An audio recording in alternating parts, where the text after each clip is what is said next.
When I first started playing Valorant, Yeah. I could never imagine waking up here.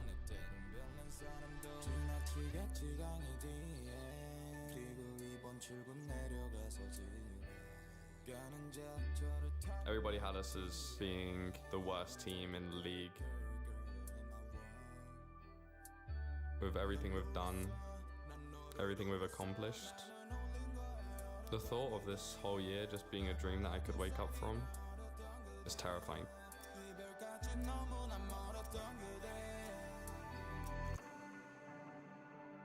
我是个单亲家庭，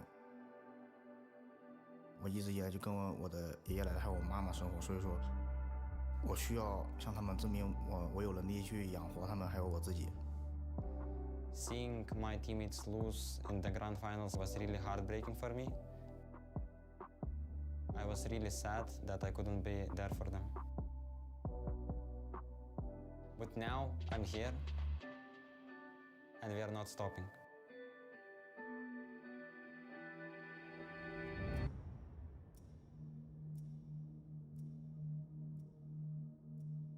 오늘 챔피언스 그랜드 파이널이 한국 인천에서 시작됩니다. 전 세계에서 온 팬들이 이 두 팀의 승리를 지켜보기 위해 Time slows down when it can get no worse. Hola chicos, estoy con muchísimas ganas porque ya empieza prontito la final aquí I can feel it running out on me. I don't want the 영웅은 태어나는 것이 아닙니다. 바로 이런 순간 속에서 만들어지는 것입니다. In moments of immense pressure, it's human nature to want to run, but it's moments like these that define a person.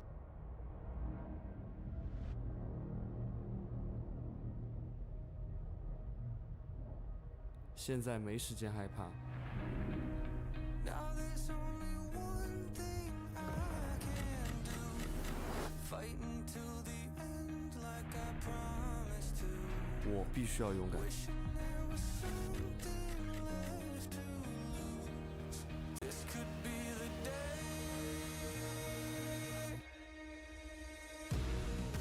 What do you see before it's over? Blinding flashes getting closer. Wish that I had something left to lose. This could be the day I die for you. This could be the day I die for you.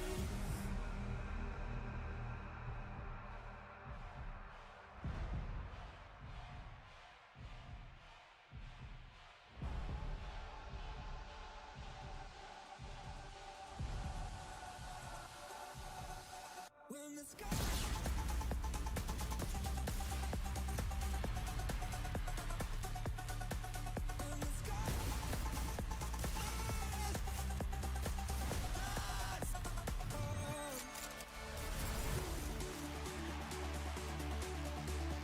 No matter the circumstance, I'm always going to enjoy the moment.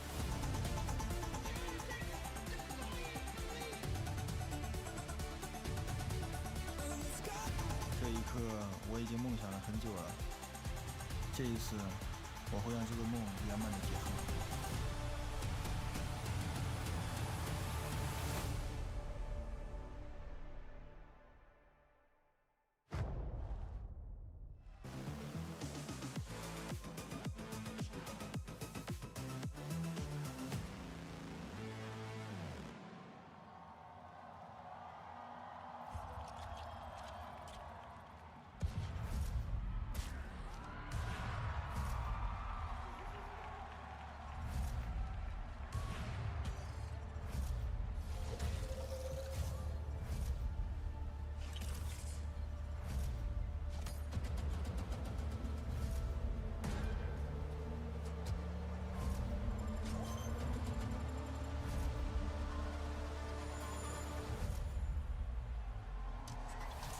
Anytime you crack a butterfly, I flip a switch, keep a secret, let you come inside.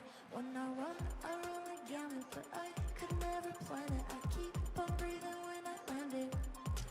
When I run the gamut, but I could never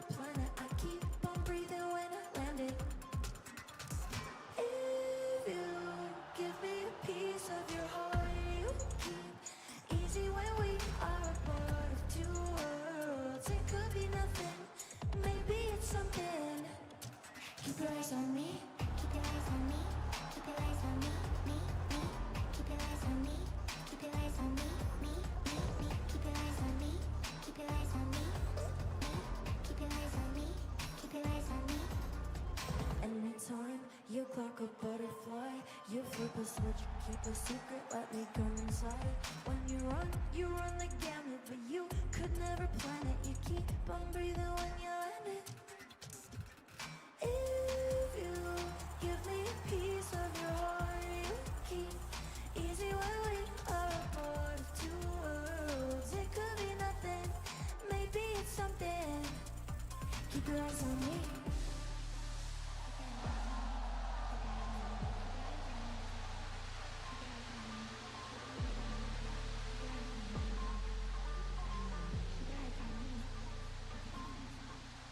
If you give me a piece of your heart, you keep easy when we are a part of two worlds. If you give me a piece of your heart, you keep easy when we are a part of two worlds. It could be nothing, maybe it's something. Keep your eyes on me. Keep your eyes on me. Keep your eyes on me. Me, me. Keep your eyes on me. Keep your eyes on me. Me, me.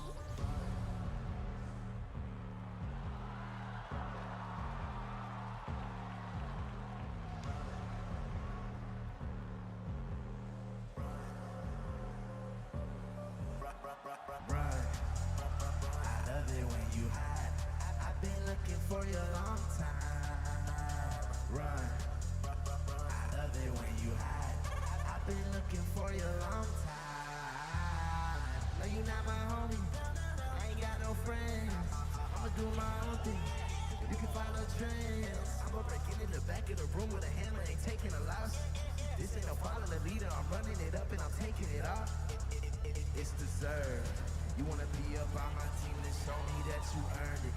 I'm empty out this clip, it's shown how to burn it. I can see right through that boy, I know when I'm observing. Yeah, run. I love it when you hide. I've been looking for you a long time. Run. I love it when you hide. I've been looking for you a long time. No distractions. It's you and me. Yeah, I'ma maintain number one. I don't never gotta say too much. Shorty be thinking I'm green. You gon' get me turned up. Watch out. Me and gang gon' be on yo. If it's a challenge, then we finna. I'm on the scene and I build my team and I build my game. I know they wantin' this life. I'm a winner, I'm never top 5. Ain't no switching, I'm here with the guys and they never lie. It might be a challenge, but that's what united us. Ain't nothing too late, cause that's what ignited us. It's like Gina and Pam. Salt and pepper, we take out your man.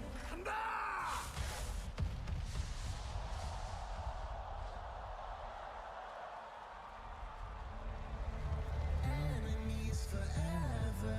We can take it all to our graves. Enemies forever. You wanna take me down and take my place. Run.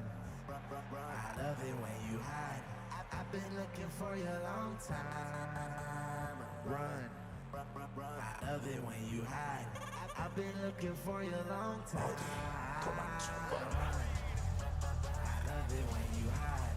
I've been looking for you a long time. Run. I love it when you hide. I've been looking for you a long time.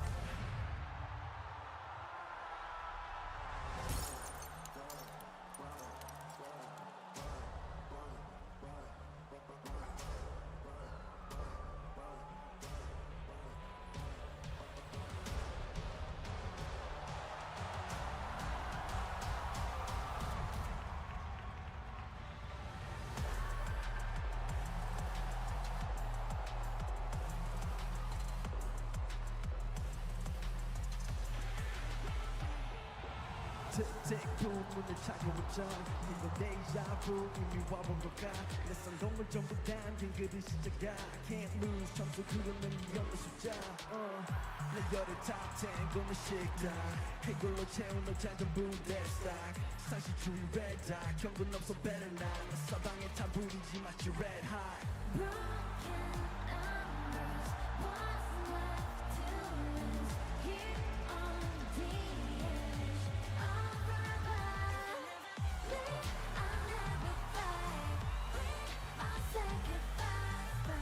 To the finer hour, pain is my surprise.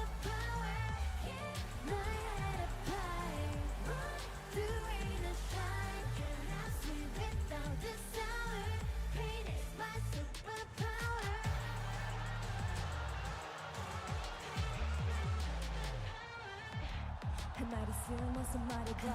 Tough guy 혀보였을 뿐인가. 이제는 시시해 gunfight. body blade 이빨까지 shade 될줄 세워 맛보게 fade. 끝이 보여 네 band-aid 끝없는 내 rampage. 이게 나니까 절대 can't change. 내겐 없어 plan B 오직 plan A. 바꿔 pain of a champion into champagne. What's left to lose here on the edge of forever?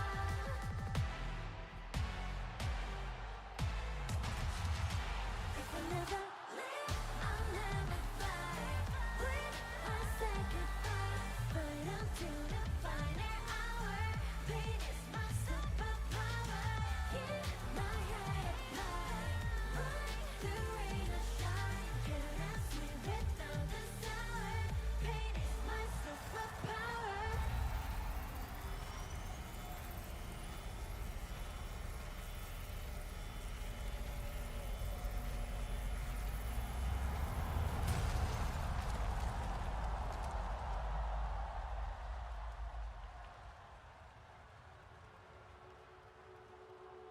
챔피언스 서울 그랜드 파이널에 오신 여러분 환영합니다.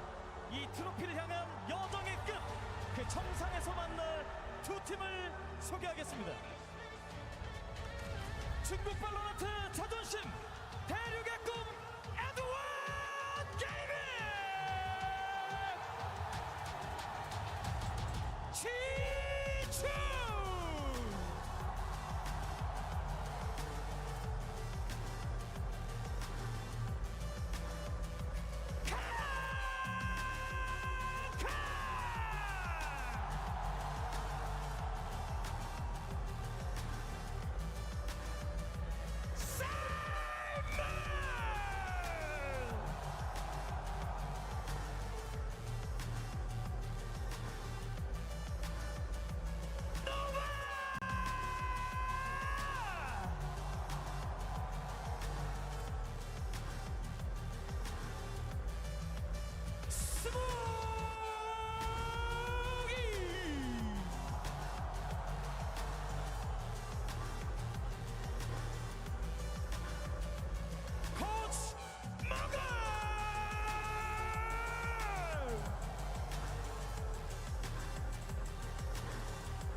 고난과 역경, 가시밭길을 헤치고 올라온 유럽의 희망, 팀 헤리티!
What an electric opening ceremony, the perfect way to kick off the grand finals here in Seoul. I mean, you guys, what do we make of that? That was crazy. I mean, incredible performance from everyone who went up there, and for these players, what a moment for them to get to walk out in front of this crowd. This thing's only happened once in your life. Well, maybe it happens a couple, but definitely this is the first. Being so young, so talented, putting so much effort into something, and seeing all of these people rooting for you. And look at this. EDG, they have the double ban. They took away Ascend and Icebox. It's nothing too shocking. The Ascent was kind of a given that they've just been banning that in general. But as you guys are talking about, Heretics will be perfectly fine with that. And overall, probably aren't that hindered at all by this draft. Like we were talking about, there's not that many pain points to really target with these bans. I think the biggest thing is the crossover in this pool. Team Heretics is great on Sunset. We've seen EDG's competencies on that map as well. EDG choose into a Lotus that Team Heretics have also favored here, even beating Fnatic earlier in this tournament on that map. That double ban advantage, I don't think is actually huge considering how deep Team Heretics map pool is. Yeah, but it would be amazing to finish up, to close up today in that Abyss, in that map 5 if we ever make it there. But thinking of Haven, of that first map, we saw the other day what Heretics did. They brought in an entire new composition and we just cannot do nothing else but wonder, are they going to do it again?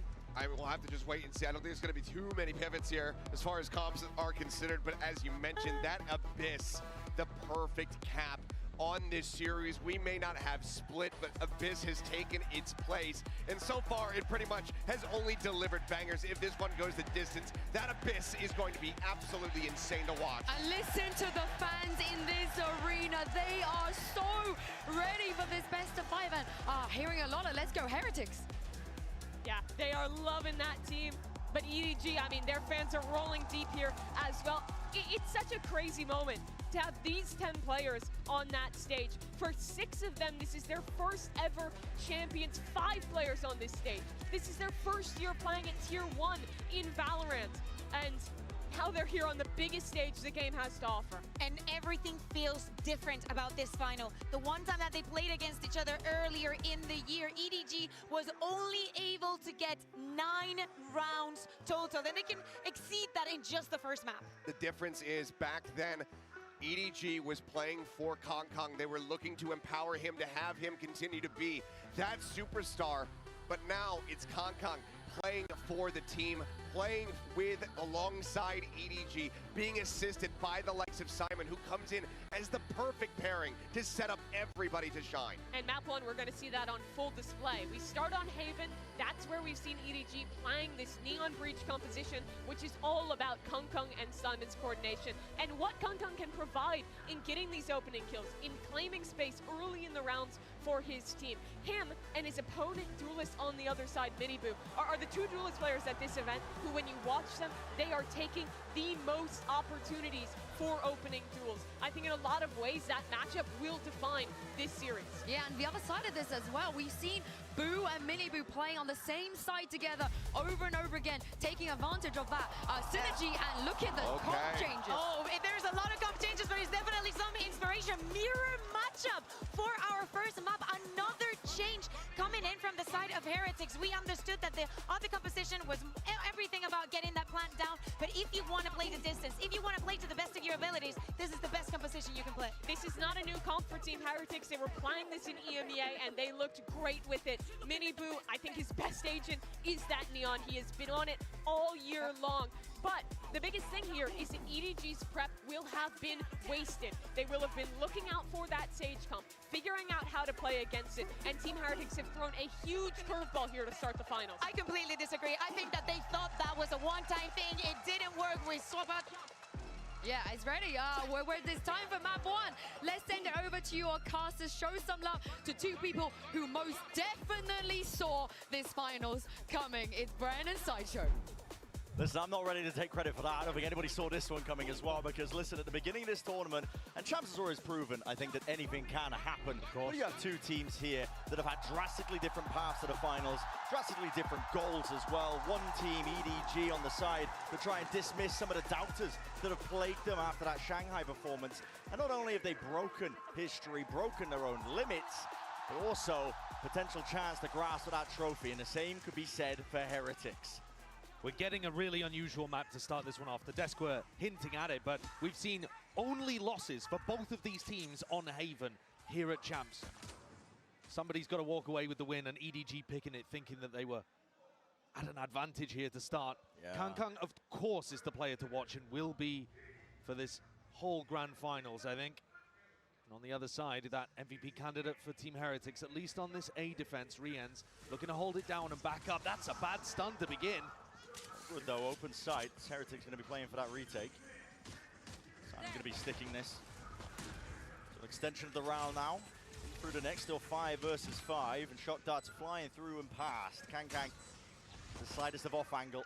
They've got doubled up in hell here with Aftershock and Paranoia. This should be very, very difficult for Team Heretics to retake unless they go heaven. Done lands right at the feet as the Aftershock pulls out as well. Still have Paranoia. Yeah, and that util is going to be used to exchange hands once more. Paranoia in the face, Kang's body blocked, and EDG eviscerating.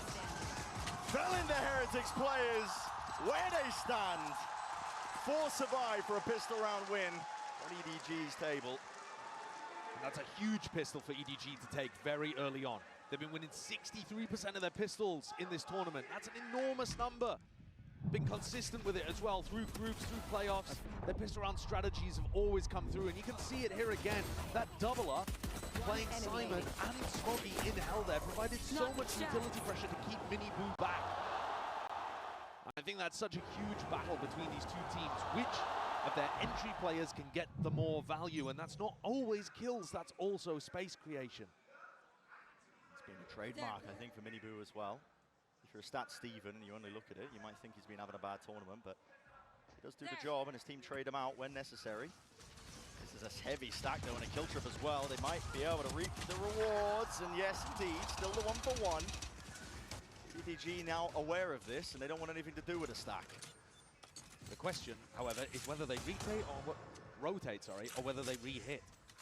There's nobody over towards the A side. Team Heretics are banking on the fact that it's going to be a hard rotate over towards A, trying to gamble with their full weaponry and classics to get into position.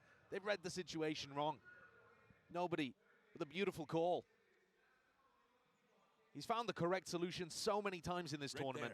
For a player that's new to IGL and who's done Ooh, they are pinging C. Truly is. They got no slow walk. Just the 5s that can often feel like more of a marathon than a sprint. Probably heard that line before. They know it's C. EDG have a lot of experience in them. Still, nobody is new to that IGLing role. Ooh, Chicho. Dismissed handedly out towards the back of the side. Should be another open shut case for EDG for this round against the Eco. We're following along with Simon here. There's a supportive player if you've ever seen one. What do you do if you're Heretics? Do you just wait? There's a fault line perfectly placed again. They always are when it comes to this guy. It is astounding as well. A player like Simon as well has joined this team relatively late. First international event for him. You can say the same in terms of the finals for the rest of his team alongside him. So to navigate first 2 rounds here of Haven. It truly is remarkable what EDG have done, though, because I feel like we've never seen a Chinese team set up like this before. When you think about Chinese teams that you expect to break through, you're thinking a super team where everybody is the absolute best in their region. Actually, what they've done is they've reduced their fragging a little bit by adding Simon into the team. He doesn't get the most kills. He's a silent, supportive player, but he's got 0.5 assists per round over the tournament, which is just a ludicrous number. Like, other top players are getting 0.3. Yeah. Supportive util, usually on point from this guy. Shows you the identity shift that EDG have gone through, no longer trying to rely on that individualism to carry them through games. This is a team now. Yeah, shot that actually misses, doesn't actually break the initial trip. Kang's going to think that that is free real estate, and instead just hands over his life. Open-handed there towards Benji Fishy with 1 plucked out of the picture. He might be looking for a few more. He's getting reinforcements, fast re-clear. It's called out now by Heretics, using a drone to pave the way. Should be spotting this out. They're aware of the fact that it's onto the C site. It's all about how the battle begins, though, towards the back of the site, and Team Heretics have rifled it. That's a beautiful one. Trading spectacular for Heretics. You see there another very textbook example. Mini Boo goes in. Does he get the kill? No. But does he set up the rest of his team to get through the choke point and collect everything? Absolutely he does. Another interesting thing to note off the start there too. Benji Fishy not using a slightly more optimal trip, but that one would have been broken by the shot dart. So he goes for the one that just goes door frame to door frame, and nobody is assuming Benji's going to use the better one. That he tries out in this round actually. Mind games occurring. It's all about it. Little micro differences. They can make the difference. Scenarios like this, best of fives, every single advantage counts. This is heavy A lobby control, but EDG are just waiting. Primed and ready to pounce. 5 alive outside of lobby. Drone is going to get that clean connection. Mini boot. No punish inside onto him. Still play for his life, but they are going to have to concede this space up eventually through random spray. And his Hunter's Fury acknowledgement acquired by Rians, but he just can't quite land it. Only the one shot connecting. All of this, though, has denied EDG a lobby control. They're worried that people could be short, Minibu could be pushed back up into position over towards long. Heretics were already reading that EDG would give up on this, and you're right. He's gone to break a similar trip again. Oh, Wood. Barely a shoulder, it's enough for KangKang to capitalize. Bad positioning from Woot, big mistake. Minibu's going to see if they can shore this one up. Big problem Gut down and out, and when retard play bridge. none the wiser. Heretics bringing this to that 4 versus 4. Nobody. He's going wandering there, looking for an opening towards the A side, but call is now made. 27 seconds left. They want to go over towards C, and guess what? Reinforcements have arrived. Benji, Fishy, and Minibu once more. An attempt to play spoiler. Paranoia sweeps through. No connections at all still. KangKang delivers them 3 in a round so far. And enough damage done for the plant down. When Simon's stun isn't there, KangKang's stuns are. And that was perfectly positioned over towards Logs. The timing could not have been better. And now they're splitting up, trying to catch timings on Riens and Boo. Heretics always going to be doubled up here, prioritizing that discipline. The timing is missed. Shifts in the night. KangKang spotted and cannot recover. Taken down out of the fight. Simon, just rookie to the stage, just rookie to the team. To deliver a clutch as he's done so before. Fault line ready. What a good dart to spot, like, to force her. Damage needs to be done, bullets need to be finding their targets for Rian. The swing to find his mark. Simon dropped, his round cleaned up, and now reaction. 2-2. EDG still going to be looking fairly decent with their economy though, so it's not disaster just yet. I think you can start to see that this is a grand finals game. There's a little bit of shakiness around here, and certain players stepping up. Big game players like KangKang, certainly a name that I would put on the Domi, list. nice balls on B, bro. Really good. I like it. Team Heretics have got so many different paces that they can go towards, and actually EDG are going to go for an eco here. They might have been able to scrape together a bit of a buy, especially with KangKang having ult, but they've gone for the safer option. KangKang's going to offload it anyway. Looking for an electrifying end to the round, potentially a start too. The stun, it does connect, but he can't quite get it. The tracking was almost on point. Rians though, steady nerve and a steady hand, enough to save the day, but he can't stay alive much longer. Still, the flood is on and in charge. Commanding presence of Boo and Minibu. Brothers in blood, they're looking to dish it out on this site. Players revealed and the swarm has arrived. 2 HP for Benji Rien's been able to shut down the entry there. That should be a kill every day of the week for KangKang. Top of the scoreboard, not playing badly by any means, but just that single duel in that position. Wow. 6 health for Riens would have made all the difference here. It was an eco, but I think Team Heretics are proving that this version of their composition, when they go back to something a little more standard, it's looking way, way better than when they pulled out the gimmicky Sage comp earlier on against Sentinels. An excellent point that the desk was kind of talking about, discussing as we were heading into this. We've got time to discuss it. It's a timeout for EDG, feeling that pressure and heat, because I've been so impressed with EDG over the course of this tournament, paving the way with most of their wins. A lot of it coming from anti-strat, preparation. It's been a key component for them landing themselves into the finals here. But when a team throws you off, you think they're going to be playing one composition, they throw you for a loop as well, switching back to one of the older ones. It just throws your preparation out of the window, and it forces EDG now to adapt to the scenario at hand. I did say at the start of this, it's a really strange map for us to be beginning the grand finals, because it's a map that neither team have won so far at Champs. 2 losses for Heretics, 1 loss for, sorry, other way around, 2 losses for EDG, 1 loss for Heretics. But also, the map advantage that EDG have for being able to come through the upper bracket, they used it to get rid of a map that Heretics would have banned anyway, Ascent, and Icebox, which, you know, Heretics have looked pretty decent on, but to be honest, that's somewhat middling territory. Historically, the team that comes from the upper bracket with the map advantage isn't even favored. It's 4-4. 4 upper bracket teams, 4 lower bracket teams have lifted trophies in Valorant.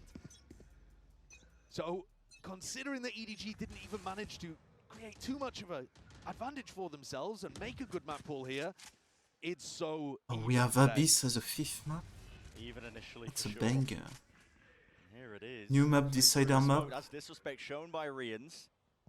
Taking a gander and a glance over towards lobby. With what and we've not seen expecting against that like at all. Sentinels Off angle is and beautiful, but a flash and a peek and a swing on top of it. Miniboo seeks and to supplement fucking the fight Lev. once more. He's everywhere. Still keeps the lead for his team in terms of that player advantage. Woot, flash and a peek as well. He needs to get himself back through Link. Chichu thinks at least he thinks he's earned himself a timing. Kankan, what is that? Oh, through the back though. Benji Fishy cleaning up.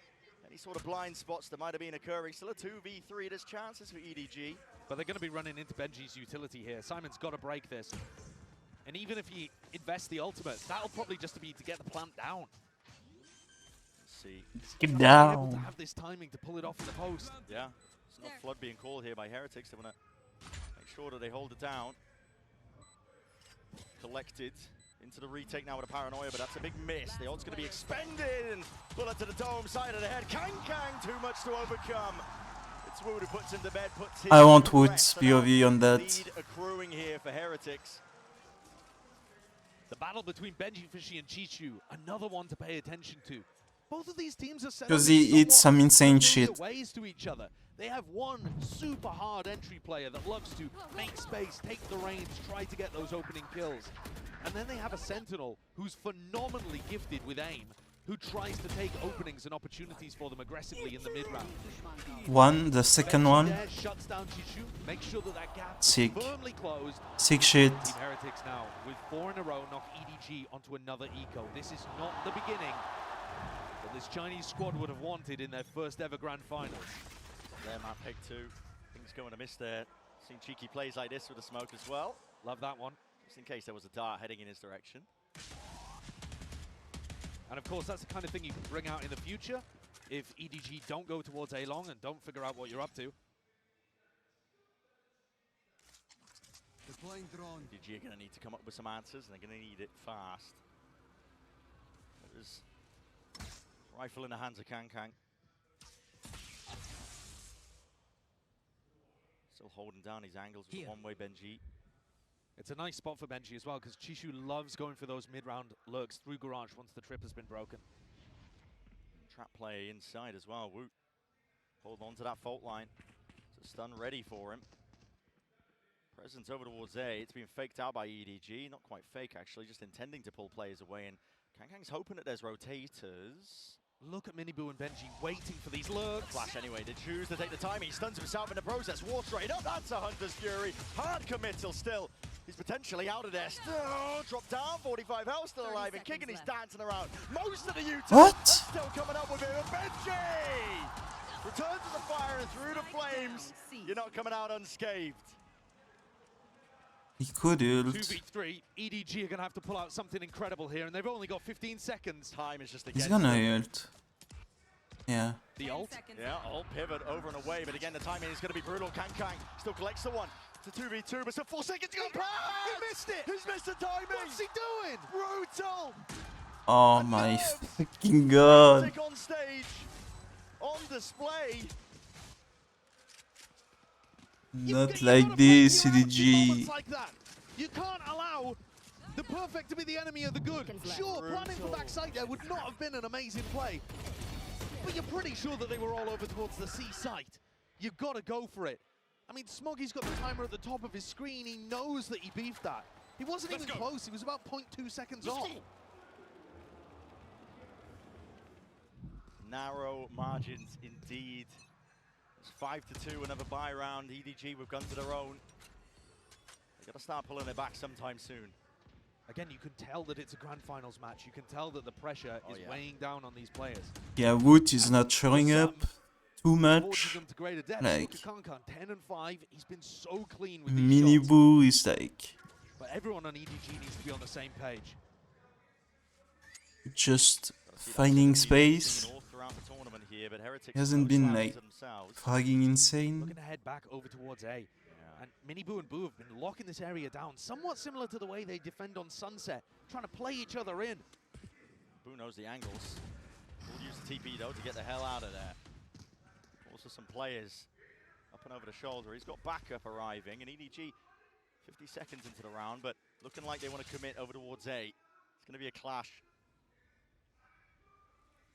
The util is going to need to be picture perfect again. Wall up and over, flash onto the side. Stun is used in kind. It's Miniboo just letting one loose of his own as well, and still with 30 seconds to play with. They want to just take a scramble, mad dash to C. They're going into the Rolling Thunder. This is where Woot is. This is where the trips are. Deep trip for info. Yep, and that's already spotted. Oh. He's dropped in a moment's notice. 20 seconds. Here's the old Woot. He's getting ahead of all of this. Wants to take the peak and wants to take the fight. Hunter's Fury trying to bail them out. Slowed down to a crawl. Aftershock in their face. It's full util spam. Cacophony of all of it into the back of the site we go. Twists and turns. The tails being Oh, D9. It's all on Heretics' side. Again, EDG. The clock being the biggest enemy. Boo just stays alive on B. And it's a tragedy. 6 rounds in a row now that EDG have failed to capitalize on. And these last two, the kind of performances you should never be seeing from a team that's demonstrated such excellence here in Seoul. The calling got so scrambled there. I can respect this play from Chishu and Kangkang towards backside, trying to make room, trying to get the kills working. They haven't let out the breach ultimate. Yeah. Getting messy and muddy. Like you said, evidence, I think. These players are playing on the biggest stage that they've ever stepped foot on. In all of their careers, there won't be higher stakes than this.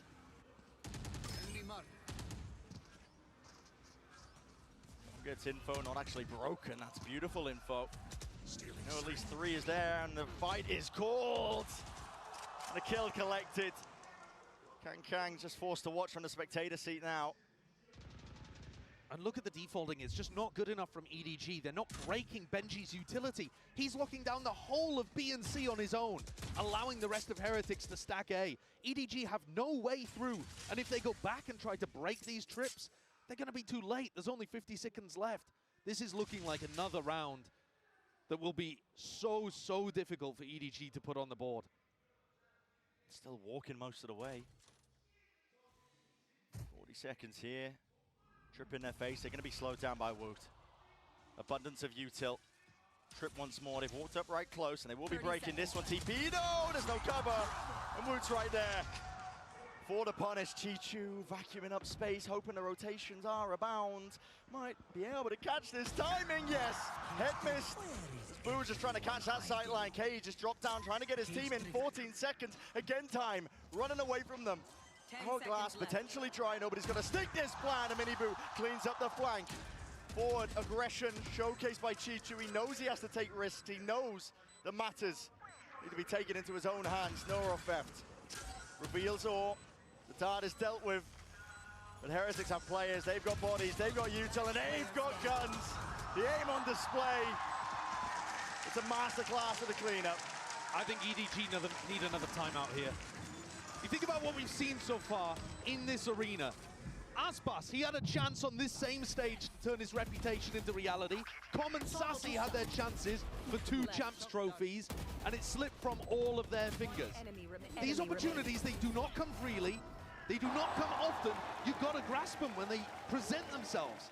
And right now, EDG, they've earned their way to the stage, but they are just letting it all fall away from them early on here. Josh, those opportunities that you're talking about, there's no team that knows that better than Heretics right now on this stage. They made it to the finals of Shanghai. They couldn't convert it there. It was a trophy in touching distance, but they've learned from their mistakes. Despite the fact that you've got so many rookies on the team, I mean, you couldn't even list out the amount of teams and challengers leagues that they were playing in heading into this year. Yeah. And Miniboo himself, who wasn't able to play in Shanghai, said it was heartbreaking watching his squad lose those finals, powerless to help, and now he's out here. And Heretics, they're the kind of team that can turn it around with a new comp, and the backing, the system works so well. And the coaching staff are so well prepared too. They can just spring out a fairly default composition like this and mirror match and beat you at your own game. Absolutely. System is such a good word to use there as well. Encompasses Heretics so well as a team at the beginning of this year as well. All sorts of doubters expecting them to be bottom feeders towards EMEA. They showed that they were potentially that flash in the pan at Madrid, but at every single step and twist and turn of this year, they've showcased what they've got on the international stage, and now playing like they do not want to let the same fate meet them that was at Shanghai. Heretics out of the TAC timeout are expecting something quick, pacey. See how much deeper the trips are from Benji. Very far Faking back. like there's A pressure. Yeah.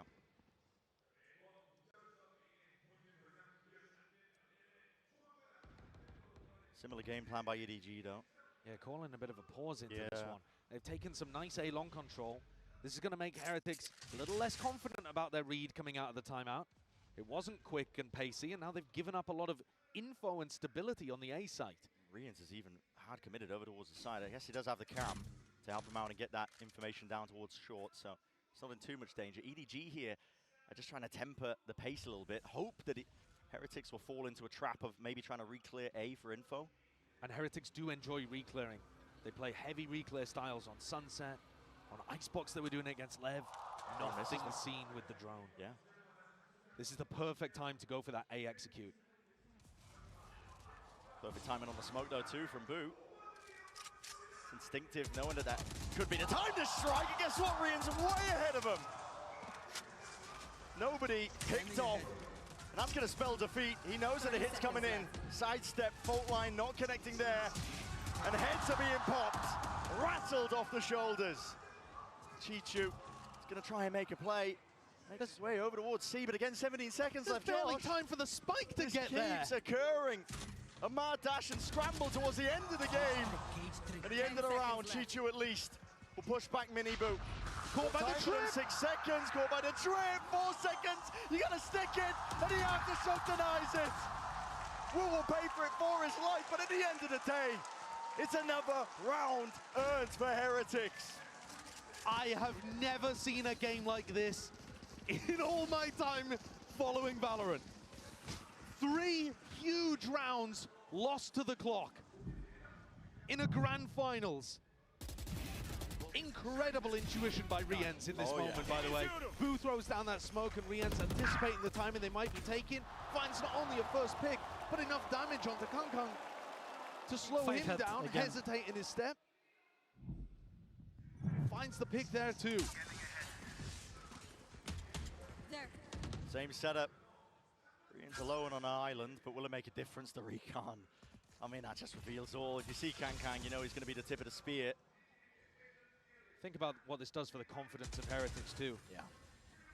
If you were hoping that they were going to back off and start to respect some of this utility and allow Kang space on sites, the fact that you've just lost 8 rounds in a row, Heretics are going to be happy to swing into you, to step up, disrespect Util. Exactly so. Drone tagging again. The heavy reveal. There's nothing obfuscating this from EDG. They're going to try and go in with brute force as the play. Dart up and over. Is dealt with.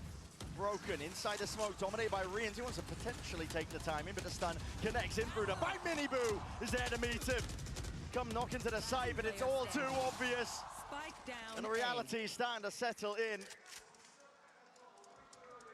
For Chichu now in a 1v4. It's an impossibility. Spikes in no man's land. 30 seconds left. Sad spot for him to be in. The rest of his team have not been defaulting and breaking the enemy Cypher Util. He's not been able to pull off these big lurks. When they have come, they've been too late, and his team's been losing to the clock.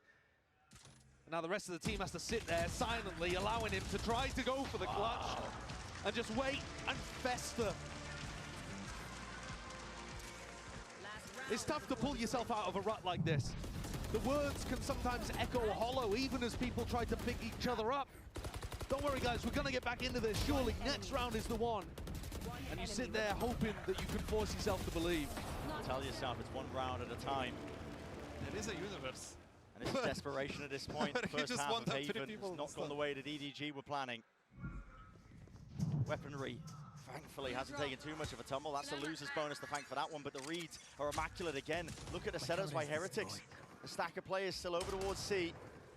And EDG just desperate for this orb. Simon would be his ult online. There's no punish in sight from Heretics. They'll give him that. They can play a little further back, actually. Rien's with the Hunter's Fury, could go for plant denial. You can allow EDG to get sight a little bit as long as you control some important positions, like, for example, Garage. I would like to see Minibu tuck into that close spot and try to deny Jishu. Going through, gets the tag. Although by Riens, he's expecting a few more from that, but that's just to provide some safety. It's a big ult though expended. Not going to be having this for the last round. What is nobody calling here? Is this going to be a breach ult fake on A? Oh, it's going to be ruined. Yeah, but Chichu cleaned up. Kang right from behind. Ult is expended. Did you say it's ruined? It has pulled the players back. They believe in it. Minibu bought it hook, line, and sinker. As soon as Jishu made that play, I thought he was going to stick around on the C site and try to deal with things. He just thought that was the lurk. It's daylight robbery. EDG need it. Every round they can get. Nefarious means or not. Here's the ult though. You hear that one. Spike a panic in the back of the mind. It's Kang who's the one with that ult in his hands. Nobody trying to hold that one down, and it's good. So the tracking again, weaving in and out. Sidestepping, dancing.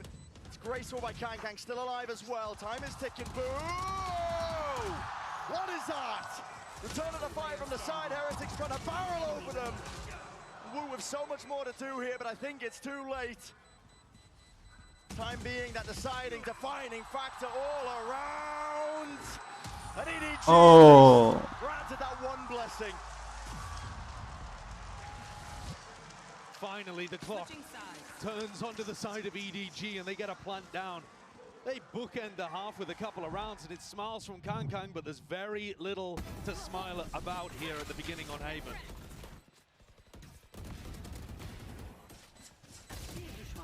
So far, Heretics, domination from them. Boom! EDG just need to not let their spirits be dampened. As we head into the next half, they're going to be mulling that one over, but for now, we're going to send it down to the floor for an interview with some special guests. Hey, what's up, guys? Get your boasties on because we have Boaster and Cruz over here for the halftime interview. Now, Cruz, first of all, you were on the screen for the opening ceremony for 0.5 seconds. How was that experience for you? 보스터 선수와 크루즈 선수 만나보도록 할 텐데요. 아까 오프닝 세레머니 때 0.5초 동안 둘이 춤을 추는 모습이 화면에 잡혔거든요. 어떤 경험이었는지부터 물어볼게요. 긴장돼요. He's nervous in Korean. Yeah? Good experience for you? Very excited to be on the monitor, obviously, and I think I had a really good time with the show. 큰 무대에 나올 수 있어서 너무너무 긴장됐지만 그래도 좋은 경험이었다고 얘기를 하는데요. 그리고 보스터 선수 사실 저기 있는 선수들이랑 모두 다 절친이잖아요. 그렇기 때문에 좀 두 선수들에게 어떤 얘기를 하고 싶은지도 물어보도록 하겠습니다. You're like best friends with all 10 players on the stage. What would you like to tell them right now? Yeah, I mean, I love all of these boys on the stage. Benji Fishy works so hard. He's such a nice kid. Kong and Nobody, I'm super close with them. So unfortunately today, I am EDG 자요! 다 친하고 벤지 피시 선수 너무 열심히 하고 뭐 좋은 선수이기는 하지만 그래도 강강 선수 그리고 노바디 선수와 너무너무 좋은 친구이기 때문에 오늘 EDG 짜요라고 얘기를 했습니다. 그러면 마지막으로 팬분들께 한마디 부탁드리도록 할게요. Any last message to the fans? Thank you very much for watching us. I mean, Valorant, and hope to see you next year. 응원 감사드리고요. 그리고 또 내년에 다시 만나자고 얘기를 하는데요. 보스터 선수도 한마디 들어볼게요. 보스터? 응원 감사합니다. 다음 시즌에 더 만나요. Thank you, Boaster and Cruz, and let's dance our way back into the second half. Dun, dun, dun, dun, dun, dun, dun. The betrayal, the heartbreak, the drama. Boaster against EMEA. Where can we take Boaster to where he won't know how to speak to the crowd in their local I mean, he's a natural showman. He really is. I know. We'll have to go all around the world seeing where those skills can take it. Yeah. EDG have had a little bit of breathing room here. They've had another opportunity to speak to their coaching staff, though they've had many already. Yeah. Looking to try to turn things around on their defense side.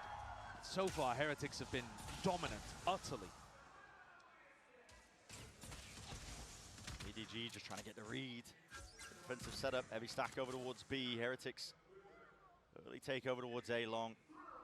No pushback. One of EDG's massive strengths has been their pistol rounds over the course of this tournament. They, of course, won the first to open things up. They need another. EDG might have had the read here. Moving over. Reinforcements arriving with Kang and Simon. Util held. Nobody might miss that timing, though, still. Heretics set up for the A split, and the Util is connecting. Listen, the spades of it. More where that came from. No clean kills really to be found here. And it's EDG, they're gonna barrel their way through, they just can't do it. In pieces, onto the ground. Pistol round cleaned up if I've ever seen one. The 2v5, it's just gotta be heroics and a miracle, I think, on the side of EDG. Looks like Benji's on the flank, seeing if Smoggy's gone for a teleport play past his trip, because they're just startled at how slow Smoggy and Chishu are to begin this retake. Yeah. It's a 2v5. More dominance for Heretics. As I said, I mean, Util in spades. They're going to just cut them out of the picture here. Peeking, as soon as there's contact, recognition that the players are falling and dropping. And speaking of dropping, it's Benji with 4 bodies. Dropped in the round, a pistol round again under the belt of Heretics. This is, again, there's no other word to describe it other than dominance. They've come to this tournament with expectations that they might reach the same heights like they did in Shanghai, but clearly taking those learning moments from it. Benji, you're the GOAT, bro. It was a phenomenal pistol round from him. The first fault line, though, from Wook, caught onto 2 players. Miniboo went for the stun towards default, caught himself with it, actually, and they still had the presence of mind to slow things down. I think Team Heretics, too, on their attack sides, generally going to be a bit better than EDG at going around and meticulously pruning away that defense. Making sure that there's a series of unknowns across the map, forcing the defenders to get active. Benji could get caught here, but he's only got the pistol. Yeah, that's why he's going exploring. No real danger of him losing and handing over a gun. And guess what? In the rifle aim, well, not even that, man, just raw aim. It's on point right now for Benji. One of the few times that Simon's fault line's pretty bad. Chishu does respond with 1. Woo falling, but Phantom, Guardian, Spectre on the other side. Kankan would have to land some almighty martial shots to make this one winnable. Only 1 player weak enough as well for 1 to the body. It's gonna have to be mostly headshots defining this round if Kang is to do it. And like I said, Miniboo survives. Single digits of health. Chichu will be no long for this world. 12 HP and a dream, and it will remain just that. It's 11 rounds here for Heretics. They're locked in. Every team in the history of Valorant that's made back-to-back finals won at least one of them, the first or the second. EG last year had a somewhat similar arc to Heretics. We talked about that being a Cinderella story, something you might never see again. And the comparisons are not exactly one-to-one, but a team full of very inexperienced players who weren't rated incredibly highly by the community, that ran into the most dominant team of the year at the second event and come back, and are looking amazing here to begin. Similar parallels, but as an opener, EDG sorely needed. 4-player fight from EDG as well, committing massive resources to locking down A lobby. This is kind of similar to how Team Heretics were defending. Yeah. Except they were often leaving the Neon to fight over this area rather than the Sova. A bit of a handshake with the drones there, just trying to get that information. Smoggy on the line, that is nice. He hit 2 body shots onto Riens. Definitely did. Right there.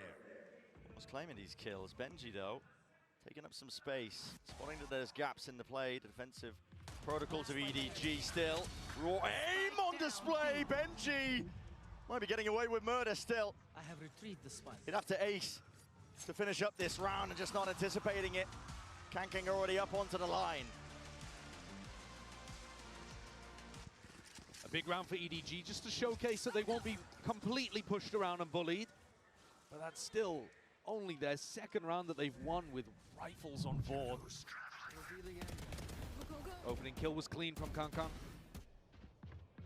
Need to start seeing Smoggy get online. When we get to Lotus later on, 3rd map, I am sure you will see Smoggy absolutely farming. He's amazing there. But on the Omen maps, it does sometimes take him a while to get warmed up.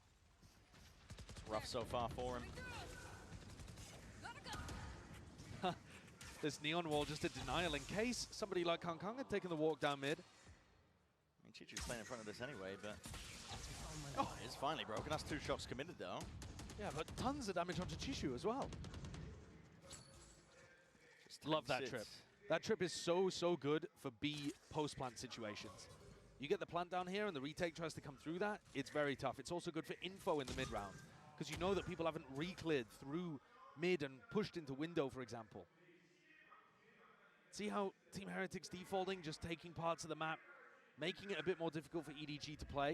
Yeah. However, the Chinese squad does still control A lobby, and that's what Rians is looking to try to deny right now. Paranoia held in the hands of Smoggy. He's going to have to follow up on this himself. Glides forwards, pulls out a dash. Evacuation by Minivu, still alive here with 35 seconds. This is looking risky now because EDG did not bite on that pressure over towards A. Chishu's been holding this down since the start of the round in Garage. Oh, he's going to be tested. Tested and potentially rewarded. Could be the difference. Flash evaded. Fires off the shots though, and now they know exactly where he is. At least they should! But they don't! Unanticipated, and Heretics paid a price in blood. 11 seconds left. Shot to pieces before they can even get into the site. There's a round for EDG to try to stabilize, to try to find that belief. And there you're seeing Simon as well, with a rare smile, lit up. Spike down mid. It's so important that these EDG players genuinely believe that they can win today. Kong Kong said it, they've already accomplished an unimaginable goal at Champions. But you have to still have that hunger to go further beyond. Let's go! And you see him pumping up Simon in that moment. So important. Keep the morale in check. Understand that it's one round at a time. It's what makes the best. The best. Elites on the stage if you have that composure. It will be a hard run back. Stun. Connects. Barely a hand pointed out. Chichu. Have to get out of there. If you look at the way that EDG play this map against any opponent, they love re-clearing Garage. Fault line, Chishu runs forward. Could be a spot that Team Heretics try to exploit, but at the moment it's working really nicely for EDG. Yeah. And if you control A lobby or long plus Garage, you basically got the whole map. Now broken before the reveal. Still just Sheriffs and a stinger in the hands of these Heretics players, but when it's up to 11, you never know when the next round's going to come.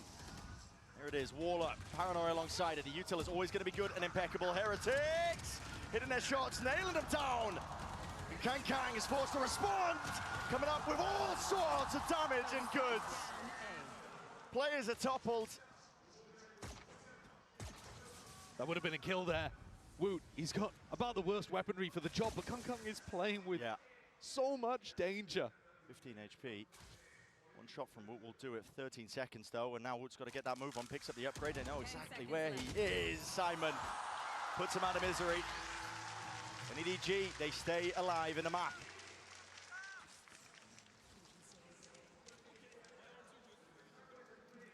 Timeout call for Team Heretics. What a role that Kong Kong now finds himself in, by the way. If you think back to when he first started in Valorant, he was just a young boy with a dream. Yeah. And now he's in a position where he's almost like the experienced leadership figure for Simon, who is sat right next to. The two are working in tandem so often in rounds. The support and the fragging. And you can see the energy that he has and how infectious it is spreading through the rest of the team. Heretics need to control this one before it slips away. This is now 3 in a row to turn the game from 11-3, which looks utterly unwinnable for EDG, to 11-6, where you're starting to think, okay, they might have a chance here. Boulder hasn't budged really down the mountain yet. EDG is still going to attempt to push it up. 11-6 here, and like you said, they're still, you know, at the back of their minds, they're thinking, oh, okay, are we losing track and slip of the map at least? I was going to say the series not quite there yet, still. I think one of the things that you've got to notice, right, when you're Team Heretics in this position, is that Simon is often drifting over towards C. we're actually going to watch him set up for this big 4-player crunch towards A lobby. But if he is towards C, you should be able to take A long control a little easier at the start of these rounds. Now, if that was their read, EDG are already ahead of it. I mean, it's a crazy mix-up. 4 players willing to fight this one, and I wonder if it's going to be a delay take. I've seen teams do this. They show presence with the Sova. Just a feign like it's only the one holding. Yep. And this is going to be bloody. A skirmish laying in wait, dashing forward, stunned up on either side. Kankan controlling the rifle, controlling the spray still. It's all Heretics, baby. Up in the feed in a 2v1. They paved their way towards the A side. Chichu seeking to get himself in there, trying to play ahead of the timings, but he can't dodge the paranoia. And it settles into the back of his mind. He hears the footsteps. Defense is necessary. Boom! My God! Wasn't even being defended in the moment. What a shutdown. What awareness from Boo. I was not anticipating them to expect Shishu that early. He got to the site on a really fast timing. Look at how daft this fight is in A lobby. Everybody stunned up, trying to control their crosshair. But Heretics now, after winning that round, with Wu trading beautifully, they're up to 12. Just one more stepping stone, all that stands between them and the map. For the first time, EDG go for the walk down mid, and Team Heretics, they're having none of it. No. Full ults, baby, send them to A. Yep, and that's going to be clearing out most of the site. Boo sticks it down into hell. I know that A is easy access, so just a little bit of worry in the back of their minds about A short, still with that smoke that's propped up, and it's buying time and space potentially, but they're hearing these footsteps. Kankang dodging, weaving, ducking from the bullets. Simon with the cage, not even in his face there. It's offloaded, ults, rattled back. The rolling thunder seeking to deny and delay some space. It's up to these players on the flank of EDG to see if they can do something. Kankang's been left alone to his own devices. Tap of the rifle, beautiful, lands it still. Here's the cleanup crew arriving in kind. Dart from the side, wall up, Hunter's Fury, there is no escape. For the rest of his team, time has been bought, and punches! A mad dash and scramble. But an electrifying finish here to Haven. Heretics taking map number 1. Massively deserved, dominant opening, stealing away EDG's first pick. Up next, Sunset, where Heretics have been phenomenal this year. Their home territory. What a knock. Were EDG expecting this comp? Were they expecting this ferocity? Have they adjusted to the stage? We're going to be finding that out and more. This best of 5 is only just getting started. Do not go anywhere. You're watching the grand finals.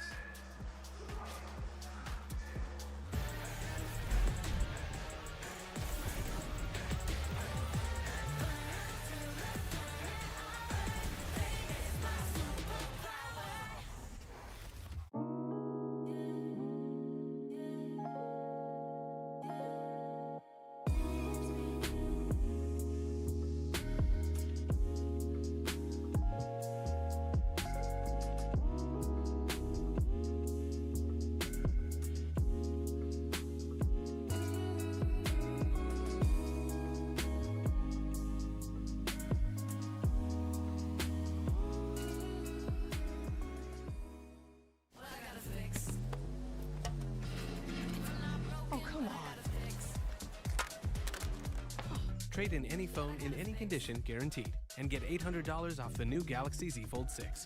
Only on Verizon.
Neil Zeno here of Team Heretics with me on stage. Congratulations on that first map. In prepping for a team like EDG, which you have faced off before, what tendencies or qualities of the team did you pay special attention to? I mean, they're like most teams here. They've got really aggressive duelists. Kang is no different. The way they set him up is quite unique. Like, they send him in pretty heavy by himself, so we know if we can isolate him, we can kind of pick him off and kill him. So that was kind of the plan for Haven. Well, we know how you guys feel about Sunset, which is coming up next, but how are you feeling about the map draft overall? Yeah, the map draft was good. You know, they permaban Ascent, which, you know, we'll play it, but the fact that we don't have to play it is nice. And yeah, the rest of the maps are good for us, so as long as we keep playing our game, I think it's looking good.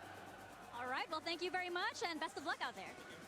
It's a fantastic start for Team Heretics, and I'm back on the desk here. We are joined by Steel, we're joined by Mimi, and we have a very, very special guest all the way from Sentinels. It is Zelsis, the Vibe merchant even himself. I wanted to ask you, you rocked up with a Sen jersey. Why is that? Well, you know, if I was playing today, I'd be wearing it. So I gotta rock it just for the grand finals, even if I'm in the crowd supporting. Yeah. Oh, now I want to cry. But yeah, welcome Josh as well. How you doing? Thank you. I'm doing great. Yeah, the first game was looking real nice and spicy there for a little bit. I love the kind of sloppy back and forth fights as well. Yeah, it has been very, very spicy so far. But let's talk about the vibes and what's been going on stage, because you're familiar with these boys. I know you're close to Benji, Vert as well. How important is it that they are able to bring this energy on a grand final? Oh, I love it. I love to see it. I think like they all trust each other so much, like a brotherhood. Like they all love each other. Benji's always trolling or doing something stupid, like just funny. Mini Boo's the same. I always see him smiling and laughing. So it's really wholesome to see them just like enjoying the moment, honestly. Yeah, they've really played up to the moment and are clearly like channeling the energy from that crowd and enjoying it in this match. And on the other side for EDG, I think you need to see more moments like that one from Kung, because overall this map felt a little bit flat from them. They couldn't get anything done in their default. They weren't doing a good job of breaking the Sentinel utility. It was just round after round of these kind of last-second executes that were falling to bits. Well, to bring it back to the Heretic side of things, when you're in this crowd, the stadium is roaring and cheering, that pressure can get to you mentally. And when you have a way to channel that nervous energy into something positive and take your mind away from all this external stuff and focus inwards, that's when you're going to play your best and not focus on just what happens if you make a mistake. Yeah, and I mean, there was a lot of mistakes that did end up happening for EDG, but I think Team Heretics as well showcased something that they've been really good at all tournament. This defensive side was excellent. I think especially what Benji Fishy, this is something you were talking about, Jordan, was so good as that anchor.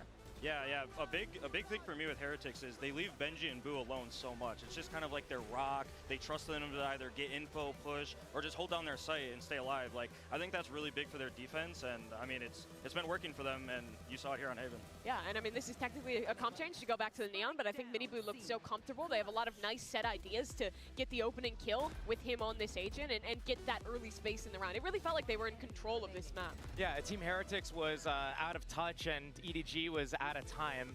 And we got to see that a lot, I think, through the value of how Team Heretics was playing that Cypher, getting that deep C-long value with a camera, and that allowed them to pivot where they set up their defense, and usually it was towards that A side, B side. There's always 4 players from Team Heretics ready to receive EDG. And that brings us to our HyperX reflex moment of the day, and this one goes to Rians in round 10. We spoke about how he has the potential to be the MVP of this tournament. Would you agree, Zelsis? Oh yeah, I mean, everyone has their flowers on Heretics, but this guy for me, he's shown through and through again in playoffs, like plus 20 every series, going plus 10, getting these like clutch moments here where he's getting executed on. He has supportive util, but he's just going forward, like he's not scared to take a fight, and I think that's really big as your initiator player. Yeah, I feel like he's so good when he's like the player who's flooding in to help that site anchor hold on to the site. He does a great job of finding exactly the right moment in the chaos to use his dart where it's not going to get broken, and then find the kill, find the swing off of that as well. He's just been so consistent all event long. I mean, for EDG, not a great start, but I'm going to cope for a second. Every single series they have won in this tournament, they have lost map 1. And still, you know, you're a pro player, you've been out there. How much do you think maybe nerves contribute to a start like this? Nerves could definitely contribute to it, but I look at how Team Heretics was playing yesterday. I look how they're coming into today, and the way that they've been playing, I have to look at the looking at one side, how well they're playing, as opposed to is EDG playing down. We've seen them play to a low level. We've seen their highs. I don't think EDG is really playing a bad game right now. Team Heretics is just hitting new highs constantly. Yeah, I think the biggest thing for EDG is what I'd like to see is them kind of, I feel like they were kind of slow on Haven, and I think they needed Haven for this series. I think Heretics doing that away was kind of the same as the Lev series. They win that first map, they're really confident, they're coming in, they want to win, they're playing aggressive. I think for EDG, I want them to be a little faster, be a little more confident. When they are confident, you know, they look like they're having fun, and it just doesn't look like they're having fun right now. And specifically on this attacking side of Sunset, I think that has to come down to the ideas they're going to have to take early space on this map. They've been known this tournament for some of those set plays between Simon and Kong to claim those areas of the map. And in the mid-round as well, actually dealing with the Cypher utility that Benji Fishy is going to be using on this map is so important, because Team Heretics was able to call so many massive rounds just off a gamble stack because that Cypher util wasn't being broken map 1. I've seen how Kong's played this map before and taking control of everything by himself, not even having to be set up. But the way that Heretics is fighting back right now, I don't know if he can do that again by himself. Now, Zelsas, we've got Brennan Sideshow waiting for us to get into the map. Would you like to do the honors and toss it over to them? Oh my gosh, Brennan Sideshow, have fun. Really happy for you guys catching the finals. Let's send it over to Brennan Sideshow. Dude, that is excellent. That is excellent. Okay, I love that. I love that. Let's get into it. Map 2 here. A new staging ground selected here to Sunset. The desk has been teeing up, setting us up on nicely. Talking about it, it's a middle ground map for both of these teams, and you know, judging by what we saw from that first map, Heretics, you'd have to lean over towards their side, I would say. I think in terms of giving them the slight edge. Yeah, it's interesting because it is a middle ground in terms of both teams like to play it, but it's actually towards the top of both teams' map pools. Yeah. So whereas we started on a map, no team had won on here at Champions. Now we get to Sunset, where both teams should be feeling very comfortable. One of the things to look at for the Team Heretics defense that was working beautifully against Lev are these Woot KO knives. He throws one at the beginning over towards A, just to see if it's going to be a fast A exec, but he's got mid-round knives as well if EDG tried to play slowly. You heard it from the desk. They want to see the pace increase from EDG. They'll have to get through the trip first. Not just that as well. Players on Heretics' side floated towards the positions. Ready to stack this one at a moment's notice. Woot is ready to strike. Shot darts forward. Trips are broken. Holding for it. That's a dry swing and peek by Heretics, but to no avail. Well, you see 3 players there. Does that mean that you want to go now over towards A? And if so, Boo was holding a one-way until it sunk into the floor. Losing track of A main. Forced to jiggle. But this is where the knife can come in handy. Look at Woot setting up the knife lineup. Oh. He is. He's just thrown it. It's up and over. So that's going to give them a little bit of info. When it only tags, well, in fact, when it tags onto 0 players over towards elbow, that's a slightly different knife. They're going to know and keep the stack on B. Woot's so good at that. Yep, stacking from Heretics. They've got bodies ready to respond once more. Kang's forward though, steps up to that challenge still. Up through the back, mini boost here, jumping around with the right clicks in hand. Kang not enough to offset it, and still players are getting brutalized, trying to enter their way in through this side with 15 seconds left to spare. EDG, Simon forced to stick this paranoia. It's picture perfect. Mini boo is low, hearing it. Not gonna gun. Chichu's there with a flash in his face, still. Tied up close to the corner, Boo. In that 1v1, Chichu dismisses him as easily as that, and that is the beginning that EDG were hoping for. They did manage to take the pistol on Haven too, so there's still plenty more that they'll have to do to prove they're capable of riding the ship. But considering they went into a stack there, considering there was 4 players looking to defend the site, the way that they fragged their way through that, it's got to give you a lot of confidence. The calling still getting them into trouble just a little. Another thing to take a look at, because nobody's attack side calling is running them out of time constantly on Haven. But it is so tricky to play against Heretics. They've got some slow-paced rounds, they've got some contact reclears, big util reclears if you try to insert a player. And like I said, those knives coming through from Woot, deadly to play against. Extremely disciplined team too. They've got an idea. It's never really going to be an individual throwing their life line without good reason. No, certainly not. Always doubled up. And this is a round where EDG have got to come through it cleanly. Only one player choosing not to purchase, that's Shishu. So if you're looking for somebody to go and gain information on an aggro lurk, that will be his job. They can suffer one death without an economic casualty.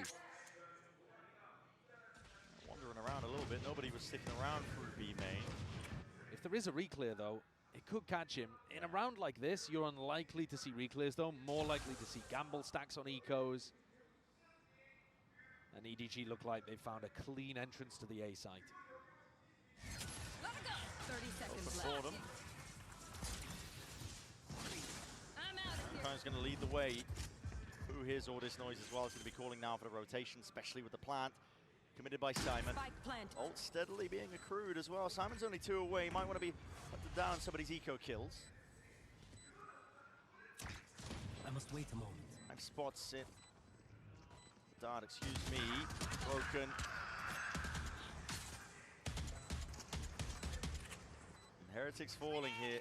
Too much available in terms of options that they can go for. The firepower, the weaponry, not quite there in this round. And keeping it superbly clean. Nothing lost at all. The flawless comes through. Simon 2 away from being able to get null command online. A massive ultimate to try to just drive things into B, for example, turn off all of Benji's utility. I wonder if Heretics already in this round are going to be thinking about denying ult orbs. Let's go! Let's go, boys! Look at the energy that Kong's providing to the rest of his team as well. It's unreal. I talked about it on Haven as being infectious, but it looks like it's taken a little while to set in. They were a bit timid, I think. Yeah. New to a match as big as this on the global stage as well. As you said, it takes a while to set in and realize actually we deserve to be here. We're good enough players, we've earned our spot. It's all about grasping it when opportunities are present. Denied entry just from the nade, a fragment. Nice forwards. Drone is also going to be broken. Woot on the back step. Still that trip. Placed down here. It needs to be an attempt by EDG. Benji tries to reset with the aim. Actually dropped down to his knees. Chichu! He's taking chunks out of him. Minibu now revealed off! And heads popped off. Chichu's not stopping. Who's left to do it all in a 1v3? And feeling it now! Empowered by that performance. EDG is starting to get a bit of momentum behind them. There's another MVP candidate for EDG. I think Chishu's had a monster tournament to take his team to the finals. And he was slow, couldn't really get going on Haven, wasn't put in the right positions by his team. Here, barrels forward, hitting shots. Those 3 Sheriff kills are instrumental in getting his team the bonus round. Without those, there wasn't a hope. It's a beautiful round to convert the bonus. EDG, as I said, they will be happy with it. Bit of bait and switch there by Kongkong, but not enough to avoid the knife. That's going to get good info for Heretics. Tagging onto multiple players. Might call for the rotations. They are on the weaker buy after all, so could make some riskier plays. Brent, both Minibu and Simon are 1 away from their ults, and those interact with each other, right? If Minibu gets it online before Simon does, he can't pop the null command to take the showstopper offline. Whoever gets it up first is going to have a slim window of opportunity. The orb is free real estate. Minibu creeping up onto the line as well, side by side with Boo, but they're taken out. And shut down. Just as we were talking about it, Simon claims to swing it through elbow. At this point, might not even feel like the ult is necessary to invest. Not at all. No, this is clean again. Just as similar as round 2. These anti-ecos taken fairly cautiously. Spike planted. Giving respect to Heretics, but then dealing with the threats beautifully. ADS, Fishy, no long for the world. And you have a clean round. You were talking, Brett, about teams settling into big games like this, and I think I saw exactly the same last time EDG came out on stage. That first map when they played against Leviathan, Icebox, I felt like Simon was choking pretty terribly, actually. It was his first game in the arena. His fragging's gone down over the course of the tournament as the stakes have gone up. But what would you expect from a player where it's his first global event? He does seem a little painfully shy in some of these interviews, so it's great to see the emotion and the freedom coming out of him in these replays that you're seeing here. If he can get going in these rounds, he's 3-1 at the moment. Absolutely. And not just be playing supportively. Like I said, his supportive utility is immaculate. They've drilled that into him perfectly. But once he also gets those impact kills going, as he was in the group stage, that's when you've got a deadly team. He's a beast. He's looked like it all tournament long. EDG, you just need to pick yourselves up sometimes, and luckily had that time in between the maps to do exactly that, you know, just making sure that the mental was on track. And Heretics are forced to take the time out here with being 4 rounds down. I mean, as much as I'm talking about the mental, the crumble, the pressure on the big stage, and all of this pinpointing your career, it's on either side as well. Despite the fact that Heretics did dismiss EDG on that opening map, they still have new players. Now listen, they've been in the finals themselves, but they're still young. I've seen evidence of that. The DRX game, I think, was a perfect example, where Heretics and DRX were both kind of trading blows. It was scrappy, it was messy, it was muddy, some might say. EDG are going to have to apply similar levels of pressure to this, though, to get that same crumble from Team Heretics that, honestly, you're right, we have seen it in the past. Miniboo with his ult here looks to try to take the fight. 0 point broken as well, so still has access to that ult, those abilities. And with the nade being thrown on the B side of the map and Miniboo not being turned off, they want no part of it. Yeah, EDG all the way up through mid as well. This time it might not be anticipated. Benji! He's gone, he's taken out. The swipe of a hand and a glide from Kang Man. Woot needs to try and make the play. Attempt to dominate the angle. Broken to pieces here, and now 3 to stand for Heretics on through this retake. Simon's ult will fade, just spotting barely onto the shoulder, but a kill is all that Heretics were really potentially hoping for there. Now, settling back into the positions, looking to save it for the next round. It was a full investment from Heretics into this. There was a timeout as well. There was everything pointing towards this needed to be the turning point for them in this map. And I think that's exactly what EDG, what the desk were looking for EDG to adapt to. That's that faster tempo. They made the decision instantly. As soon as they heard the nade coming out and an aggressive B main take, you know that teams are doing that with usually 3 players in B main. You know that Miniboo's over there and he has Showstopper and you don't want to be messing with that. And so they instantly call an A split. And once more, who is it that breaks the crosshair of Benji Fishy? Breaks his wrist in the middle of it too? Kanka. Steel was mentioning on the desk, you know, he sees this guy, he will just try and take fights by himself, sometimes without that supportive util. It's because he's so potent, man. He is. He knows that he is the protagonist of this story, this tale that's being weaved here by EDG. Their own attempt to try and carve themselves into the history books. When he played against Leviathan, he took 30 first duels, which is bonkers already. Yeah. He won 20 of them. He's just different, especially when he's firing on all sorts of cylinders. Jishu looking to take an aggressive timing up here. So aggressive. Yeah, Riens and Miniboo both had their opportunities to try to contest this, but looking to back off and play slightly more passive angles, just to stop people entering with that trip. There's still danger here for EDG, trying to play this attack. Simon used the ult prior.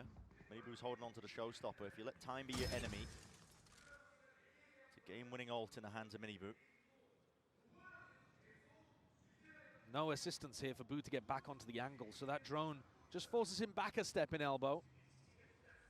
Nobody's looking to test it.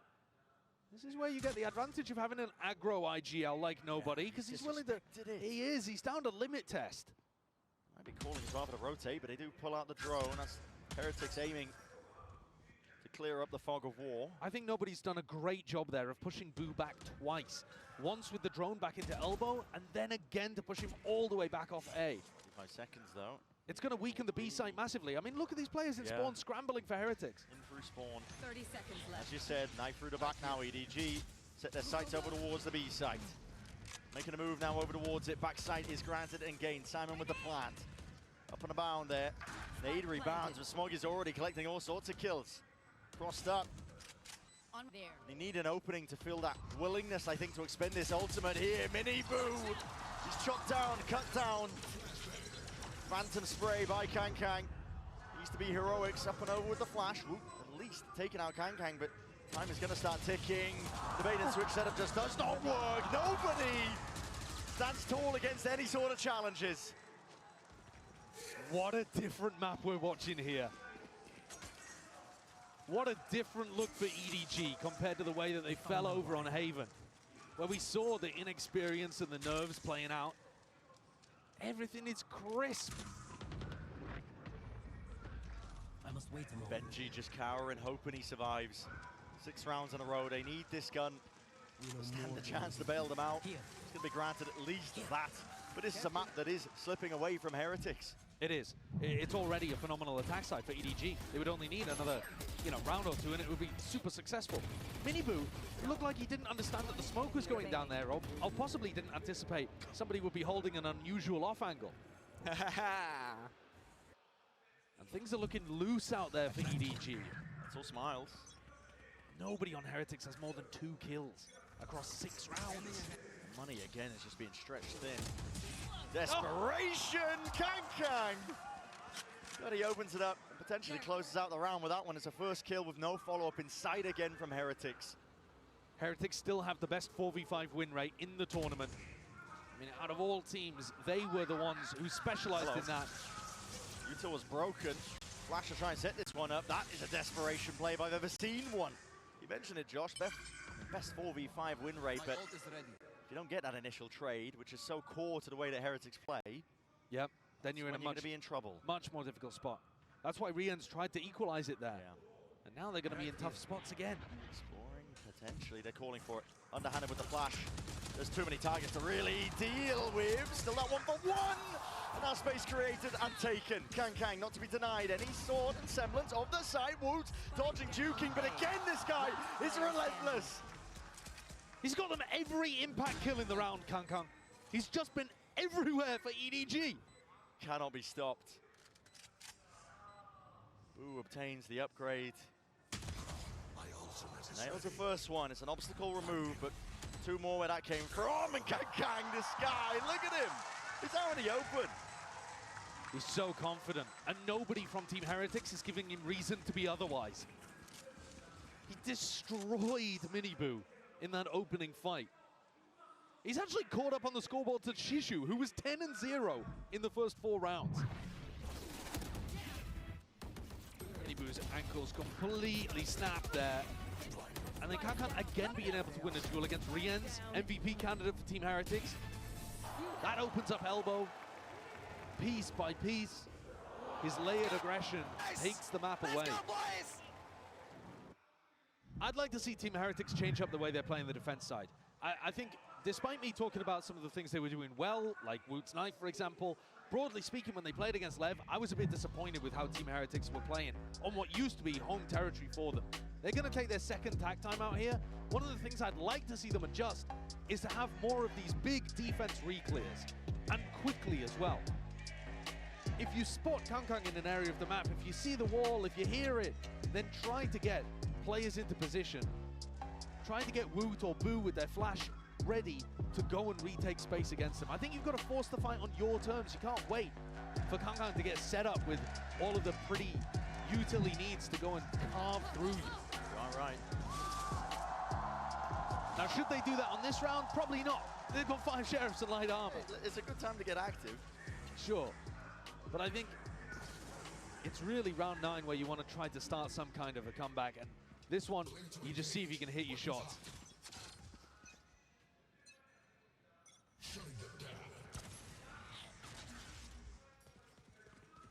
Knife's going to be dodged. Predictable here for the EDG players, and Orb's farmed up alongside it. Boo's just trying to take away any advantage he can in this round. Woot's also trying to stay mobile as well, right? Uses the knife on one side of the map, now rotates very quickly to top mid. This is looking like a crunch in middle. It does. KO set up and ready. Woot's right behind him. Flash, recon, nade coming.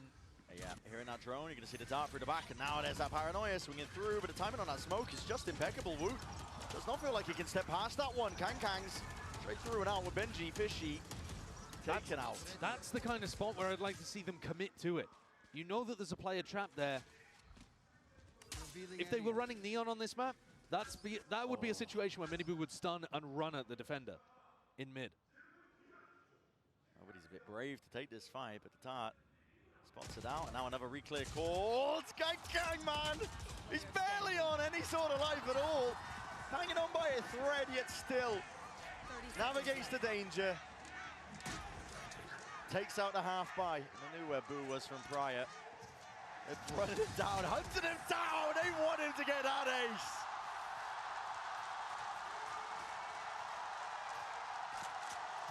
Stand up, take a bow, whatever you like. Listen, it might have been against the ecos, but take the aces where you can get them. And I think that shows you the difference. Kangkang was still playing really well with all of that pressure in map 1. I think he's just the kind of person that, you know, forged into a diamond under pressure. Oh, yeah. But for everybody else, I mean, you look at the way that Simon is bunny hopping towards him in that spot. You don't do that if you're feeling stiff, if you're feeling nervous. 8-0, EDG have no reason to be. Heretics still haven't come up with the answer here. Can move to top mid, trying to rotate these defensive positions. Woot holds the knife at the beginning. Looking to maybe save it for the execute. Big group up. See, the drone is a good time to use it. Would cancel it out. Yeah. It's just that. Decides to. The drone actually still got tons of value there in terms of info. You know that there aren't players holding in these tight corners nearby. So many ults for Heretics. If you're going to put a round on the board, wipe out that goose egg, it's got to be now. Mini Boo, ADS'd up. Just trying to lean onto those reaction times here, but with every single passing moment, EDG are just disrespecting this. They're all the way in through the back of the site. That's a dart, connecting. Flash the follow-up as well. Woot! No long for this world. Showstopper rebounds, but only the one. Nobody has done all the work. Overdrive, offloaded, quick pivots, Smoggy's around, Norofef connects, and alongside the Paranoia still, tangled up, tied up, Benji Fishy is alone, he's isolated on a bloody island, and they want the kill. There's no reason to go into him whatsoever here. EDG, I think, have overthought it, but it didn't make a spot of difference. They had access to either site they wanted to go to in this round. 10 seconds left. 10 seconds, but this time it's not going to be even a shadow similar to Haven. Those rounds where the clock denied and EDG's attack side calling looked dismal. This could not be more different. It's looking like almost a clean sweep, and Benji, no luxuries granted or given. No rifle for the next. It's 9 in a row for EDG now. They've completely activated. Yeah. Wu couldn't hold on in the back of the site. Miniboot got destroyed as soon as he popped his ult. I thought we were going to see Simon. He was saving the knife to try to deny it. But this turnaround is truly ridiculous. This is round 10, and Boo has a glass cannon up while the rest of his team is saving. It speaks volumes. Could there be a more desperate play? EDG have been contacting quite a bit, but it's the initial knife that you got to dodge. Let's do that. Nobody from droning further back. No access, and they spot the op-out. They know exactly what they've been cooking. They're not breaking the drone as it comes through B main. They're not denying space that nobody's taking away from them. It screams desperation. Team Heretics very rarely run out of ideas. One of the big reasons they've been one of our best teams of 2024, but right now, Stratbook looks cooked. Bloody hell, used the momentum of the drop wire, spraying them down here. The teammates had his back. Kang will fall, not without their reward, and Woot. Hello, Rians right from behind, they're striking. But nobody's going to try and offset this now. Even Smoggy side by side, could beat by Boo. This is just getting ridiculous. Dart through alongside that Paranoia, reclaiming the space, and the spike alongside it. It looks like Rians might have an opportunity to do it all. He's on the flank, creeping up behind Smoggy. Best chance in a long while to get around, especially when it's just down to Smoggy. 1v2. Rians creeping, crawling up onto the angle. Reveals his hand with the deep dart. Clears him out, gives that peace of mind. Up close and personal. Boo. Looking to break the bags. He's just missed the timing, but he spotted the barrel. And there will be no betrayal this time. It's all on the side of Smoggy. They'll stick this defuse, they'll get that round, and it does start with one at the end of the day, but it's going to need many, many more alongside it. How dare I doubt the strat book? What a perfect idea from Team Heretics. How is that the round that they end up getting on the board? Rien's popped. They played a little quicker though. They were more willing to take risks. This walkout through market, that's the kind of thing that they haven't really been doing. Insane. Good job. Nice shot, centers. They're going to need plenty more where that came from. Exactly. Hidden reserves are going to need to be tapped into. Heretics doubled up, trying to hold it, stun. Good connection, reveal onto all of them, and now the side swipe! They all topple, they all fall. An attempt by Benji Fishy is all for naught. Just the one voice dropped back down to that spectator seat, forced to watch this round play out. They were not ready for the stun coming out from Kang at all. They also weren't ready for the fast player coming towards A-Link. Just expecting everyone through elbow. Heretics are getting pulled to pieces here. This does not look like the dominance we witnessed from them earlier this year on Sunset. No one could touch them on this map. It's round 11. You only got the one round. It's a 2v4, but surely you got to make a play for it. I wouldn't have believed you if you said to me after that first half of Haven that the next map was going to be more dominant the other way around. We saw a 9-3 half. Yeah. EDG only won round 12 in the pistol follow-up. It's absurd. And yet this has even been more one-sided. Yeah. There's not even been a single round where Heretics, I feel, have been properly in it. The only one that they won was where they had a glass cannon operator and ran at people hitting sheriff shots. Both teams matching each other, just trying to go for the gold split. Missed the memo. This game's done quick, apparently, but you can see from these kills here, the high tempo increase is called. They know that Boo's got an op. As soon as they realize the op is not in play over there, they just want to try and run over them. This is EDG with a full read. They took a peek at the book and the scripture. They knew what Heretics were cooking. Deep recon to try to set up. Boo's made his way over towards B. They are still trying to change up these defensive spots. One trip broken. Run clears. TP backing away. Are they reading the pinch through market? I mean, listen, they're going to have a vice grip onto these defending players, anchoring or not in through the cage, just trying to stay alive, trying to dodge and weave all sorts of bullets. And nastiness that's coming their way. Boo, a flick adjustment. It's just not there in time. It's overwhelming. This Orin and EDG are giving out. And 11-1 is where we stand at the half. Resilience shown from EDG. If you opened up this grand finals and you were worried there was going to be a blowout, that EDG were going to crumble at the final moment after already making history and fall, it does not appear that that's going to be the case today. They have struck back hard. Like I was saying, those hidden reserves are well and truly there. Let's send it down to the floor for an interview with the voice actor of Jet. Hey guys, what's up? Jen Lee here with Shannon Williams, the voice actor of Jet.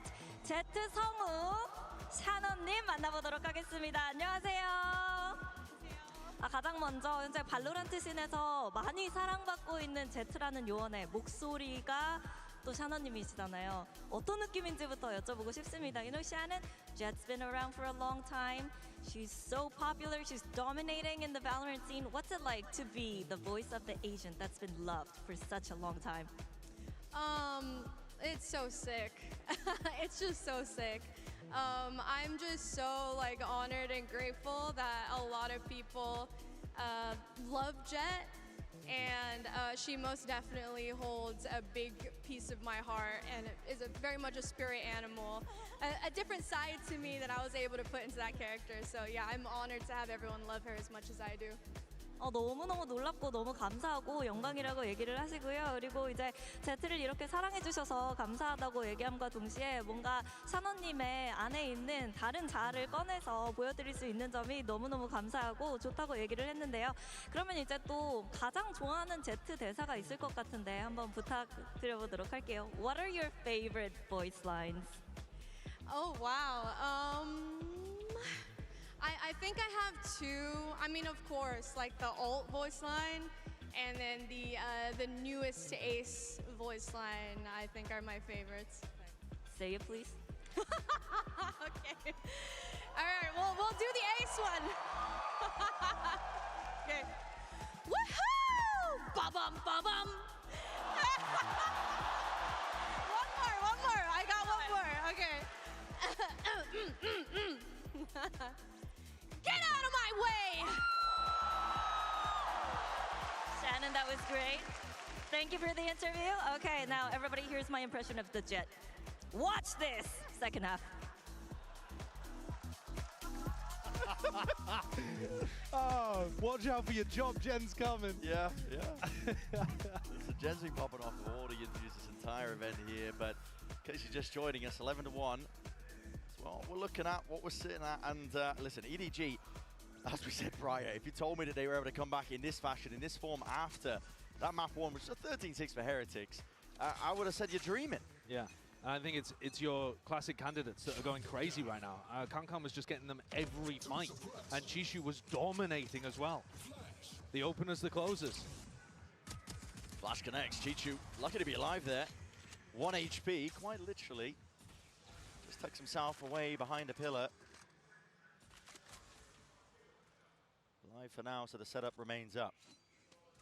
It's a nice idea from Team Heretics, trying to get that punish on the Cypher, who's often going to be trying to play aggro towards B main. There's a trip there, and they know it, and there's the punish, actually. Pretty good. You got to be able to shut down Kong Kong in these rounds. That's certainly something that Heretics have learned. Trying to get that info. Timing. Miss! Wait a second. Players are there, ready for the trade. Boo to respond. That might make them think that there's nobody home at B, because why would somebody be pushing out and anchoring the site? And yet there are actually two people ready to defend this. Smoggy and Chichu. Not Smoggy's quite angle. shoulder to shoulder. Smoggy's on that high ground angle, perched up. Barely peer over that smoke that's just dropped up. Blossoms, blooms. Chichu is getting brave. 29 seconds left. They gotta know at this point, but with the walking in play, contacts by Heretics. Finally, a few stray shots hitting. Damage done onto the other side of things. Trying to go for the swing. Paranoia sweeps through and through the smoke. They knew that Chichu was low. 13 seconds. Time becoming an issue. EDG. Smoggy.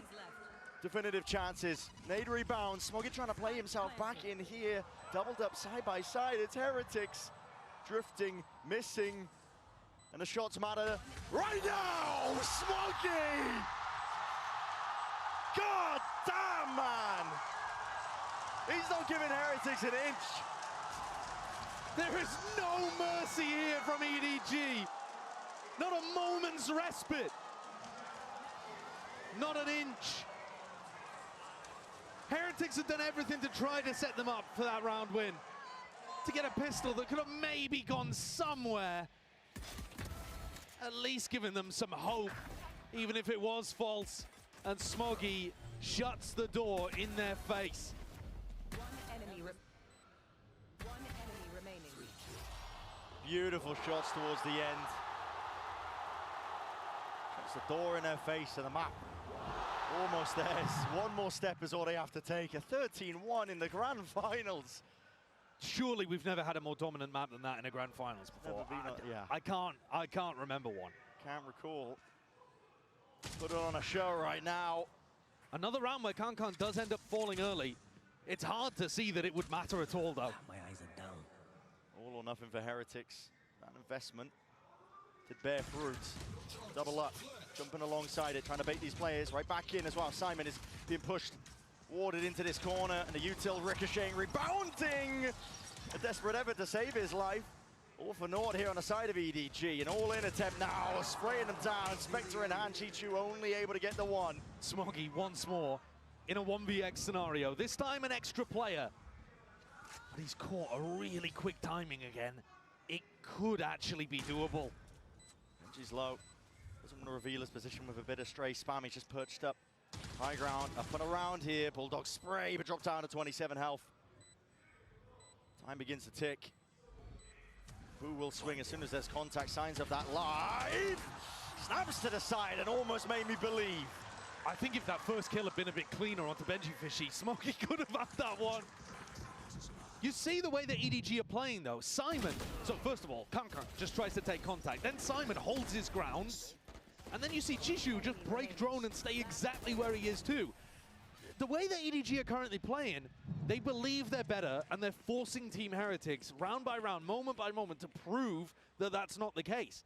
EDG are not going to give them a shred of extra respect unless Heretics earn it. There's a pause and a timer. And that's brutal. Only mean a few things. Because if this was in a tense scenario, yeah, you'd be thinking the tension is ridiculous. Hope the groan from the audience picked up. But a tech pause in a moment like this is absolutely brutal for Heretics, I think. There are a few instances where some kind of pause in the action might ice the team that's got momentum. But EDG's momentum all came from the first half, and Heretics are just now left to sit silently. Can't even talk about what's going wrong, can't add any levity to the moment. They just have to fester in what a mess they've made of what used to be their dominant map. See crowd being led to chance as well. That's the Heretics side of the court. Yeah, you don't. A lot of family and friends are staying. Honestly, you don't need to lead the crowd in EDG chants. You really don't. I think they are certainly the favourites here in Seoul. We've had quite a lot of Chinese fans, I think, coming in. It's a short hop away, to be honest. Yeah. I mean, listen, right over the sea. Maybe a bit of land in the process. Yeah, you do land. Right here in our finals, getting a little bit of a wave going. I do appreciate that. But I do love it. I mean, Heretics. It's coming towards us. I was about to say, is it coming towards us? Yeah. Give it a go. Hold on. What, you lifted your arms too early? No, you were mad late. I missed it. I was looking at. Oh, mate, you were crazy late. I was looking at the screen. I completely missed it.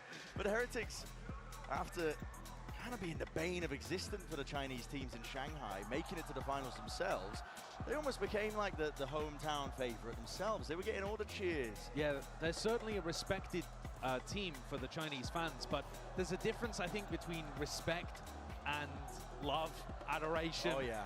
And all of that is poured out en masse for EDG.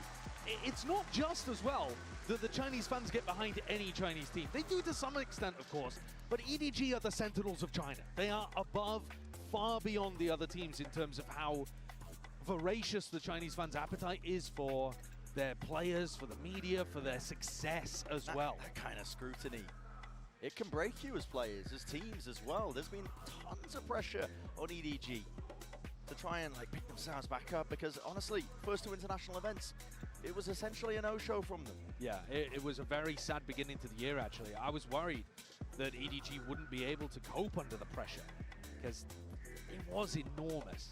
Crashing and burning out of Shanghai, but from the ashes, they've rebuilt themselves, with Simon coming in, Hanong moving to supplement the coaching staff, and you can see what a difference it's made.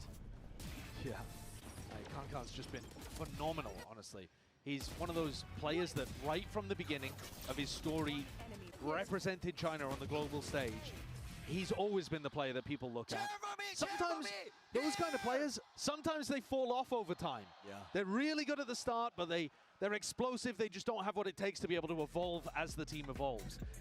I think it's not just that Kankan has evolved as his team has evolved. He's actually led the evolution of EDG. It's huge what he's been able to accomplish, to grow as he's gotten older, to realize his own dreams. I'd agree. He's been making sure that Simon is up to scratch as well. There are rookies on either side, of course, on both sides of the stage, and just getting whispers of the ETA. Looks like the problem might be fixed. I say might be because, listen, sometimes things do take a tumble for the worst. And the ghosts in the machine. Yeah, I've just been burnt too hard. You know what I mean? I'm jaded at this point. You never know. You get told sometimes already. It's no one's fault, of course. I mean, listen. We can allocate blame if you like. Okay. We can just pick somebody. I'll blame you. if that's what No. It wasn't me. 12-2. Kankan was talking too about their losses at Shanghai, and he said that they knew that they looked back on Masters Shanghai and they knew that they need to be working hard, doing better, showing their resilience. How could you open the grand finals with a better showcase of resilience than this? Yeah. Almost a slam dunk finish here for Sunset, and we're right back into the action. Didn't miss much here. Nobody. He's going to be missing his head. Right off the shoulders. Clean as anything. Heretics showing no mercy. They know it's got to be relentless if they're going to try and stand any chance in this map. The EDG economy in a bad spot, so they're looking to take risks. I would have loved to see this a little more, I think, from Heretics when they were on the defense side. Going for that triple push down through mid. Something smells up. You got to expect more. Yeah, they certainly do. Holding for the angles. Wait, they've missed one. Kang. Doing the damage. He's immediately reacts, thinking that somebody's going to be there trying to punish him, but now can go back and pick up that Guardian. See if he can do anything else with it. Still a 2v4. Heretics into the post plant themselves too. Giving the Guardian over to Shishu. Very confident in his own Sheriff aim by the look of things. Yeah, maybe the better course as well to try and go down to the spike, but I think Miniboo's missed the timing there.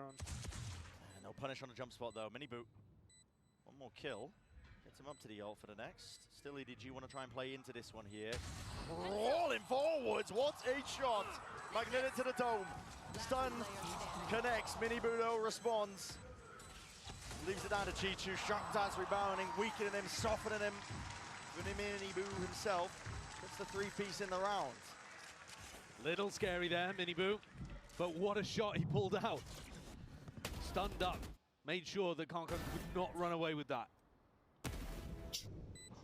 But they would need another 9 rounds to make this possible, and even that would only get things to overtime. It's a foregone conclusion that we're heading towards Lotus anyway, no matter what.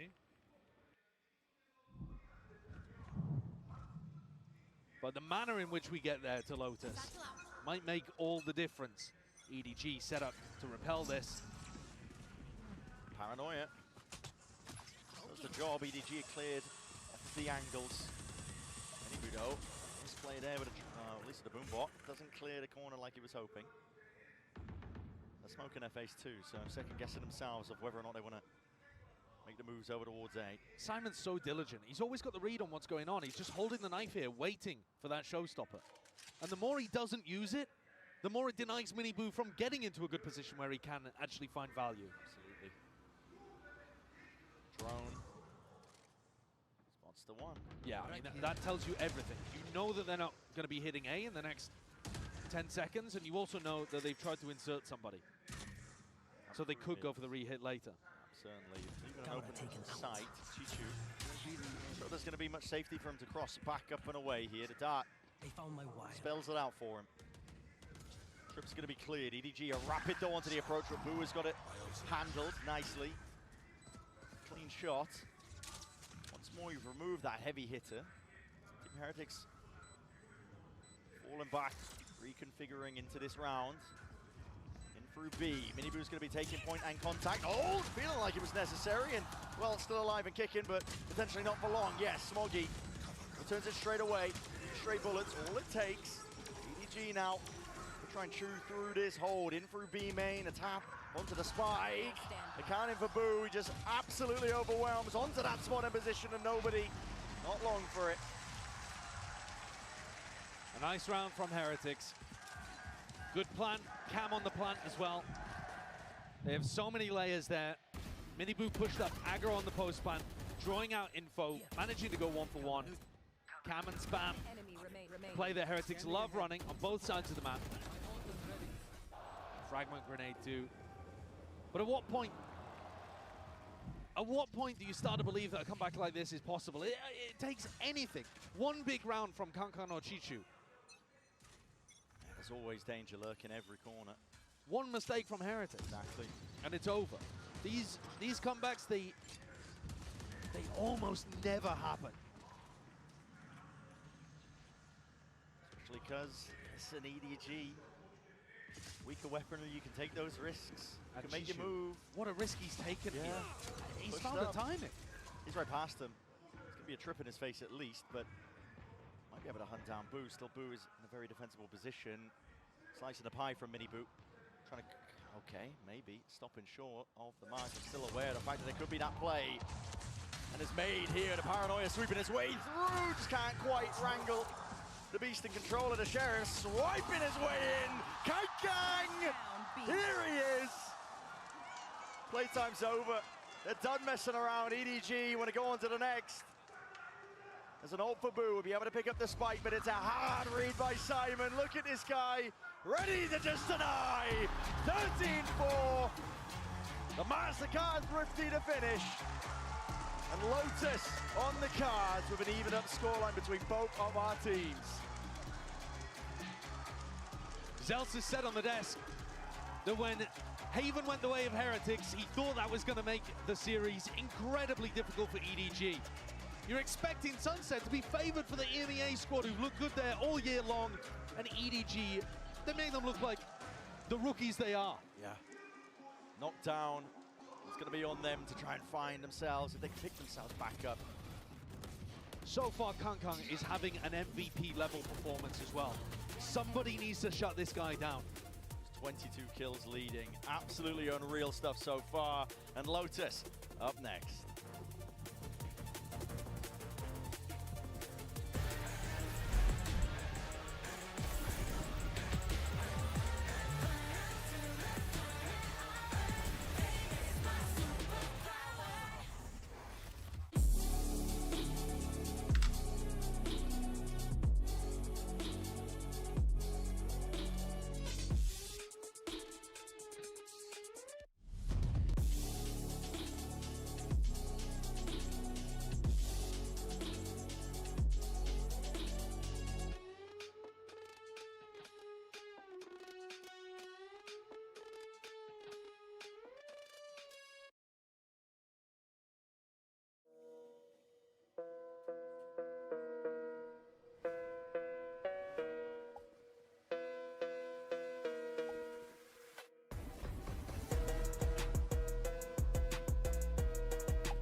Red Bull gives you wings.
Jen Lee here with Anna and Leo. Now, thanks for joining me, guys. 높으신 분들이니까 열심히 모시세요. Now, Anna. 먼저 챔피언스 서울 이번 대회 그리고 한국 팬들과의 만남이 있었는데요. 좀 어떤 경험이었는지부터 여쭤보도록 하겠습니다. How has Champions Seoul been like for you, and what do you think of the Korean fans and the Korean Valorant community? Honestly, it's been a really, really emotional week. Like, we've been here all week getting to know players, going to PC bongs, going to so many different things. And this community has got to be like, it's got to be like the best community so far. Like, the hype is so real, and we are just so happy to be here right now. 너무 벅찬 경험이었다고 얘기를 합니다. 오늘 선수들도 와서 많이 만나고 PC방에 가서 유저들도 만나고 팬분들도 만나봤는데 진짜 여러분들이 너무 많은 성원과 응원을 보내주셨기 때문에 벅차고 감사하고 정말 한국 팬들이 최고의 팬이다 라고 얘기를 해주셨습니다. 그리고 이번 챔피언스 서울이 또 역대 VCT 최고 시청률을 기록했는데요. 여기에 대해서는 어떻게 생각하시는지도 물어보도록 하겠습니다. Champions Seoul has already broken the VCT viewership records. So what are your thoughts on this big achievement? Yeah, baby. Yeah, baby. I mean, that's pretty incredible, right? I mean, I think like those numbers are really, really humbling to us, honestly. Like, we work really, really hard to bring a great game and a great sport to our players. And so when our players show up and when they give us that validation, it is so incredible. And honestly, like, we've been growing the audience. Like, we have grown in China. We've come out on console. We hope our console players are enjoying their first champions. So yeah, it's just been incredible. 아무래도 워낙 모든 사람들이 여러분들께 그리고 선수들에게 최고의 환경을 제공하기 위해서 열심히 노력을 하는 만큼 이렇게 큰 수치가 찍힌다는 거 그리고 이렇게 여러분들에게 사랑을 많이 받는다는 것 자체가 너무너무 감사한 일이고 그리고 또 확신을 준다고 얘기를 하는데요. 그리고 이어서 중국 번역도 론치를 했었고 그리고 올해 또 콘솔이 나왔던 만큼 더 많은 분들이 함께할 수 있기를 바란다고 얘기를 했습니다. 그러면 리오님에게 2025년 좀 리그 포맷에 변화가 있다고 발표가 났는데요. 팬들과 선수 들에게는 또 어떤 영향을 미칠지 여기에 대해서도 여쭤보도록 할게요. So you guys just announced that there will be big changes for 2025 when it comes to league formats and also the scheduling. You know, how would those changes most benefit the teams and the players and also the fans? I'll tell you, we're very excited. 2025 is going to be a very special year for Valorant. It's our 5th anniversary. Not every game gets that opportunity. We're very humbled, very grateful. As far as the sport goes, we're finally expanding the calendar. We're going to have more Valorant with champs now in October. We're also expanding the number of teams in our leagues. We're expanding playoffs. We have a new format. We're better aligning the game and the sport. And we're bringing our events to 3 brand new locations around the world. It's going to be the best year of Valorant in the VCT yet, and we cannot wait. Oh yeah, baby. 먼저 2025년이 발로란트 5주년이거든요. 근데 사실 많은 게임들이 5주년을 맞이하는 그런 기회를 접하기 쉽지 않은데 상당한 영광이고 그리고 여러분들께 감사한다고 얘기를 하면서 내년에 가면 리그도 더 길어지고 챔피언스는 10월에 들어가고 그리고 플레이오프도 조금 더 확장되고 많은 팀들이 더 VCT 서킷에 들어오게 될 거고 정말 많은 변화가 있겠지만 선수들도 그리고 팬분들도 즐길 만한 것들이 더 풍성한 한 해가 될 것 같기 때문에 2025년 많이 기대해 주시길 바란다고 얘기를 했습니다. Thank you, Leo and Anna, for joining me. Thank you. 감사합니다. 감사합니다. Hope you guys enjoy the game. Welcome back, everybody. We have some champions in the house. It's Jogamo and Potter. Welcome, guys. Hey. Hello. It's so good to have you two here. We got Kakuka with me as well. But that map, let's quickly break it down. What a stark contrast from the first one. What happened? Yeah, I can't believe it. I mean, I can kind of, but that first map already, things were wonky for EDG. You know, the fact that right after that Omen ult, landing towards A site, kind of meandering around and unable to plant, running at a time a lot. And the stage nerves, you could just absolutely see it. So it's good for EDG that they were able to get a reset backstage and looking like a completely different team on map 2. Yeah, and Jog, look at the vibes. Look how hyped Kong was as well right after that. You gotta give it right when you're on that stage. When you're on the stage, you're giving the hype, you're letting the crowd know, and you want to put the crowd on your back. You say, let's hype up the crowd, let's get hype. So I think it's amazing that Kong's getting the crowd on his side, and I mean, he is a crowd pleaser, so I can't be mad at him for that. Does he have that dog in him? He got that dog in him, for sure. 100% he got that dog in him, for sure. Yeah, and now looking at Lotus, things are moving pretty fast as the Asian Select has already been decided for the 3rd map. We know that this is a map that both of the teams have a lot of experience. Team Heretics decided to change the composition, go for the double controller, a lot of what other teams in EMEA are doing. But the way that EDG present this map, how they run the Clove, some might think is a little bit wacky, but the presence that they're able and the pressure that they're able to put across the map definitely pays off. You guys like the Clove? Of course, why not? Clove is a beast right now. I love the Clove. I love the Clove, and you know, just a double initiator comp on the one side and Viper on the other. I'm loving this. You know, in Americas, especially for our team, there was a lot of discussions, a lot of debate back and forth about what's going to be the flavor of this map, what's the best comp. And for us, it was the double initiator. It was without the Viper, but I think it makes sense that the Raze is coming out because the Viper, the HP gets dwindled down. So just in tandem, these utilities work together well. And now, Christina, you're no stranger to the desk, so you know that Bren and Sideshow are waiting for us on the other side. Would you like to do the honor and toss to them? Bren, Sideshow, take it away. A true professional in every sense. Listen, in every sense. I'm ready for Potter to step back into the ring. Listen, the talent are ready and waiting. Open arms, I'm telling you. Open invitation here. But Lotus for our map here in the grand finals, the middle ground here, where in terms of where reaching with the map pool of both of these teams and the map pick bands. And where they've gone, EDG have kind of upset a multitude of opponents, I think, over the course of this tournament on this map. You know, you can dismiss their composition for being non-standard, non-meta, but they do make it work, and it works well. They make it work amazingly. They're great at playing around smokes. They're amazing at trading Kang, and their pistol round strategies are always creative, always finding success.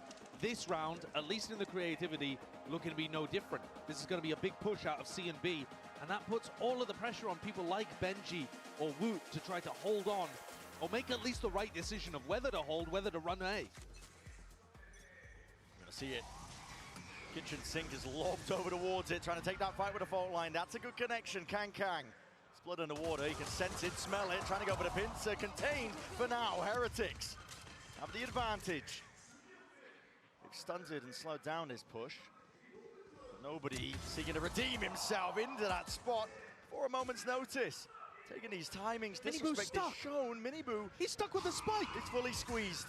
Out of spot, out of position, still satchels through, and his team's going to make the decision for him. Taking that space onto the site. Now everybody trying to go for the retreat. Damage done, tapping away, pistols in hand. Not enough to claim these kills. Let's soften them up potentially for that rainy day. Kang is relentless. He won't let them loose, and he will not let them have even a single chance. Heretics somehow finding heads and finding a way through this. Tap through the wall, nobody is left in a difficult spot, a 1v2, but all that damage done, as we said. Briar, shots online! That's just a disgusting pistol from EDG. Nobody with so much value there. Collecting the B. React, which I think was the wrong call from Heretics. You know that they pushed out B and C. You know that A is open. I'm not really sure why they tried to do that small feint into the B site. Maybe over-anticipating that EDG were going to read the A pivot. EDG were ahead of them at every part there, up until the very end where nobody was in a tough position but pulled out the Red Bull clutch. A lot of these maps can be defined by the pistol rounds. No loss here, but EDG continuing that momentum. Smoggy. Still holding down, locking down towards C-Mount. Someone's got a fault line just in case. Door opens wide, but the paranoia, they already know that there's a chance of losing B-main control, but no. Once more, Heretics have worked back. Pushed into predictable avenues. Pings out from Heretics over towards C, which is where Smoggy and Simon are holding. But it doesn't really look like there's going to be enough utility to shove them off the line. Even if Boo decides to commit Haunt or a Prowler to this, I think they're just going to break it. I'd be surprised if EDG gave up map control. Yeah, it's just responded with a fault line, and you keep this stack over towards A. 2 players, crossfire setup. Might just get put into the blender. Okay, Kang tries to play off the flash. A couple of these eco kills, he's handed over the rifle to them. Not just that, damage, stray shots, straight through the smoke, and Woot with the possibility to get this plant online. Putting the pressure down onto Rians. He still returns with a frag. Traded though. And Heretics have set themselves up into this post plant. Benji's on with the rifle. Did Smoggy see Miniboo here? I don't think he did. Fault line ready. Time to strike is nice. Smoggy's trying to run these players down still. It's defended from above. Benji Fishy, man of the hour. Time starting to tick here. Ombre to spike and that rifle handed over. A costly mistake. Chi-Chu has to pick up the pieces and forge a path to victory. No more bullets left to do it. And Miniboo knows it. Locks it down, holds it down, and answers right back after the pistol. Finally, we're seeing both teams really early on try to get stuck in on a map, not allowing it to go early one way or the other. I feel for Kangkang in that spot though, because he really believed that Paranoia was good. He trusted in his teammate, and he ended up being betrayed by it. Woot, playing anti-flash, managed to swing back in and help deliver that first step to the Masquerade Thrifty. Heretics will be loving that one. Not only does it hurt the EDG economy, but it actually allows them an opportunity to start getting these attacking ults going, which otherwise would have been a big disadvantage. It's one of the biggest reasons that Team Heretics, or at least biggest tools that they have to rely on their attack side, compared to EDG's less standard approach. The ultimates that Heretics have access to, slightly better. And they found the gap here, if indeed they do press into B. EDG are super happy to gamble. When they're on ecos, they'll often run 4 players A. They'll sometimes push on defense, like we saw on the pistol. They have a lot of ideas on. Pretty par for the course though, just trying to stack a site when you're on the eco. It's nothing really innovative. Oh. Okay, Kang. Takes a gander and a peek. This spike is in serious danger of being lost. Benji's taking a risk even going to retrieve it right now. He's having to slow down the footsteps. He doesn't And they know it's the Viper, they know it's the Lurker. So slight mistiming. you can see them playing way back on C. Like they know. Side's been taken out, but players are in position. EDG have got them surrounded on almost every front. But their weapons aren't good enough to spam, so this plant should go down fairly easily. They throw the Paranoia in as well, just to make sure nobody can play Waterfall. Aftershock is good. Kang being played in here. All that sound and distraction. Shots are here. Head's barely poking over. But it matters not. Give him a pixel, give him anything. Kang will make it work. Guns have been handed. Crossed over. Benji Fishy 1v2. Has a lot to deal with. Prowler running him down. And He has no sound. Damn. It's back to back. The Thrifties, they just keep coming. Nobody with Bulldog in hand did so much there. The turret evaded as well. What was going on there? Came back through Mound. Planted. Must have been offline, I think. Yeah. We didn't get to see it really inside the POVs that we were watching, but just out of range. They crept through. No problem. Either that or they found a blind spot. Well, certainly Kangkong was trying to tuck underneath it as if he was trying to play the blind spot. It was odd. To be honest, I think Benji pointed it, in some sense, kind of the wrong direction, too. It's a scrappy and explosive. Why are the fucking Sentinels players so Hopefully seeing signs that it is a bit more back and forth. fucking behind like EDG? The turret. That's still here. Smoggy gonna refresh that one way, but he's gonna respect now the Prowler. Like, is there some fucking law behind that? So even with Team Heretics taking this portion of the map, EDG still have very good information around.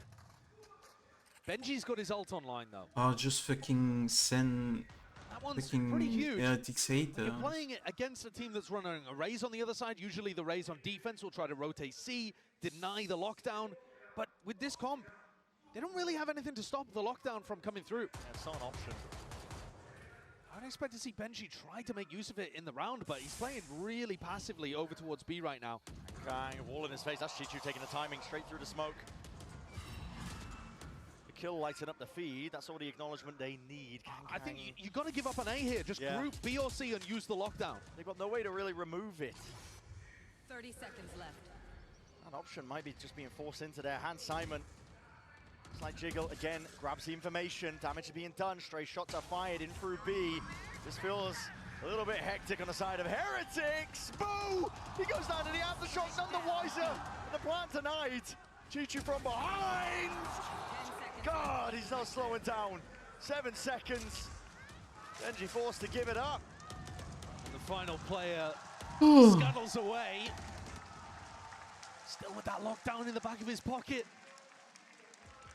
EDG string 2 together for the first time on Lotus. A strange one. Yeah, and they've also broken the economy of Heretics. I know that we've seen the Thrifties do work, but you can't rely on them forever. What is going on here, though, as well? Boo just missing the sound cues because of the Nightfall. It's not even sound cues, you can see it on your screen. I know he can see it, but that's the only explanation I can think of. In the chaos of that, I think when time's running low, decision-making just going to miss. Like you said, you can't rely on the Thrifties, so the Heretics drop down. Benji Fishy have to be the point man. With that Guardian disrespecting, at least pushing back over towards C. Speaking of disrespect, EDG have a lot of bodies behind this. Yeah, this is one of their kind of substandard, but they still run it, defensive looks where 4 players stack over towards A really early on. Get somebody posted there. You've got options. It could be Kangkang and nobody, and you can run forwards with the Prowler, or you can just post Shishu up over towards Rubble. And it's tough, because if Heretics try to gamble that EDG have got 4A at the start of the round and fast hit towards B or C, it might not be this defensive setup. Lineups are here, mass pings on the mini-map at least. Heretics looking to make the mark. Over towards C. Smoggy will seek to deny. They're going into a C's and a medal. There is a chance that Heretics get melted. Could eviscerate them. Gets the connection and the reveal. But it goes on either side here. Fully revealed up. Mini Boo cleaning up onto the corner. Cuts it up from Chichu. Trying to get his team right back into this one here. He does have the angle, but he hears that TP and he's anticipating it in a different direction. And ult. Lockdown. It's dropped down. This is trying Heretics now to pave their way through. There's not going to really break that one. I mean, Simon is going to place the aftershock to see if he can delay and deny the plant from going down, but tucked into the corner, Rians will get an extension of time into the round now. EDG up onto the flank with the flash. And through Waterfall. Overdrive into the hands of Kangkang. Rians just can't hold a candle to that. Movement too good. Chichu defusing, but sprayed down. Beam down. Wood holding it down. Nobody can cross the line in the barrier, and Simon, his desperation just tucked to the side. Josh, you said you can't rely on the Thrifties, but listen, MasterCard are getting their money's worth. This is ridiculous, our third that we've seen so far on Lotus. And we finally got the lockdown invested as well, and you can see now, I think, why Benji didn't want to use it so much in those prior rounds. They don't want to use it as a tool to get in onto sites. They want to use it as a tool to ensure they can get plants on sites. And there is a subtle difference there. Normally, when you use it as a tool to initiate, you have to exec as it's about 4 seconds left on the clock. That's not enough time to plant. The defenders are already going to be in, trying to deny. As EDG are trying to deny Rubble currently. Big reveal, big coverage, Mini Boo. Straight up and over, Benji Fishy looking to contain. Plugging up the holes, but he is alone, isolated. Smoggy. Bite of the apple, tap with a rifle. Resets it. Pedrora's core. Oh, the play's being made all across the board. Chichu! You didn't have to do it to him, not like that. Embarrasses Heretics in through tree. He is the immovable object of EDG. And could we have it any other way? And that's an ace if I've ever seen one. He's been superb at this tournament. He really has. His win rates in these opening fights, immaculate. But guess who's there supporting him on that entry too? Simon from the back. The fault line comes through, stuns onto Woot, and frees him up to go for the rest of the kills. Kangkang, he can't even believe it behind him. Disbelief. He's like, mate, this guy. Where are the rest of my kills? You're going to ruin my stats here, Chichu. He's taking over. 12-4. He started off on Sunset 10-0. Now, he did slow down after that, but his opening to the map drove a spear firmly into Team Heretics. It's amazing how much Chichu's doing actually for them overall in this tournament. He's winning about 70% of his opening fights. That is ludicrous. That's insane, man. He That's really is. Absolutely bonkers numbers, and you're also seeing the value that he has across the board. Yeah. On Haven, he couldn't quite get working today, but on previous times, he's been so good with the lurks. Intelligent player. And fairly calm under pressure too. He's one of those players alongside Kong you can expect to perform in every game. He's been so clutch this entire tournament.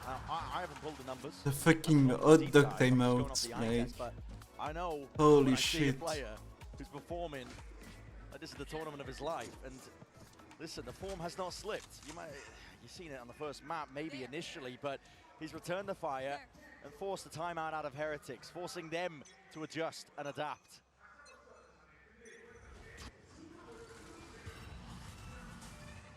Again towards A Rubble. Wall's going to be going down here. Heretics are giving up that space. It's conceded by EDG. And I like that EDG don't fight over it. One of the big advantages that Team Heretics comp has is that it should be able to win Rubble fights. Kong's always going to be a bit of a wild card in those Rubble fights because the Neon can get into really unexpected situations, but generally speaking, Heretics should be able to own that part of the map.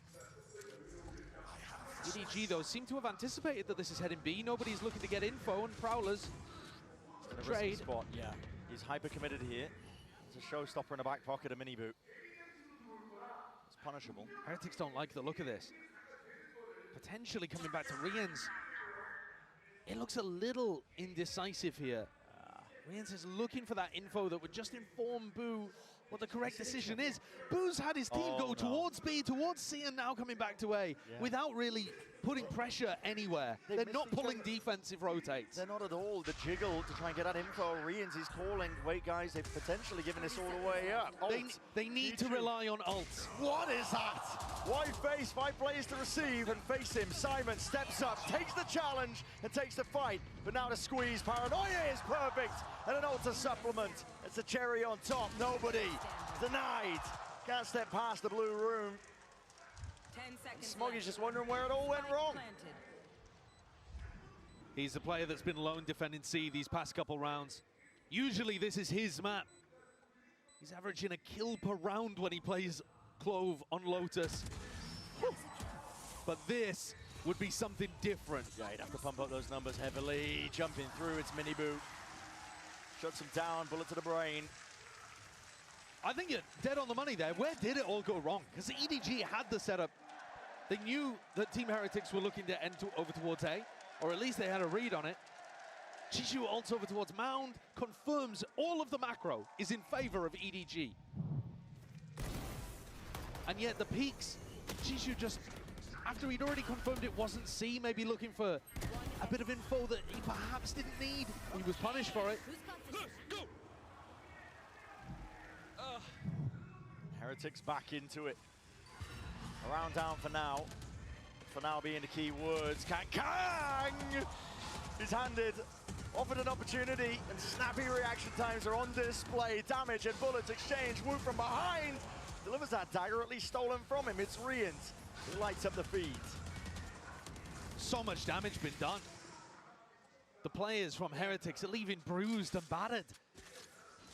They haven't forced out the Rolling Thunder either. If they could have put enough pressure on Simon, maybe he would have cracked, but such composure to keep that ult. And if Smoggy gets one, suddenly they're not dead yet online. Yeah, it will be a nuisance. And this is the kind of spot where you can try to play cheeky angles like this. One and done. The ult online has a TP into the back. Woo, hard commits that. Now you're putting the squeeze onto Smoggy. He Love this. is in the danger. There's no retreat here. There's no retreat at all. And once more, Heretics show that discipline on display. Kang! Accounted for. It's only one before he's dropped. An open sight here for Heretics. 30 seconds left. I love that snake bite, trying to deny any space over towards Waterfall. So Riens gets a safe plant off. And decision-making time for Simon. With a pit in a 2v3, you probably do not want to be using Rolling Thunder. But if they can get a spam kill, which EDG are normally so good at, maybe it becomes worthwhile. Chances. Need a kill, though, to make it happen. To get the ball rolling. They have Haunt. Haunt, any sort of reveals, not quite. Right there. It's util expended. No luck at a draw from the bullets flying forwards. Heretics have wrapped this one up. Finally, we've got a map where both teams have turned up to it. Yeah, a bit of parity. I definitely agree with Potter when she was talking about the nerves being present on Haven for EDG. I think EDG just came out with a phenomenal read on Sunset that made Heretics just look like they weren't even home. Now we're getting to that even territory. He's just going like this, and we have to expect those plays, okay? I think Miniboo's probably talking there about the way that Kang slid into them. They have to be ready for that kind of stuff because he's right. Kang will go for those plays. He's the kind of player that will sacrifice his own life sometimes to try to make the winning spot for his team. Have to remain vigilant. Enough util use, yes, Smoggy. Straight back onto the line. And Miniboo is taken out. He's got to watch now the rest of his team to see if they can piece together this round when they're a player down. Bring them down. Even more so onto these angles. The contact play is called and around Paranoia. Not even a connection. Smoggy is working this map like it's his playground right now, especially onto the side, but he needs some backup and he needs to bail out. Heretics finding it, dashing away, cancel the movement. Kang dropped down with a decay damage, can't stand against it. Smoggy also being pushed back, postured away, and the Nano Swarm! Benji! They knew he was there. The right util at the right time to punish Smoggy, trying to cleave the way through. 1 kill found, and he's still got a not dead yet! But he might not even need it. On for the ace, damage done to Boo. Round and round we go, onto the side. Taking it away, he's got the speed buff intact. There's no plant online. There's pressure still on the shoulders of Boo. How long does Boo hold for? Smoggy's reading into this, thinking that he's gone for the rotate. Oh my. It's a possibility. There was enough time for it. Boo could have walked all the way and just ran when he was out of range, but now back over towards C. Boo can die to spam here as he plants. But I'm not even sure that Smoggy has enough bullets in his gun. He hasn't gone for the reload. He was scared of a player being close, and now creeping, crawling up close. 1v1 still down to the timings. Smoggy can't do it with pistol in hand. It's Boo, Oh, fucking HP. who stands tall. It was up to him to be that veteran presence to make sure that the round did not go amiss. What a clutch from Boo. Desperately needed for Heretics, I think. I'm not a fan of how Smoggy played around these situations, though, with his ult. I think you look at that round from Smoggy without an ult online, he played it immaculately. He conserved his life, backed off, played off his team's paranoias. I actually think, though, that when he has the Clovo online, he can afford to be way more aggressive in those spots and use the ult to play his team in. I'd like to see him try to take that impact earlier on. I love you. I hard agree with that. He's pulled this time out initially from EDG. 3 rounds in a row for Heretics. And they've been abusing the site anchors, essentially, right? They've been trying to find spots where there isn't a seize or a stun to stop them, and Heretics can burst through. And they'll call some cancels. There'll be a couple waves in the exec. It's not anything super simple. But EDG need to get a read on where these are coming. Odin being bought here for Boo as well. Looking to try to do early spam over towards A, perhaps. Yeah, the players are drifting over. EDG, still some bite left into the round with the weapons that they scramble together here. Rifles in the hands of 4 of them. There. Ult's online too, so could be willing to scrap here. That's right big on target. damage. Yeah, nobody chunked down. Sets up for the TP. Nobody is committed here. The door's not even okay. Breaks it, backs away. Evacuation is called for. Missed the haunt as well. It was broken, of course, but he was aiming for on top of rubble there, so they would have scanned the back towards where Woot was. They've lost info over towards A. That Odin purchase ended up coming through very clutch for that opening fight. Those are the extra elements we've come to expect, I think, from a team like Heretics. A little spice to throw into a round, making sure that it is that much more winnable here. Going for the potential B pivot. The door was already opened wide here. Benji, footsteps rumbling towards them. And now there's Simon. Time to strike. Time to see if he can collect to corral these kills. Up and around. Chichu back and around. Obtains the upgrade. 3 versus 3 is where we stand. Heretics with time to cancel. EDG thought it was actually a B pivot going on there. You could see it in the way that Shishu threw his paranoia. Yeah. And yet they still held tall. Now nobody has to do it all. Sees the shoulder. Tried to play patiently. And Smoggy drifting into the fight, into the fray. Not watched for, anticipating that re-swing. Ops into the ult now, not dead yet. Spam follows through. He needs the kill, he needs the assist, but Heretics are the ones under that pressure! And G2 collects. I wasn't expecting the round to end like that. I was looking over towards Smoggy. No way. He had limited time to be able to get value out of his ultimate, and it looked like he was playing passively, but they ran away from the Clove, trying to deny them value, and straight into the waiting arms of Jishu. That's tragic for Heretics. To collect. Beautiful transfer as well. We missed that one, but still got to admire it. He's sitting at 15 and 7. And again, the team with the weaker economy, though it wasn't a full thrifty, comes out with the goods. 5-5. In a strange map. Benji has it online again. His ult. Once more, Odin spam. TP across, TP up top! And Wooder's going to be traded. Just the one for his efforts. Chichu's still here. Guess what? Peeking off of the util. There's more where that came from. Boo. See if he can cleave away in a path right through, but he realized that A is futile. Time to make the great retreat. Yeah, I think they actually saw both pieces of utility coming from Smoggy and Simon. So they've got a pretty good read here that C is empty. And they're going to confirm it with lockdown. Chichu's ult, he can go for the instant reposition as well. They can shore this one up. Now that the site's cleared out, Heretics. Good plant position too. Yeah. Trying to think ahead here. Into the round, a bit of spam from Boo. I like this. Forces util. Forces EDG to be diligent with the clearing.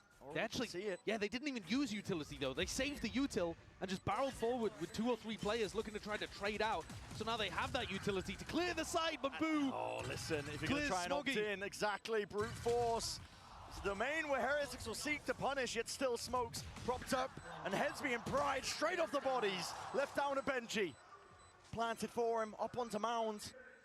Nana swarms up and over, just about catching, but Simon's got the half, and that's a potential wink on. Drop down time is of the essence, ticking away from them. TP up and around. He might not think he's claimed. No way, Simon! No way! Dropped dead in his tracks. And it's all Benji.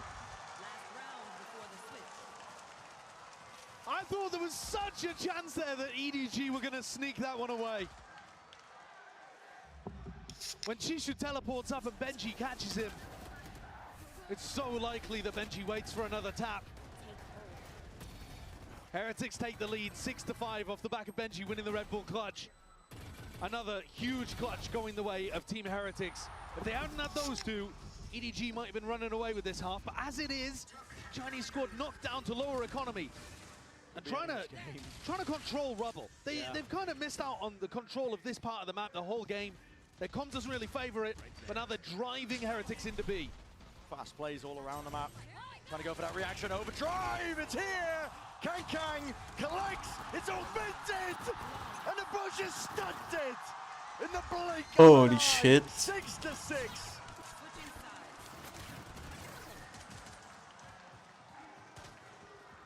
This map truly different to the prior two in ways that are supremely satisfying, both of them. Taking chunks out of each other, going back blow for blow. EDG's attack side is super potent as well. Team Heretics may not have done enough with only 6. That's the question.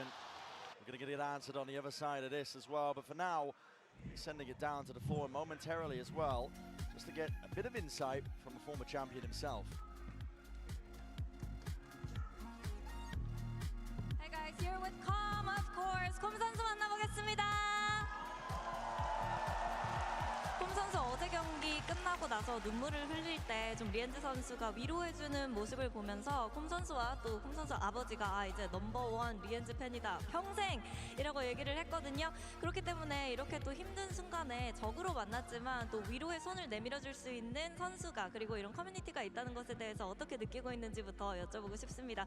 Com, yesterday you and Papa Com expressed the gratitude towards Rians, you know, being able to showcase sportsmanship, especially when you are at a vulnerable moments like yesterday. So what's it like to have an opponent that's willing to kind of comfort you through your hard times? I think it shows a lot of vulnerability and emotional intelligence, as my dad said. It means a lot to me for sure, because I feel like I'm a very emotional person. And yeah, I mean, it means the world to me that someone, even if they were an enemy for me like 10 minutes ago, they become my friend right after. 확실히 얼마나 이 발로란트 커뮤니티 자체가 EQ가 높고 서로에게 공감할 수 있는지를 잘 보여주는 부분이라고 얘기를 했고요. 그리고 또 콤 선수 같은 경우에도 뭐 눈물이 많은 이런 좀 감수성이 깊은 확실한 F이기 때문에 좀 그런 선수가 이렇게 위로를 해준다는 것 자체가 의미가 굉장히 많았고 또 굉장히 감사하다고 얘기를 했습니다. 그러면 오늘 아무래도 리엔즈 선수를 응원하러 왔나 싶은데 또 보내고 싶은 메시지가 있는지도 물어보도록 할게요. So I'm guessing you're here to root for Rians and Team Heretics. Anything you would like to say to him? Keep fighting. No matter what happens in this grand finals, have fun and enjoy the moment, no matter what. 어떤 일이 벌어지든 지금 이 순간을 즐기기를 바란다고 얘기했습니다. 이렇게 해서 콤 선수 만나봤습니다. Thank you, Com. And yeah, 하나 더. 사랑해, Korea. Thank you, Com.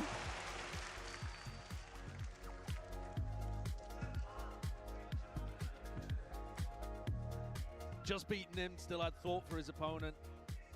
It shows you, I mean, there's no space for mercy, but there's still room for compassion with the way that they play. Oh, of course. I do really appreciate that. All of their thoughts here are going to be on getting that victory, but every time you win, you see the other side of that coin, and there's going to be both sides of it here today in the grand finals. No matter who ends up winning, there is going to be one bitterly disappointed loser up on stage, and that's going to be tough for either team to deal with. Exchange of the weaponry here, EDG looking to again increase that tempo, but stopped in their tracks as the Nano Swarms laid down prior. They've inserted Smoggy pretty deep on B right now. And what I love about watching Smoggy on these rounds is that he has Frenzy and Pick Me Up, which I think is just such a deadly duo. Yeah, speed buff if he gets that online. And the overheal too, or the over armor. It's just, it's so tough to deal with. The menace on the pistols. He's often in spots where he trades people out. So seeing him isolated here is a little unusual. You see nobody going trying to do his IGL duties, creating pressure on the other side of the map, indicating that this is going to be a C repop. Hard for Heretics to read into that though. What is this? Kang, he's trying to find it. Needs to be disciplined.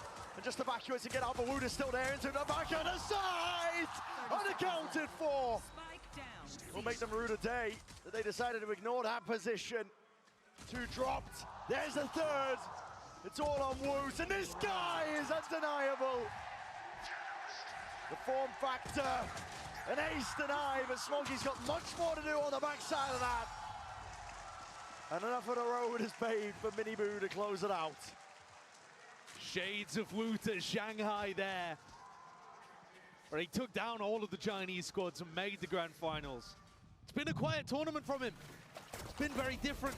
Seen him in that supportive role, looking to try to trade and help other people, help the team. Good to see him have his moment here in the pistol though, and what an important pistol that might end up being. Gives Team Heretics the lead, assuming no more of those thrifties, those pesky thrifties that we've seen today. An abundance of them.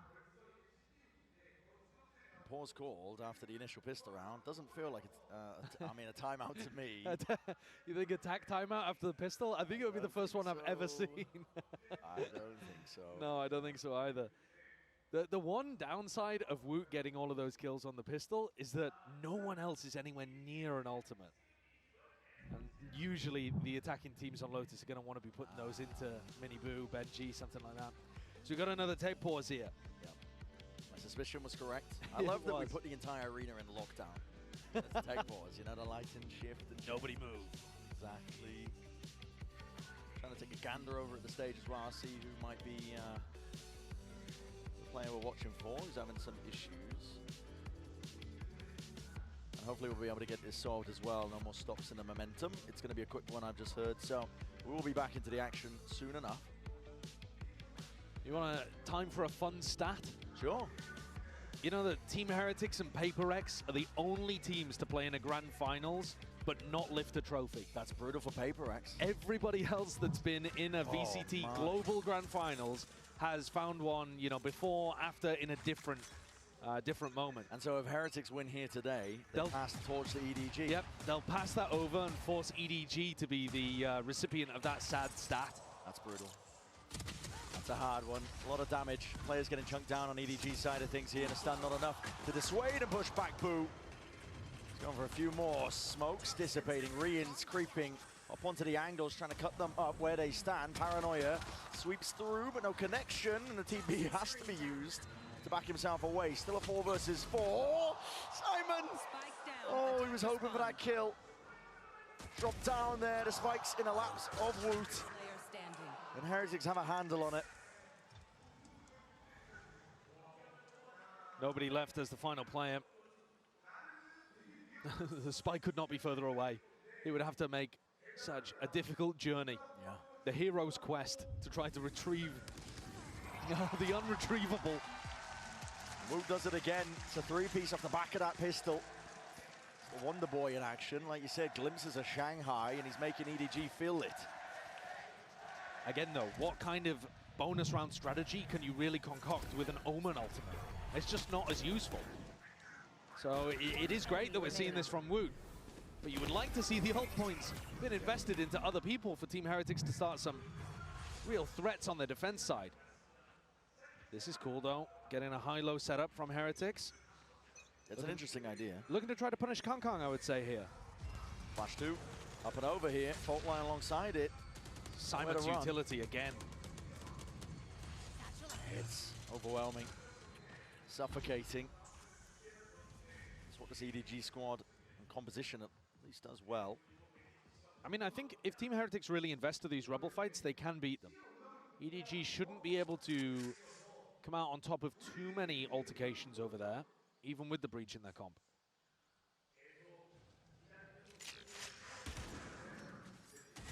Round 15 though, it's a critical one. And an impasse could potentially be an absolutely stellar beginning for Team Heretics. On to the second half, or EDG making sure that they stop the bleeding. Kong Kong looking to get cleared here. But really, Boo not finding much. This info, if anything, is good for EDG to play off. Okay, here in the footsteps. Baits Woot forwards. Yeah, Kong Kong's given that timing. Handed on a platter, Boo. Drifting back into position. They'll have to evade a lot of this util. Reveal, it tags, they know he's there. Sees, delayed. Not delayed enough, I should say. Aftershock now in through the back as well. Gives him a bit of peace of mind. Kang Kang, he's right there, nobody. Make sure that there's no problems occurring just from the backside of pit. Benji Fishy in position, in place. Flash the peak, but the weapon at hand just not good enough. He was sharp though. They need more than a keen eye in that spot. Rian's with it all to do. Yeah. And no chances. EDG with a super clean anti-bonus there. And showcasing that their macro calling can work really, really nicely. Kong Kong inserted over towards this ult orbit A. And then as Boo opened door and went for the Prowler, I don't know whether they thought it was completely clear on A, or whether Woot wanted just to check the ult orb spot in that small timing window he had.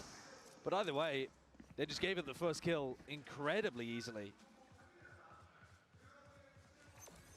Gonna have to do better than that in terms of getting info. The Odin at work, Boo. Never go with things. Deep Haunt.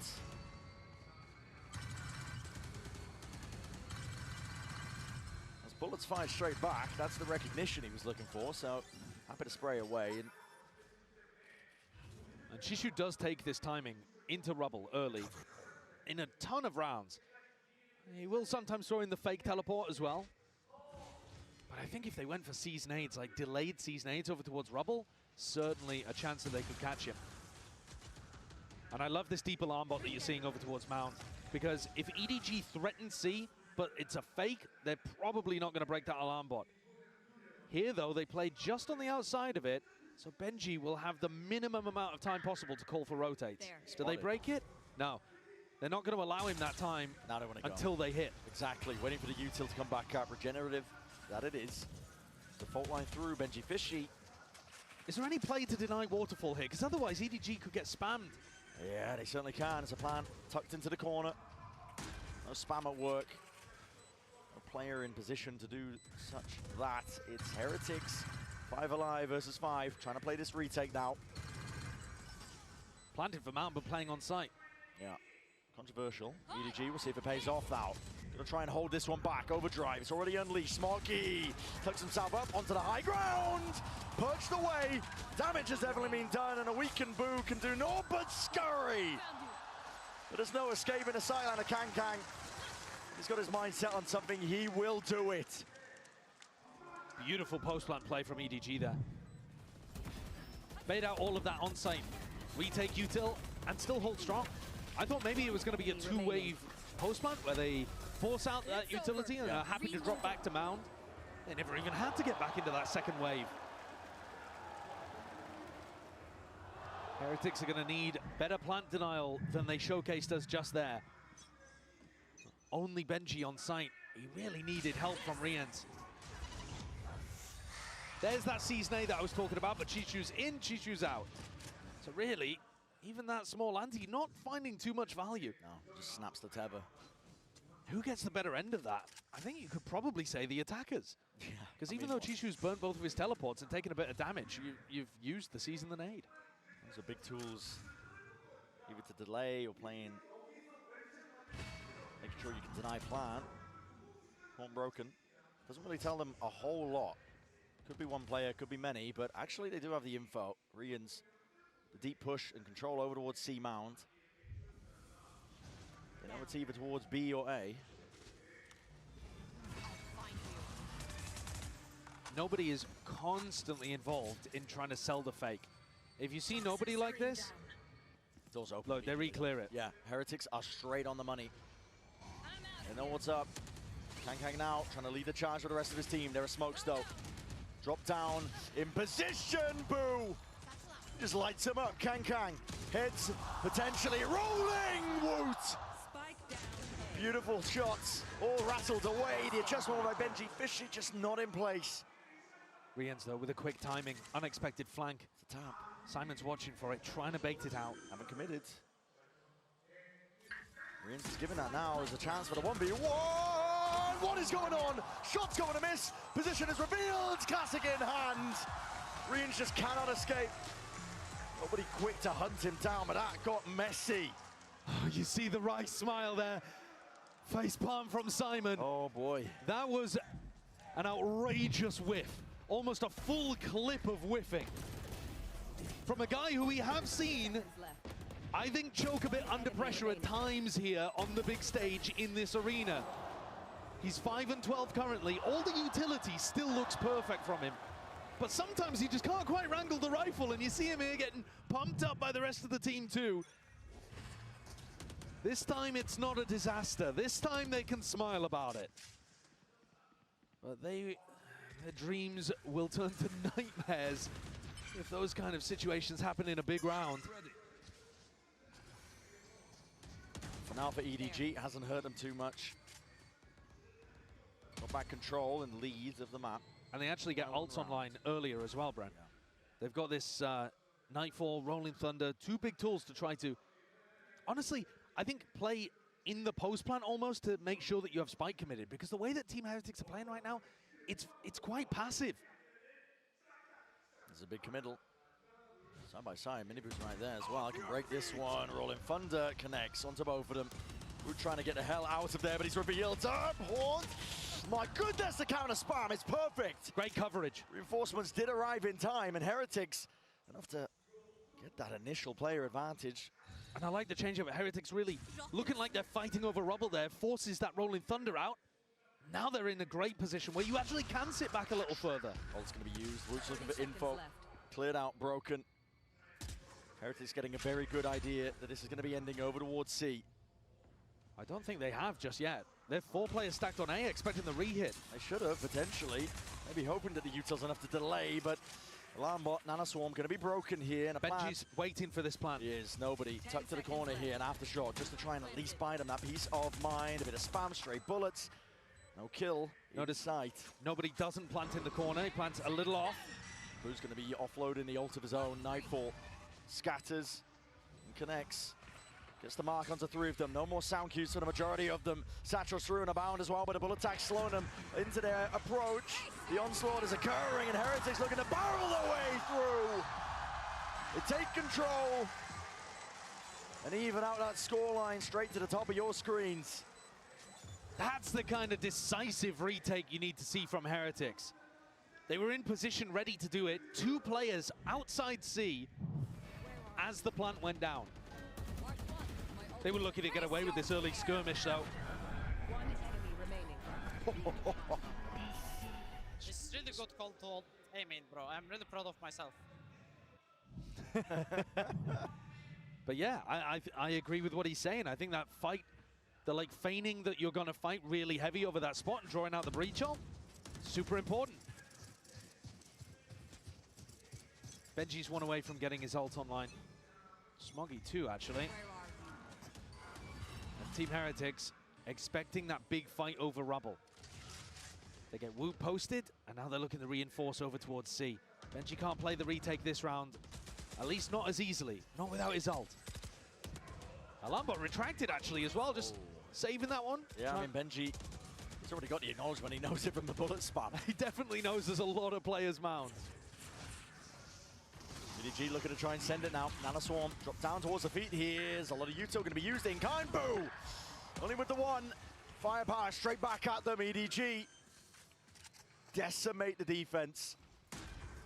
With 2 being found from Kangkang as well. Still continuing to carve into these sites.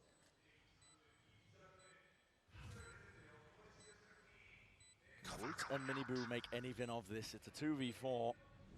But the ult online for Miniboo, there's chances, but it requires the impetus, a kill to be found at least. But with Woot dropping, chances dwindling, and yeah, return of the fire, a swing from Simon, getting his confidence back. A lot's been made of the comparison between Kangkang and Aspas because they played in the upper bracket final.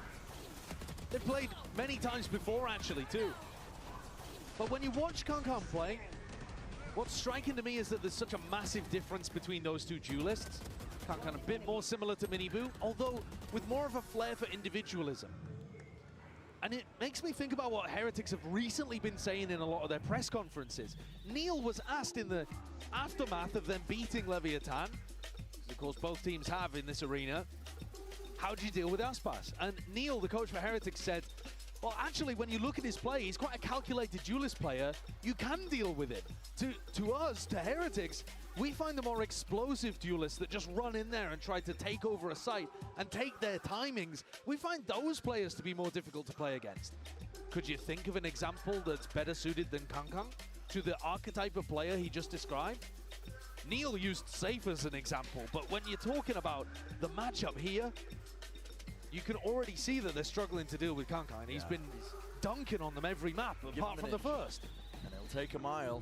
He will disrespect you. It's been paying off. That 1-2 combo of Kangkang and Chishu have dominated the last couple of maps. And we're really waiting for somebody on Team Heretics to step up and have the same impact. Right now it is spread and they're just 1 round down, of course. Big ult still left to play for. Benji choosing to at least invest now. He does have a stinger in his hands to make it a bit more winnable, but the defensive setup has adjusted. Miniboo and Woot trying to make their mark known here. That's an early opening with Kangkang falling. It's very, very tough to hold on to Mound against EDG. They've got really great protocols for this. They're going to try and reclear. Yeah. You see the way that they're going to tap door? Yeah. It's a paranoia already sent flying as well. You have to give this one up, and it is respected. Heretics. Really well done there. Just pull this util out, now holding, defaulting, drifting back into the crossfire. Sedabi just missed it. I think barely a shoulder, potentially poking out. Ult online, no kill. Chichu is avoiding. Dancing with death with that one. But dodged most of it and still found an opening. In through main, Smoggy's collecting. It's EDG working magic across the map. What was going on there? Was Boo late on the call to get the Viper wall up? Was Rien's late on the acknowledgement of the comm? What is going on over towards B? EDG have just been granted an excellent route back in. It's that uncertainty swirling. Heretics players are losing track, but maybe Rien's can answer back. It's 2 found. Instant there with a stun. And a swing once more from Simon, but not dead yet. Need to find some value. I believe Smoggy will have to hunt down some kills. TP from Chichu, punished. And it leaves it down to 1. The rookie struggling this series, at least in this map as well, with his confidence, and he's got to do it against Miniboo, Benji. Swap of the weapons. Pass the right ball over to the healthier player. And a lockdown committed. Simon, how do you play this? He's gonna push it. Forced to press forwards, potentially there. He's overstaying his welcome. Swings potentially. Footsteps down. Holy shit. You demon in wait. How the hell has he pulled that off? A look of pure relief on his face. No elation. Just satisfaction that he managed to make that one work. He was completely stuck. Utterly committed to the play. If Heretics had gone in one at a time there, if their spacing hadn't been quite as tight, they had that round. The rest of his team cannot believe it. He's just given them the map. EDG up to 11. Ult in the back pocket of Simon. And Miniboo, hard committed. Amoli to try and clear his way through, but he's straight up in the air. It's Clay Pigeon shooting, and Kankang not to be denied. He's cracked the sight wide open. With rifles in hand, the EDG catapult themselves up to 12. There is nothing that Wu is going to be able to do about this. And Benji used his huge retake ult in the prior, and it ended up working against them. A tragic end to Lotus here for Team Heretics by the look of things. They would need some magic to get this one to overtime. It's gonna be 12 for EDG. As you said, you need that magic. Heretics have not come up with the answers. And Kankan continues to tear through them. It's dominance. It's a 4-piece in that round. The way that he's supported by utility, there are a lot of teams that have moved away from the idea of setting up one big star player to go in and dominate. But I think EDG are showcasing that with the right supportive elements, it really can work. Rien's rocked. Has the ult online. Do you go for that committal at the start, or do you wait to see if EDG pressure C? Can't let the despair settle in though if you are Heretics. Try and dig deep once more. EDG straight over towards B. Overdrive by Kankang. He's earned that one well. A bit of random spray straight through the smokes. Cleared out most of the avenues. So nobody with the plant down. Kankang holding it down still with that paranoia. The stun. Disrespected. Miniboo takes the fight straight to him. Dropping him down. But Smoggy's there. Lying in wait once more. It's all collapsing. Heretics have no more chances in this map. Riens would have to pick up the pieces. He'd have to pull up a miracle. A double up discipline. EDG have a chokehold onto the sides. 13-9. Lotus is theirs.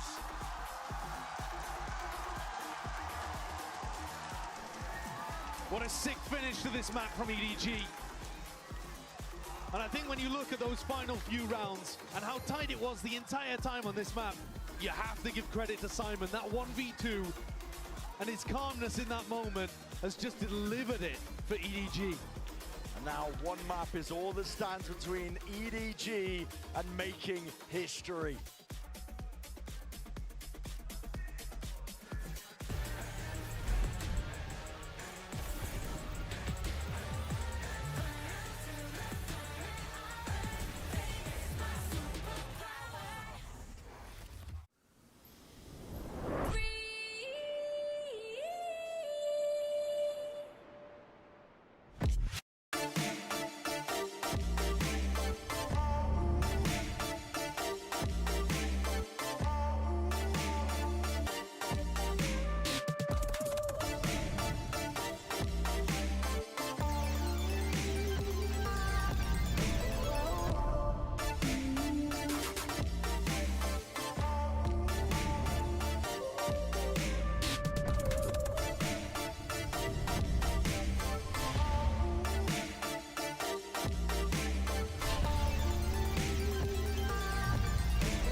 Heretics player, Minimu. I mean, I'm happy that we won today. I felt really calm today. I felt really comfortable playing on the stage, like in front of a lot of people. I felt like we are in Berlin office, just chilling another day, you know, like it was good. I want to prove people wrong, that I'm better than people think I am. No one believed in me, but I pushed myself through, so I guess like proving people wrong. But when I like joined this team, I just wanted to win not only for myself, but for the people I work with. So singular and focused. Minibu already sent away, but Boo stuck around. Punished King, and now, no way! Minibu double back. He went back to check. Doesn't leave Boo to fight alone, and look at the absolute mess of bodies left over towards Elbow. It's on Aspas and Com to try and find some threat here, try and close the gap, and Minibu, oh my god, so evasive! Minibu, you are absolutely brilliant at this! I saw the boys getting into the grand finals in Shanghai, and I felt a little bit uncomfortable, but I was really happy for them. And going through, I was like also expecting to make grand finals in Champions, and here I am now. And I told myself I want that too. And now I'm in Champions finals. I'm not ready to call myself the best duelist in the world, but there is still so much to prove. This is just the beginning. My, oh my, we are turning up the heat in this grand finals best of 5. I'm your host, Yingsu, and I'm back here with Kakuka. I've got Mimi on my left as well, and one more very, very special guest. Give a warm welcome, guys, to Kaplan, coach of Sentinels. Thank you for being here. Having me. Thank you for having me. Yeah, it's great to have you here. Now, earlier, Zelsus was here, and he was rocking a Sentinel shirt. So, you know, I asked him why he was wearing that. You got an EDG shirt on you. You know, I made the claim they would win today. I just wanted to say Jayo a bunch, practice my Mandarin. It was a no-brainer for me. He's back in it. He's back in it. How are you guys feeling after that map? I mean, I feel like this is such a massive win for EDG. The bounce back was ridiculous on that second map, but here that second half, they were completely in control. The mid-rounding to start off was looking ridiculous. Yeah, one thing I was really impressed by was you see a lot of these instant A controls on defense on Lotus. It's hard to want to do that against EDG because they have really fast B hits with their comp that normal comps can't do, with the Clove smokes and being able to Omen flash at the same time. They've loved doing little A fakes into B in the past. So, you know, usually you can kind of play further back, go to where they're making noise. They're a very scrappy team, right? They played super confident in China. But I think what separates a good team from a great team is being able to self-ante. Be aware of your own issues, your own things that an opponent's going to look at. And this time around, EDG played way slower rounds early attack half. They would like get too inserted on A, they'd go back to mound, they'd wait till like 30, 40 seconds left to hit. And like EDG last year, I just never would have seen them do that. Yeah. And having prepared to play their own Lotus earlier in this tournament, I would not have expected that. So to see them be able to get kind of nerdy, methodical, slow, relax on a grand final stage, I really think it shows how much they've leveled up this year.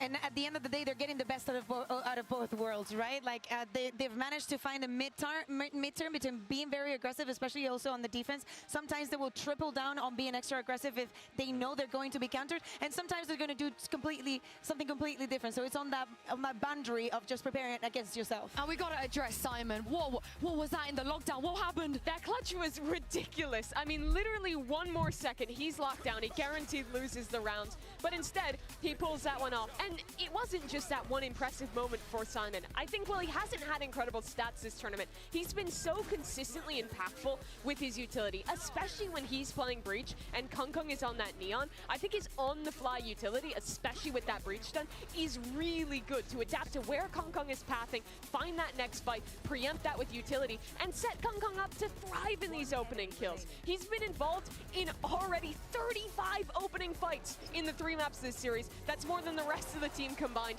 by far. Yeah. What did you make of him? You impressed by him? I'm impressed. Look, on Haven Attack, he messed up a plant. He looked nervous. Rookie year, IGL change, like grand final stage, and to go from that to I'm just gonna stand in this lockdown and just be ice cold, like doing that mid match on that grand final stage, that's no joke. That's not easy. What a chat. Yeah. They gotta give him a spray for that, I feel like. Get that in the game. Get that in the game. But it's time for our variety Ryzen high-speed moment, and this was Chichu's ace. As the president of the Chichu fan club, yes, that's me. Kakuka, what did you make of this? I think that it was beautiful, unexpected, the way that he just verticals across, getting the boom bot, how he dodges the Prowler. He literally gets everything, 3 kills in the matter of a second. He goes up with the last one. I love that we also get the slow-mo to see it again, because you think it is just Chichu on the side defending it. You already know that he's playing on tree, and it doesn't matter. There's 4 people coming for him, because sometimes he shoots back. Well, here's the thing, though. Can EDG close this out? We're heading to Bind. Do you have faith, Kaplan? I think they'll do it, but I think they'll do it in 5. Look, you know, like Heretics, they had to come right in after another match. EDG had time to prepare, but what comp are Heretics going to play? Are they going to go back to the Gecko, you know, the Gecko Fade? Like, I think so, probably. You know, there's not as much preparation EDG has. It's more of like a team play, brawly fight map. I think that's Heretics' strong suit. I think Heretics can take this one. Yeah, definitely. And I think that it is a very good point that you're bringing, because that's what happened on Haven. Probably EDG prepared for the previous composition. They were expecting to see the Sage and the Gecko and whatnot.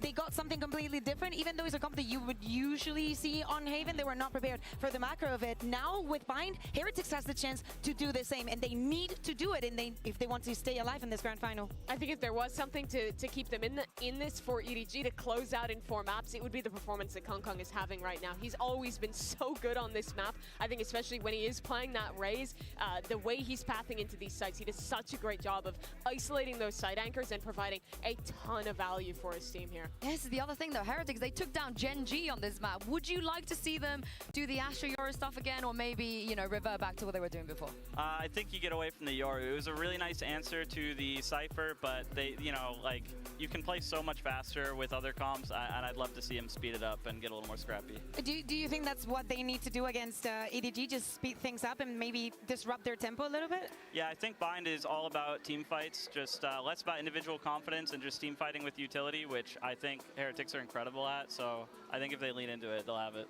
Yeah, it did surprise me a little bit that I felt like when EDG slowed the game down, they looked actually quite a bit better than Team Heretics when it came down to that mid-round situation. But you're absolutely right that they have been defined by the team fighting for Team Heretics, but that has also been the MO for EDG in the past. But I feel like that's not true to the same extent with this current team. We have seen some of the moments where they're in those team fights, it gets a little bit sloppier. It doesn't feel like the coordination between the players is quite as perfect as Team Heretics just shown this event. Yeah. I mean, whatever they have in store, it has to be good, it has to be clean, because right now, Kakuka, it feels like all the momentum, the confidence are on the side of EDG. Oh yeah, totally. Like first map, yeah, Heretics started off super strong, but they bounced back in incredible fashion in something that was their home ground. If there was some preparation and Heretics is to keep their composition, we can expect this from EDG again. Also the confidence, so many individual plays, so many 4Ks, aces that we're seeing from their side, makes you feel like every single round is winnable. And against the team,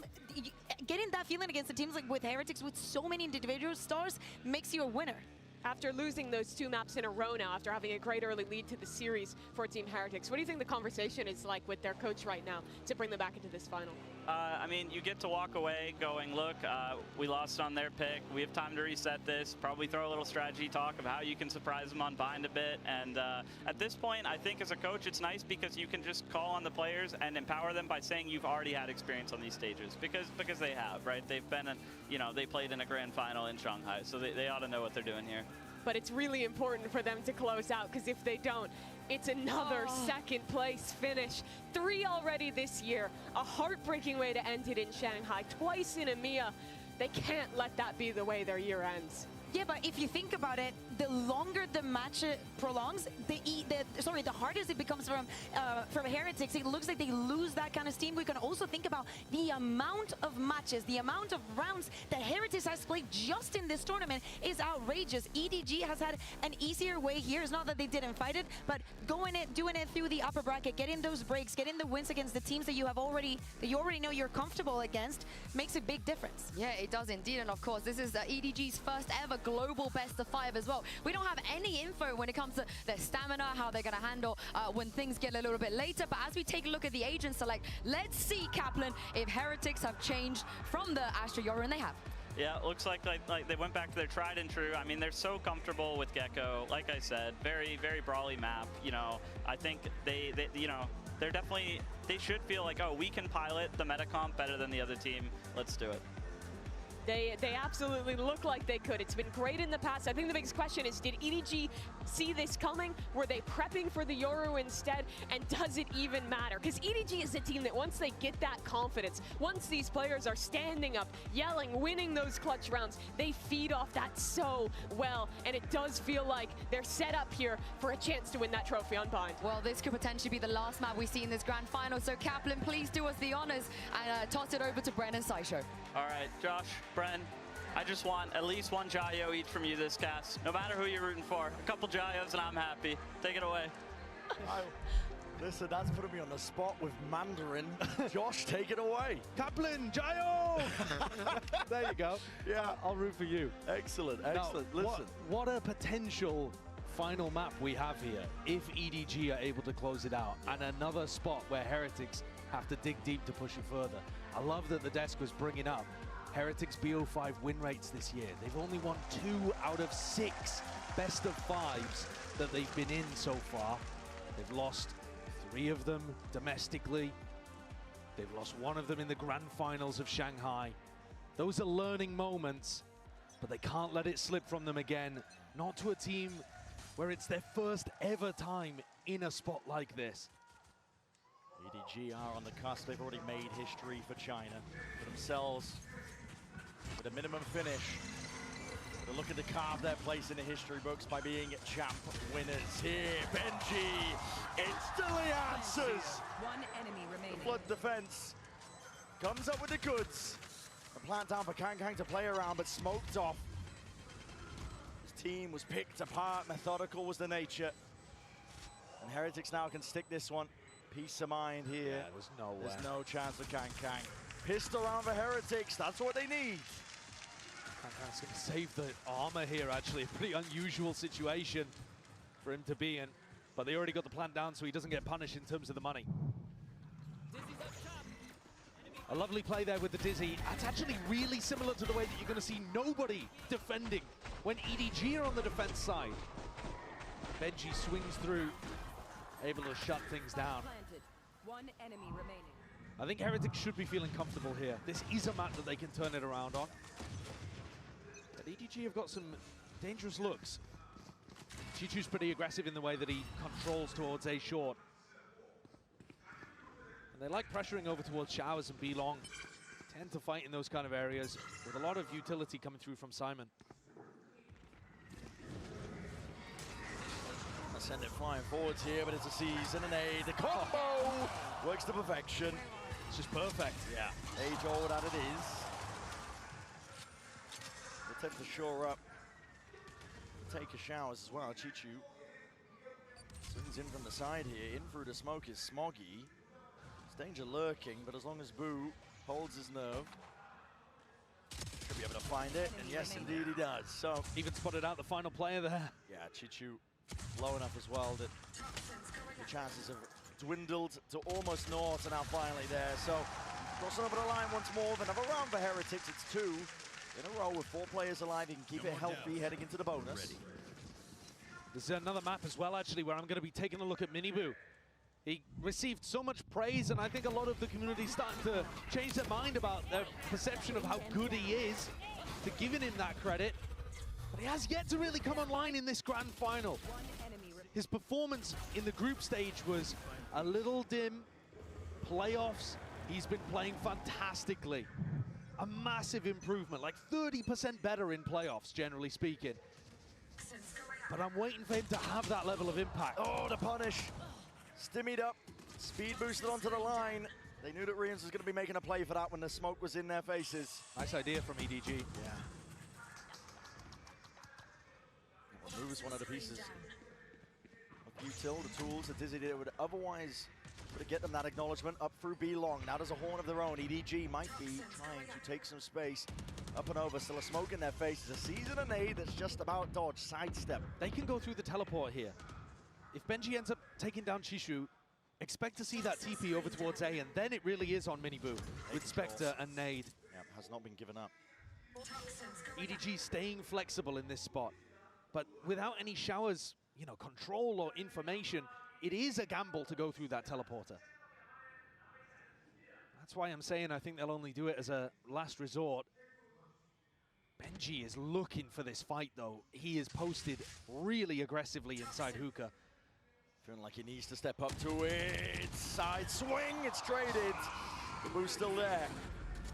Knock at the front door here. TP immediately. It's going to be cleaning up Chichu. Dropped him, 20 seconds. Smoggy has to leave. Yeah, that's a TP. And now these two players are scattered. Kang trying to catch that. He does. Rotations. No safety available, not for Boo. Trying to get a run on, trying to see if they can play this timing well, but already plan is down for Smoggy. Retreats to a bit of safety, back into showers. Kang crossfire. Setup is available all the way up in heaven. Onto the wire, tap already. Bullet to the back. Mini Boo down. And Woot left to do it all. Stray bullets running out. Nothing else to work with, but the sidearm, and still finds that one. Still reload. Time enough for it. The time is ticking.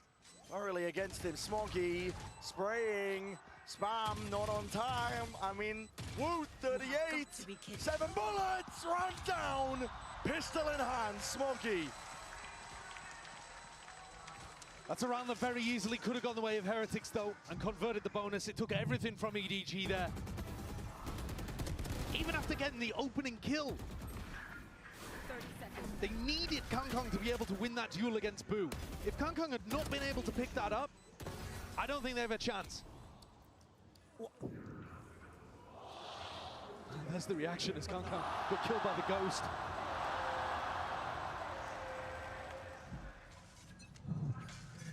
Masticating furiously. Top of the orb. Kang's trying to punish. Disrespected. Mini Boo, he's grabbed it. He's out of there. And Boo, the danger man from the previous round, who was anchoring B, has now made his way into lamps. And this is a spot that he's going to have to be cautious as the orb drops, but could backstab. Oh, EDG contacted all the way.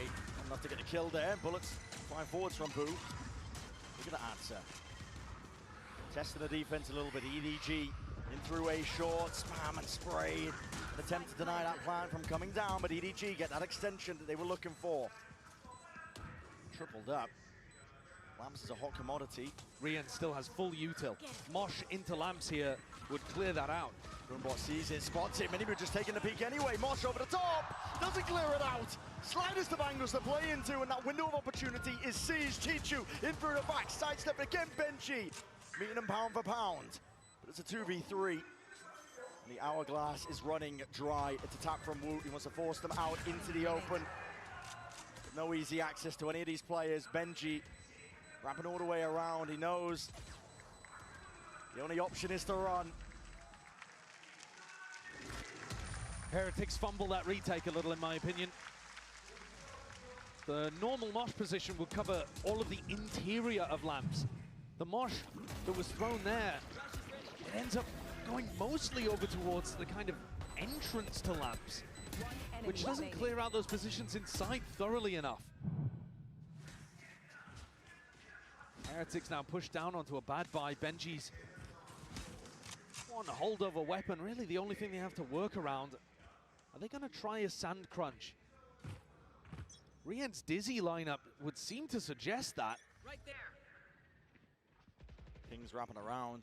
Miniboo, I think, is trying to stay flexible. He can commit short or through sand. They're going to use the thrash here on EDG's side of things. Clears most of the way. Retreat back, get some control over towards B long. Miniboo through the TP. Must have got a tag for him to make a play like that. They want to run them down. Where they stand, Simon. Thrash is ready. Gonna be scratching his head at that one.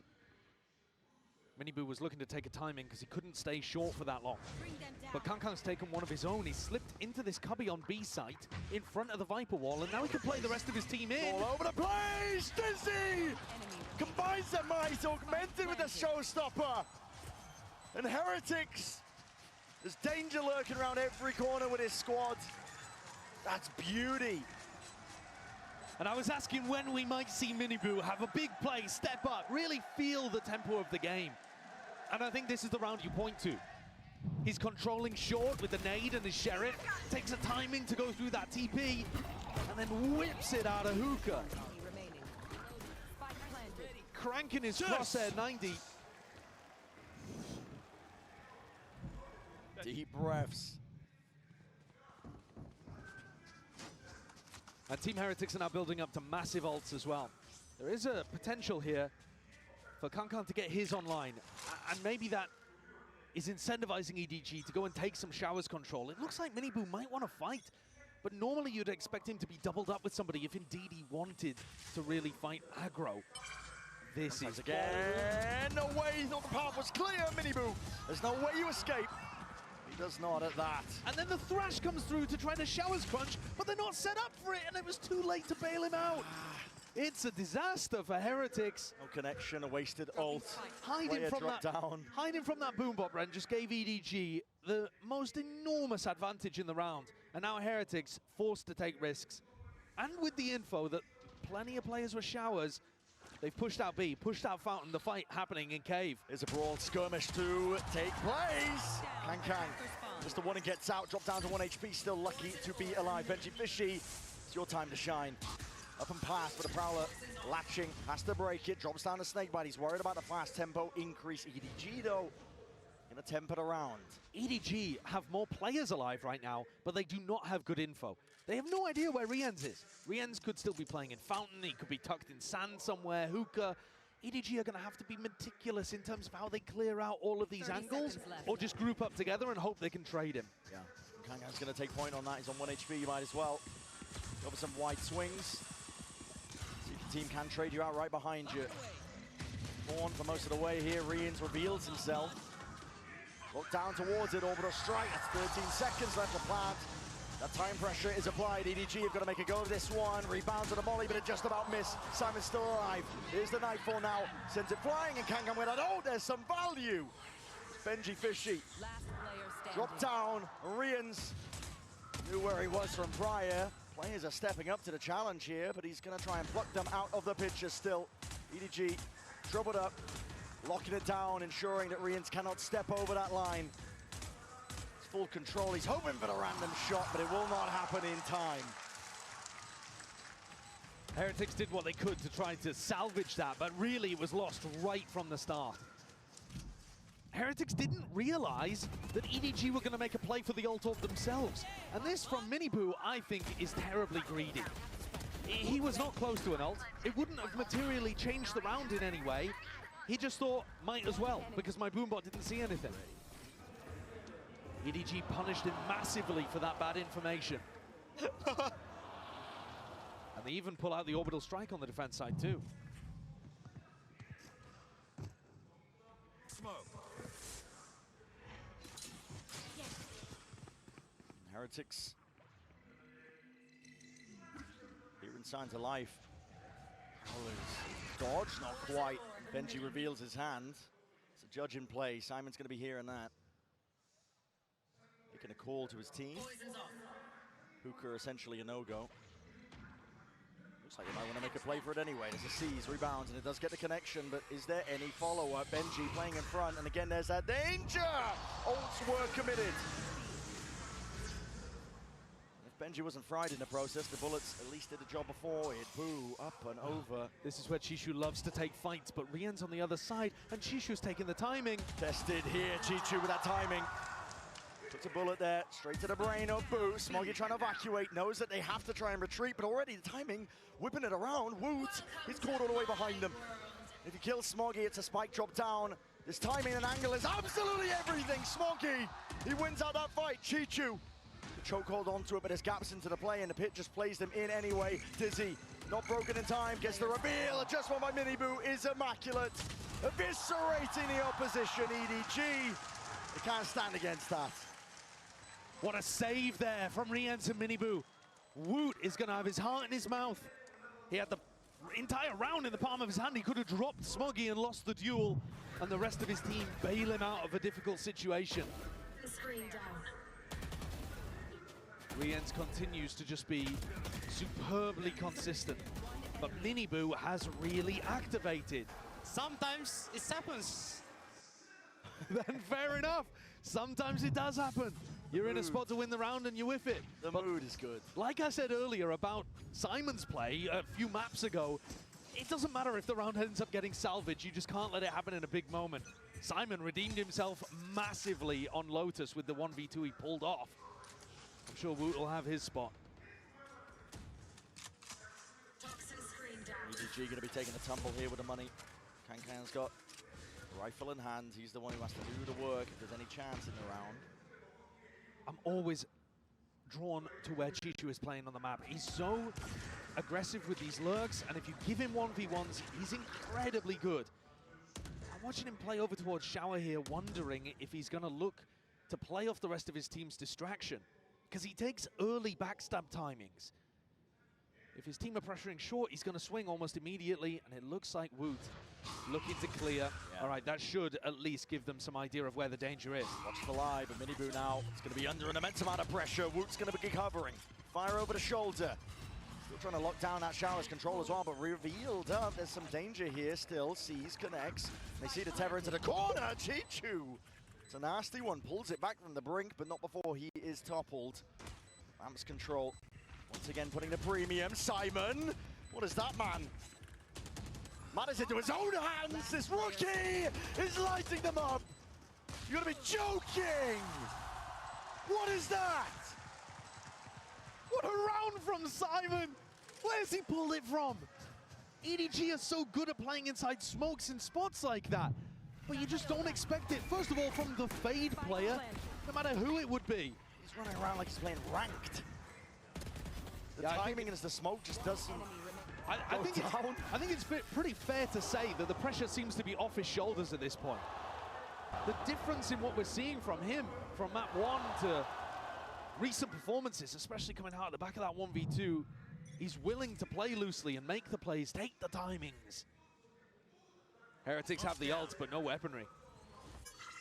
Time for EDG to take charge. I like that double face. Yeah, almost with the punish. Almost. And again, Chishu looking to try to take space off the back of it. As his team pulls those 3 players to B, it softens up A and maybe allows Chishu to find his one. Boombot sails past again. That bad information for Miniboo. It's costed him rounds. Boo aiming to hold them back. He hears that jump spot. Snaps to the side. No shots on target though from Chichu, and he has revealed his hand here. Here's very deep flank. Woot. Now Laura in hands. Boo seeking to retreat. It's an open angle, unaccounted for. I like this pause though. You've already killed the smokes player. If you wait out the Viper wall, they've got nothing to be able to stop you. Woot's really the only danger player here, I think. Gets the info. Then again, this pit is actually going to be a little difficult to get through. I'm surprised Benji invests this. 4v5 with only a Sheriff. Yeah, Woot's got the info. I think that they're all trying to make their way over towards B, and they're already holding this down, missing the shots. Needed to be towards the dome anyway. And TP's putting the squeeze back onto him. Still, Kang. Maybe a bit of miscom. Miniboo has ult. And This round should be over. It's theirs for the taking. Showstopper unleashed. Let loose onto the feet. Nobody did not stand a chance. Blown to smithereens, reveals up and counting. 6 seconds left. There's no plant in sight. You can take your time because a round is in the palm of their hands. Heretics swing bang. At least the pendulum. They take control of the map. Chalk up another 4v5 win for Team Heretics there, but I did not see that one coming. We've seen it all throughout the tournament. They're amazing when they're a man down. But here, they were rifles down as well. No smokes player on defense. The ults ended up closing it out, but really,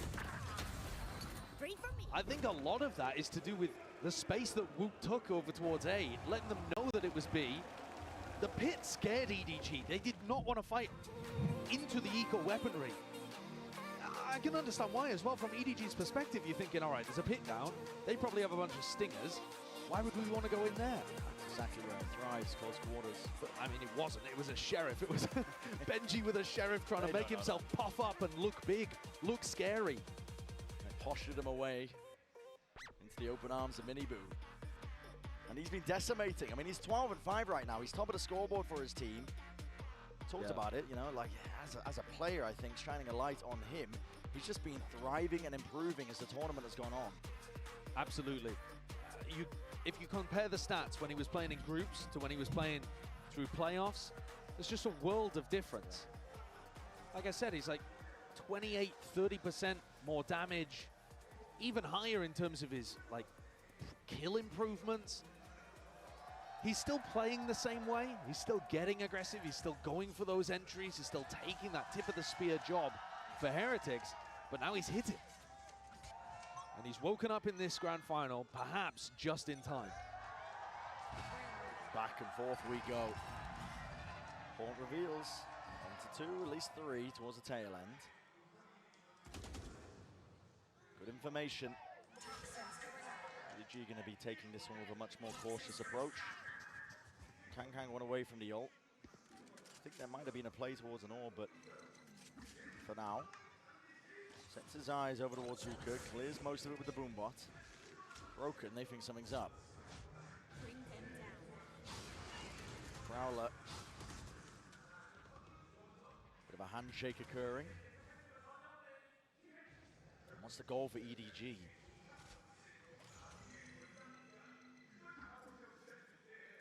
Yeah, that's what I'm trying to figure out here. I feel like they've been slowed down in quite a lot of these bind attack rounds, and they haven't quite had enough options available to them when the time ticks down. Here, they're going to try and hit into a site where they've still got Mosh on the defense side. Benji's still got wall up. There's so much they have to get through. Seas, Nightfall. Exactly. It looks so tough. Everything you could ask for if you are Heretics, just trying to bunker down, bolster the defense. And with 23 seconds left, time running short. It's an ult offloaded. Kang trying to get into the mix, into the action, and a fight to be taken, but traded out anyway. Beam down with a Phantom in hand. It's just that 1-for-1, and a plant from Simon. It's going to go off anyway. There's no pushback occurring. Not from Heretics, not right now, but maybe enough damage has been done. It's a 4 versus 4. Reset into the round. Benji was just watching for any sort of stragglers. Hard committed positions by EDG. It's up to Smoggy to hold them back from the elbow angle. Pixel angle to work with. Nade. This is cheeky. Dodges, rebounds, snakebite at hand. Heretics carving out chunks and pieces of the map, but they're being met here. At least the firepower. Chichu cannot spray them down in time. That's methodical by Heretics. That's enough time on the clock as well for them. That is beautifully done. Beautiful. Snakebite nade to take down anybody that was going to be playing over towards that default position. And then Rienz is so damn consistent. Gets that trade kill onto Smoggy. Instantly spray transfers onto nobody as he swings through the Viper wall. He's always there. Let's keep it up there. Good comms, good. And he's relaxed as well. Yeah. He just seems like a great asset for the team in terms of keeping them composed in these moments, not letting the energy run away. They're in control on Bind right now. EDG would need a big thrifty. And I think they're running out of ideas on the attack side. The macro, it's not looking anywhere near as clean as we've been seeing on Lotus, for example, if you want to compare the past map. Okay. There goes Chichu. Strikes him right where it hurts. Chichu's been a player that's opening up most of these sites like we've been talking about with the lurk timings. He has been playing in those kind of positions, though, fairly regularly, so it's a good read from Miniboo. Repositions up and over to heaven, walking their way forwards. I mean, EDG not to be deterred. No, and Benji is aware that they're giving Lamps control right now, but it does mean that he's got to watch multiple positions. This position sucks. I mean, Benji in this spot is going to try and retreat as well. They don't have Showers control. Luckily, nobody's there ready to pounce on him when the damage is done. Simon, another play to be made. The rookie wants to step up straight away. Here's that reload! And Boo just barely ready to wrangle control. Straight back at him. Orbital strike. No damage done, but Smokey collecting kills from all across the place. Miniboo seeking to dominate the angle. Make sure that Showers is not being recleared into this 3v3. Satchel's overhead have to be broken. The pressure get into them. Satchel breaks it. Dizzy up and over, in through the smoke though. Nobody spamming. And now swarming. Dominating EDG. What a response. Said they needed a big thrifty, and there it is. They take round 11. After losing the first player as well, Jishu fell. But I think Benji's spot just ended up being completely exposed there. They couldn't deny Wingman. I think that's such a mistake. If Heretics just make sure that they focus on plant denial on A, they're going to put EDG in really difficult spots. Instead, when you let them get the plant down and get into their post-plant positions, you have a much tougher job at things.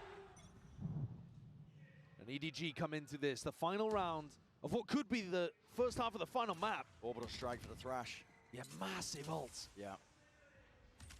Boo was holding it preemptively just in case the Thrash was used at the beginning of the round. EDG, no signs of them going for that game plan though. Simon's going to try and fake this presence. Is the Nightfall going to be enough though? That's a question. They don't have map control over towards B. Very much an all-in. They don't have map control over towards B. It looks like they would want to thrash through sand. Does does Boo get the call? Footsteps. Not even. That's true, and away, the crossfire set up, it's broken apart to pieces. TP, it's not enough. Minibu with just the one, but the orbital strike does at least split them in twine. EDG trying to go for this one now. Smoggy with the plant. Back being held, that's Chichu watching onto the angle.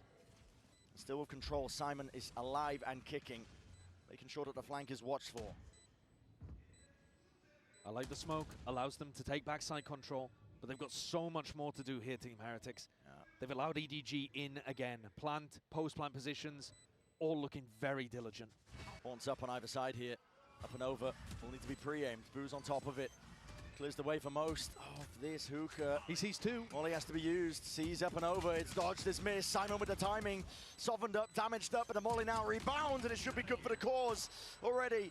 The circle's starting to shrink. Time is starting to run short. Chichu denies any chances. And 6-6. Once more is where we stand. Perfect parity between these teams. They are pushing each other to the brink. What a gorgeous wide swing there from Chishu, making sure to isolate the player that was trying to stick it.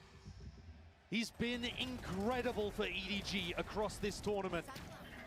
And now this Chinese squad only needs 7 more rounds to not just make history, they've already done that, but to win their first time of making it to the finals arena at Champs. It's a very elite group. Champs winners, trophy lifters. And EDG would love to secure that spot for China. But even before that, we're going to send it down to the floor. A nice little interview.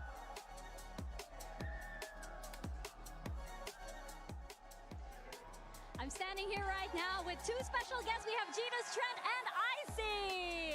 Now, how are you guys enjoying the match? Icy, I know you really enjoyed that opening ceremony.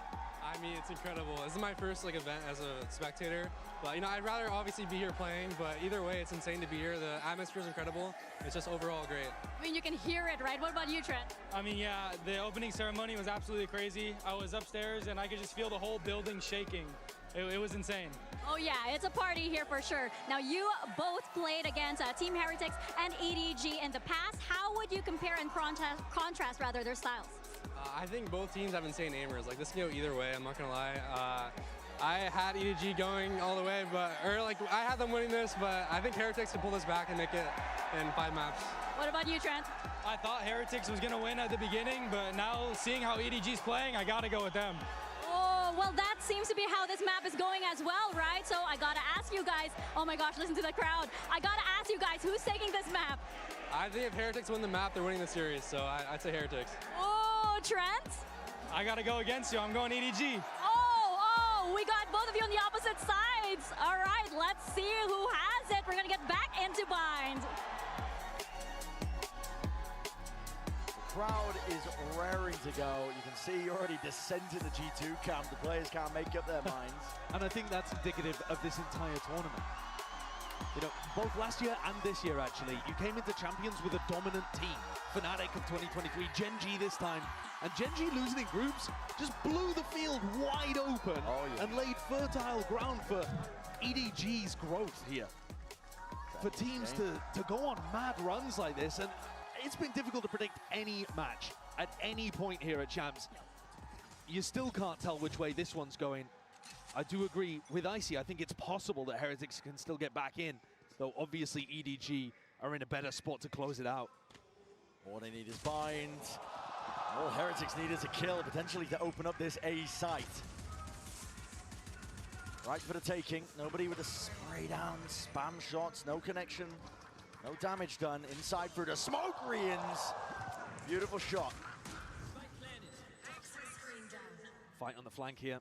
Benji's got to seek to maintain control of this angle. Simon, again, the rookie, asked to do quite a lot in this spot, but diligent. Cool, calm, and collected from almost the entirety of Heretics. It's a pistol round that's in the palm of their hands. Yeah, major win for them here.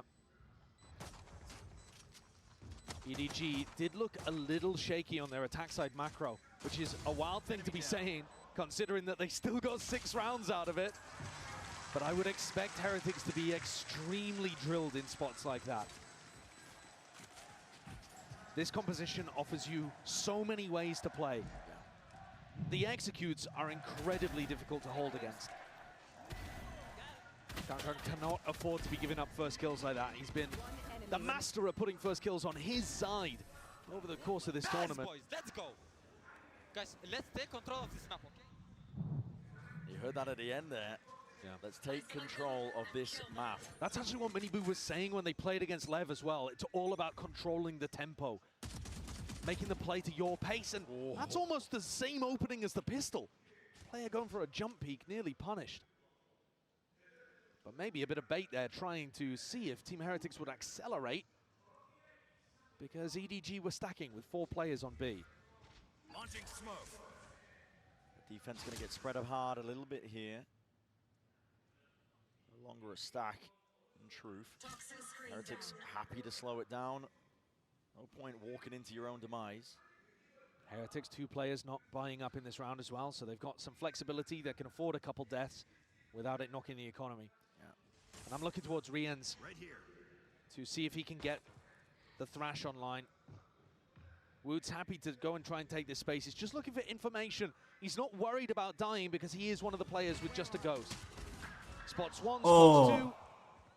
It's that earlier damage. Knows there's one in lamps. Hold on, twisting, turning, and shots to potentially be found. Smoggy looking to try and push back, dismiss, but still alive for now. All he needs to do is hold Smoggy here, and the Seas will hold Smoggy very permanently to the spot. Rooted in place. Enough for his team to collapse onto it for the reclear.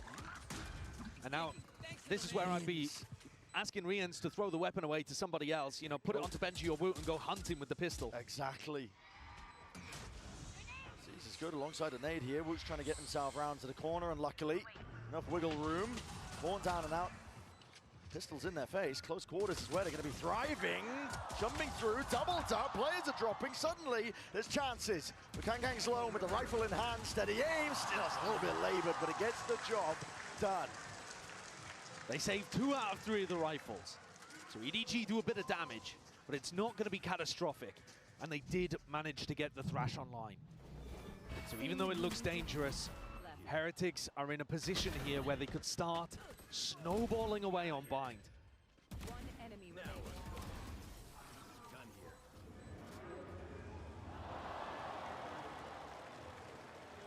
Miniboo's going to look to pick up a judge. That normally implies that you're looking for something pacey. The Thrash making space for the judge double blast pack. Yeah, holding the nade as well, just in case there is that play happening. Season going to be combined, using conjunction. Thrash all the way through, clears the way in the path in through showers. Judge in hand. Lamb's control there, but it's a satchel and a pivot. They want to go over towards B. Chichu, sole defender, and Miniboo trying to ruin somebody's day. I'm not sure that was the game plan off the rip, but an audible call by Boo. See how well it works. 3 players from EDG still sticking over towards A, thinking that this might be a re-hit. They're dead wrong. Yeah, spots a lot there, Chichu. He's going to find it hard to try and get the hell out of there, but takes the timing and takes it well. Heretics are the ones who are running out of options. Yeah, it's very tough for Miniboo to play the entry when he's got a judge. I think it's time maybe to swap that onto somebody else. Without the blast packs, how are you going to gap close? 45 seconds into the round. No control of A. If they go for a hookah re-clear straight into the judge, these are the moments that could just lose you the grand finals. You're going to hear the hearts break of many of these players, or perhaps just sing in unison. Chichu and Kankang. That's beautiful work. It couldn't have gone better for them. Spectacular. There's so much danger going for a play like that. And Boo's now has to win a 1v4. This one part easier, but not the follow-up there. Nobody. How have they got away with that? Yeah, quick on the cleanup. That is just Insanity. You're brave to be making it clear like that. You are brave. I mean, especially when the player's got a judge on the other side, but Chishu is so clean with it. These shots, these two, the deadly duo. A two-headed Hydra, I think EDG has proven to be over the course of this tournament. Oh, yeah. With Kangkang and Chishu topping the scoreboard in so many of their maps. Creeping closer to a potential finish. EDG. Top of the scoreboard, in my opinion, are MVP candidates for the grand finals. At least if you're only looking at EDG. For Heretics, it's up to them to see if they can answer back. They need bind. And their play with the Thrash found no value really in the prior round. They got stopped by that Sea's nade. So a good read from EDG as well. And now going exploring again. These are the spots where Chishu is going to look to try to challenge, but I think Benji tends to play these a little safer. I don't think he'll just walk into Kangkang. But that also means he's not going to clear Kangkang. Prowler spotted. Broken. TP long control. They have pushed back the defenders on B. But Simon, Chishu, they're yet to call a rotate, so still 3 players. The strong site is A. That's where Boo wants to end. Oh, they're going to be going straight into the maw. They have not cleared Kangkang. In fact, I don't even think they know Kangkang's here. Smoggy to take contact. A Dizzy over the top. Molly in the hands of Smoggy, and as that contact caught, players are falling to fiery finish, potentially in the A short avenue. Rians has got to answer back. It does so with that shot. Right on target, 2v3. Boo from the side turns into a 2 versus 2, slightly more winnable. Out wide, but accounting for it, and the horn is perfection. Spam from the box just to finish that task, 8-8. The Heretics were not ready for those final 2 players there. Not whatsoever. Swung out into front sight. Thinking that Chishu and Simon were going to be in, over towards B. Did not get that. What a setup, though.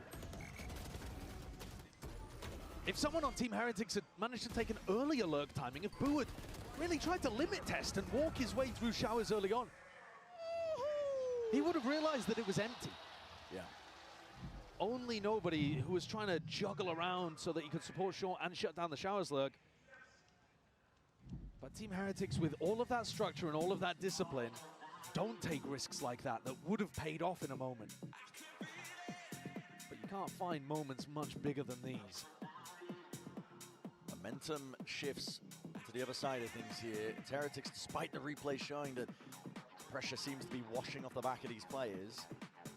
You're in a difficult spot. It's 8-8, your economy's ruined. You have some ults to over, at least the orbital strike in your back pocket. But Kangkang's also got that showstopper. And your ideas are getting picked apart. It's not working on the attack so far.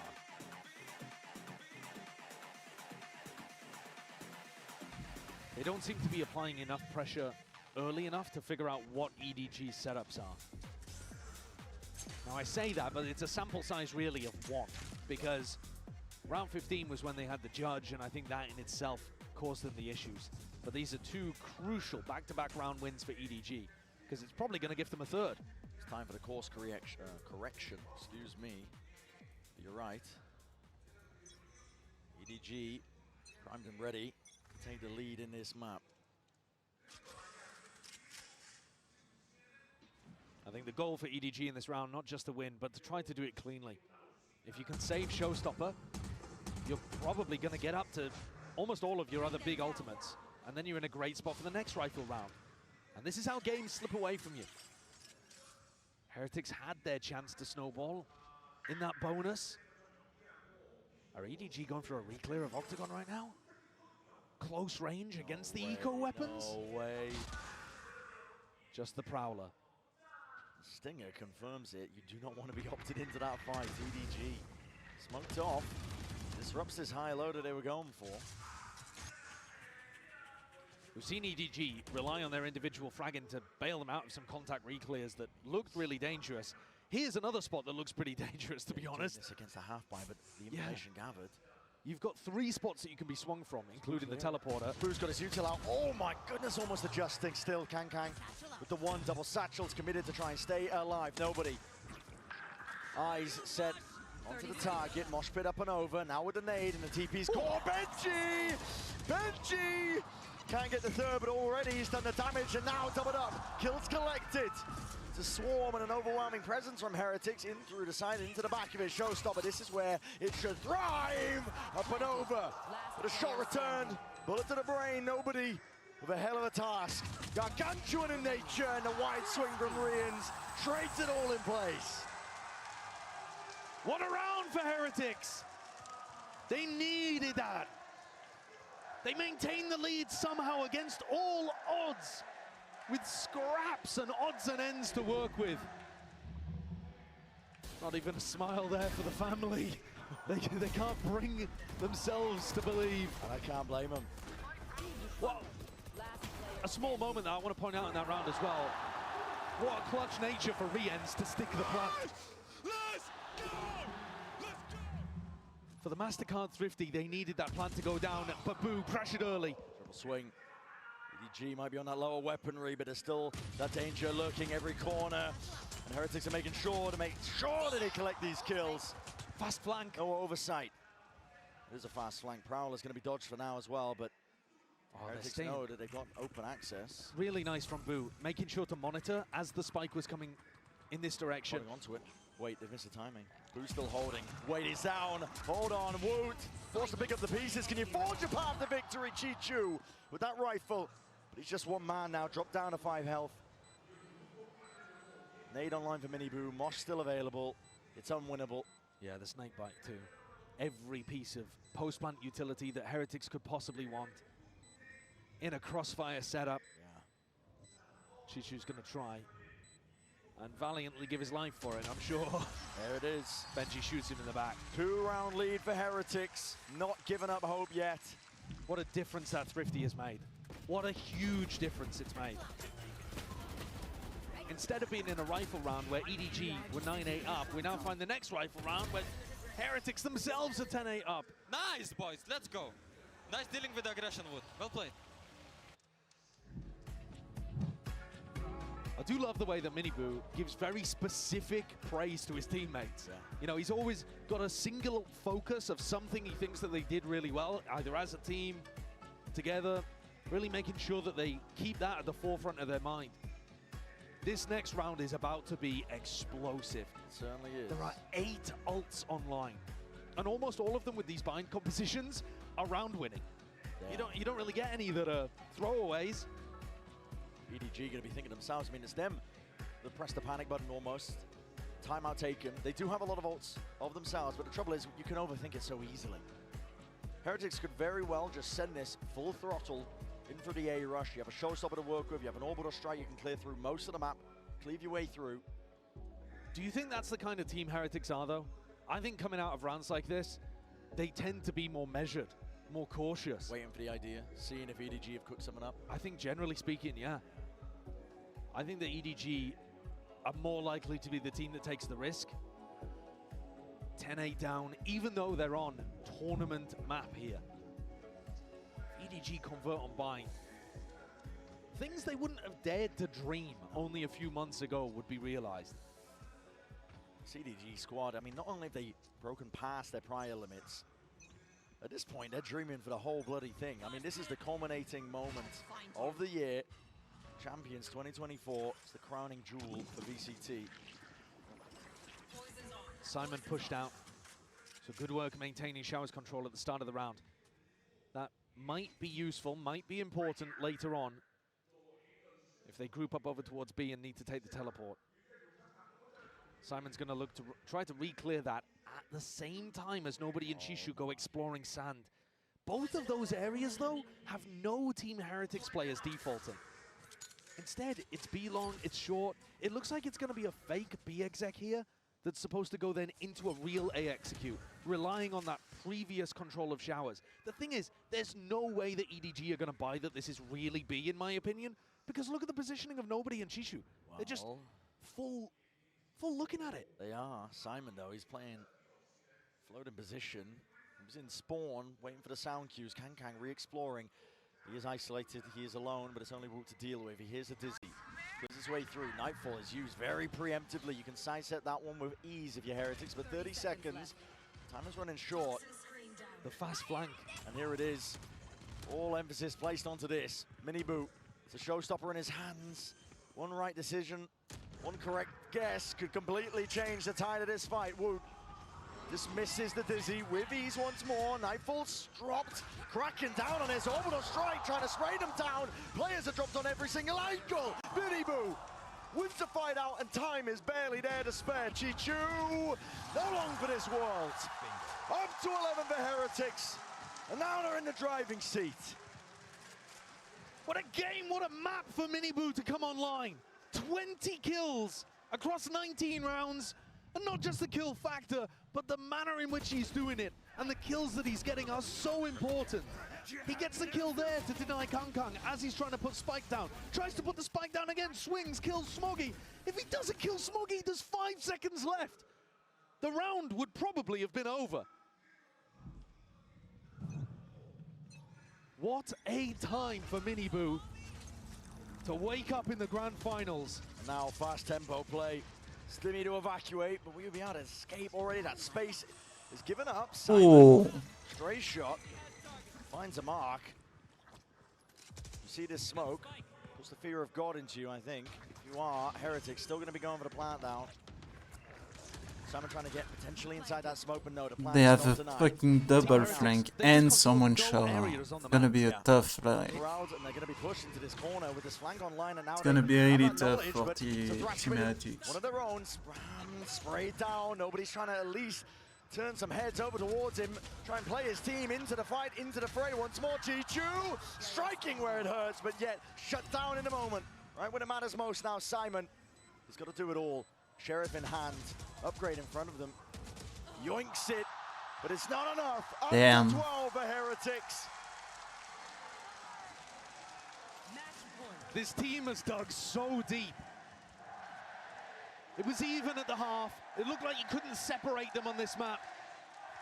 Heretics have stormed off into the lead. A 4-round advantage now for a team that's been in these spots before. And actually, as the series got deeper and deeper, their play ended up trickling off. They couldn't match the pressure of the moment at Shanghai. But this is a different Heretics. They've learned from prior experience. What on earth am I looking at with that Viper ult? I mean, this is spilling out in all sorts of directions. That's great. If you don't go and clear that, you're worried they're retaking sand control at all times, Kang. Benji! Oh boy. You do not expect Benji to be picking up an op in the final round. Kang. Peak. I couldn't tell if Kang had one of his own or if it was just a rifle in play, but you're not favored there when Benji can just lock it down. He's so much further away from the corner as well. He's always going to see you first, but Kang relying on his skill to take him over the line. This pit, though, continues to be a bit of a bother. Heretics, by the look of it, want to kind of commit to the B site and then just leave hookah. Plays in front of him, goes for the nose. Oh, that the nose. Down, hello, ults online, Chi-Chu. An attempt to deny Oh, they the found the plant. Viper. Online, but at least collects the kill before the trade is online. Up to 12 and that plant goes off without They a don't hitch. expect him. Heretics can feel it.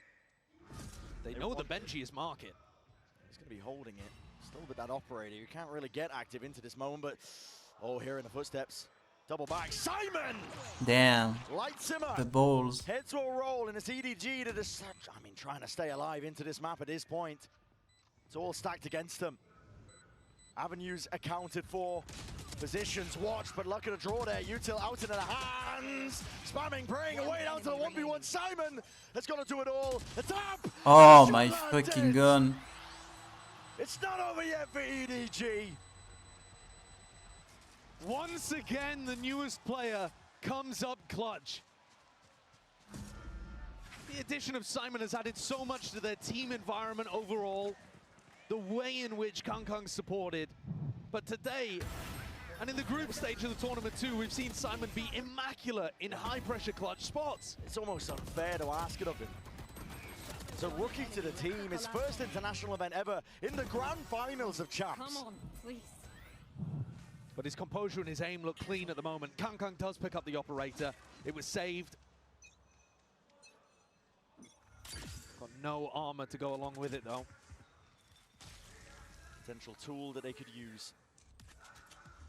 Slower play by Heretics, and still they are in the driving seat. Nobody tucks himself close, a bit of stray spam, but nobody finding a mark. He's weaving around them, dancing around them. Eventually, found It's and 2 for 2. Pass it online, but none the wiser. And an alternate hand to Kangkang.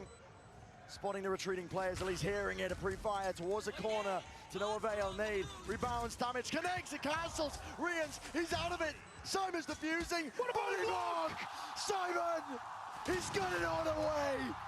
Holy shit. Absolutely spectacular. What an outrageous play. What a phenomenal protocol for EDG. The nade up and over the top, cancelling the thrash, and then the body block. Get yourself a job in the Premier League as a keeper. Just rattled off his shins. Also, what on earth is nobody doing inside this smoke? Why did it take him 15 seconds to die? Just absurd. The clearance is going to be haunting Heretics. Timeout called for them. I said they were in the driving seat, but they are losing grip of the map. And with it, the series, the finals. Still 2 rounds is what they've got to work with. All they need is one. Look at what it's doing to the fans down there, and imagine how that's echoed in the players. The fans have the freedom to sit there and allow it to affect them. The players have to shrug it off and move on instantly, not allow themselves to dwell on it for even a second. Neil looks stressed though. If they lose a couple rounds, it's going to be overtime with EDG having 4 rounds in a row. Heretics have got to close it out in the next 2, otherwise it could be curtains. And that trophy that they can see between the 2 teams, almost a touching distance away, it would be at least a year. Perhaps you may never have an opportunity like this. Oh. Yeah, okay. Oh, it's just a brutal moment for it. Brutal doesn't begin to describe it. You're putting everything into these next 2 rounds. And now even more time to stew, to simmer. A PC issue. And all of the players forced silence coming out of talking to their coaches. Time to sit and simmer on the words, and also just take a look over to the trophy. And honestly, try not to think about what it means to them. Absolutely. What we've heard from both of these teams in the press conference, but Heretics especially, is that they cannot allow matches like this to have meaning. The more you attach meaning to it, the more difficult it becomes to just allow yourself to be in the moment and treat it like any other match. You see Benji there, eyes closed, meditating, trying to keep himself in the zone. Focused, locked in. Have you ever tried to stay focused on a task with 10,000 screaming people around you? It's very, very difficult. Tell you that for free. And the rounds that they're going into, truly ridiculous. Listen, no matter which way this slices, we've got an incredible finish here to Champion Seoul. A different region winning every single one of our trophies throughout the year. That's incredible. First time seeing EMEA in a Champs final since 2021 as well. I know, sorely missed. Yeah, absolutely. Out of it for a while, but this is a Heretics team, honed and polished over the course of the year as well, which, listen, I remind you, the expectations of this squad were just absolutely at the bottom. People would not expect them to do as well as they did. They got to Madrid, people were describing their performances, potentially that flash in the pan, but not really amounting to too much, but respectable for rookies. Respectable that they made a good go of it. Shanghai, the drive and finish to the finals, but just within touching distance of that trophy there. Not that one in particular, but at least another one, much like it. And remember that this is the first global tournament where they've had their full team. You're talking about Madrid, Shanghai. They played both of those with Paditek, who I'm not sure exactly where he is right now in the crowd, in the audience. I assume he's at the VIP seats. Only about 20 meters away from the players. He was once up there, twice up there in fact, on stage, but once in the grand finals with them. He'll be willing them on with all of his heart to close things out here on Bind. While most of the other fans in the audience are hoping EDG can bring it back, win cleanly 4 in a row, and hoist that Champions Trophy. That's what they're all playing for. God, take a look at this once more. What a timing for a play like that. We had a body block play on something similar in the group stage, where someone was able to headbutt it out the way. This one clacking off the shins. A crew player, I think. We're seeing such great protocols, you know, if we go on to Abyss, if that's the next map we're looking at. We've seen DRX earlier on in the tournament have that denial of the Astropol post-plant setups. It's been a lovely tournament for it, just individuals stepping up in intelligent little ways. Hasn't just been how to take fights, the gunplay, the util. We've seen players small details. shine. Yeah, the small details, minutia. And we're right back into it here. Heretics hoping to make this round a turning point. And this could be everything. If Heretics lose, Benji is not going to have enough money. Woot barely with enough. Depending on plant money as well. Heretics need this round to go their way, otherwise we could be looking at overtime. Big odds online on the Heretic side. Lots of tools to work with just to get it over the line. It looks like they're trying to disguise Kang here. So they're playing him with the Viper Orb. You're not going to expect like this. No offer. Heretics might have taken it. Hook, line, sinker. It's 4 players. Creeping closer, waiting for re-exploration. Orb in their face. Kang will have to respect this to some degree. Doesn't know if they've crossed up. Boombot not broken. Orb once more. Renewed. Refreshed. Snakebite to answer. Hard committed onto the corner. Showstopper right from behind. But Kang skewers them in place. Up and over with a Soundcue's cut. EDG making a go of things. 35 seconds. The plant is down. Nade and Molly down at the feet. Dropping Boo in place. And Woot can do naught but watch on in horror as another round is lost beneath them. 3rd in a row for EDG. They're on the EDG train. Heretics might have just lost control of Bind. What a skewering from Kang. We've being made, man, all over the place. We've talked so much about how Kang's actually dropped the operator in this run here. He's picked it back up a little bit. Against Leviathan, he pulled it out 20% of rounds instead of his usual 11, 10. You're seeing him pull it out again here. When the pressure's on, he's got a skill that few others in the world can match. No one's really possessing it. Ice cold. Heretics relegated down to essentially a bargain bin buy. Don't get me wrong, there's still that danger, but it's all on the line and they're all grouped up. This is very much looking like an all-in play and approach. Horns is not broken. Nade and spam right through the box. An opening kill onto Smoggy. Pit in place. Nobody seeking to answer back. This is where Kang should be looking to pick up the rifle. He does. They have Thrash to try to clear the pit. There's still many chances for EDG to take it to overtime. Flank control watched for, and like you said, the Thrash is going to be clearing and cleaving the way through. Path potentially. Here, lying in wait, Thrash is there alongside a sees. His players need to be defended.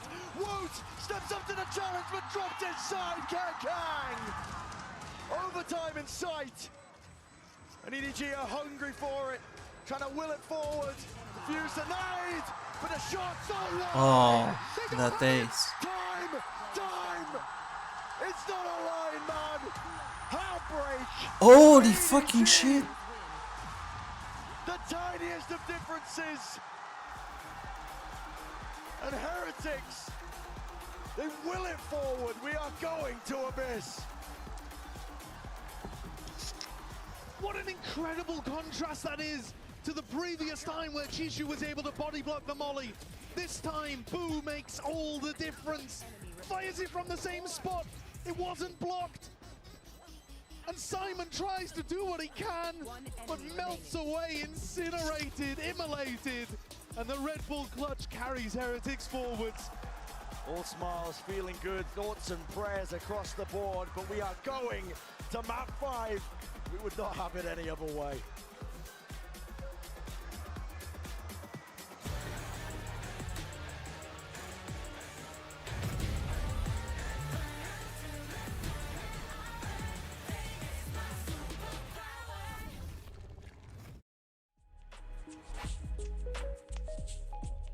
Damn.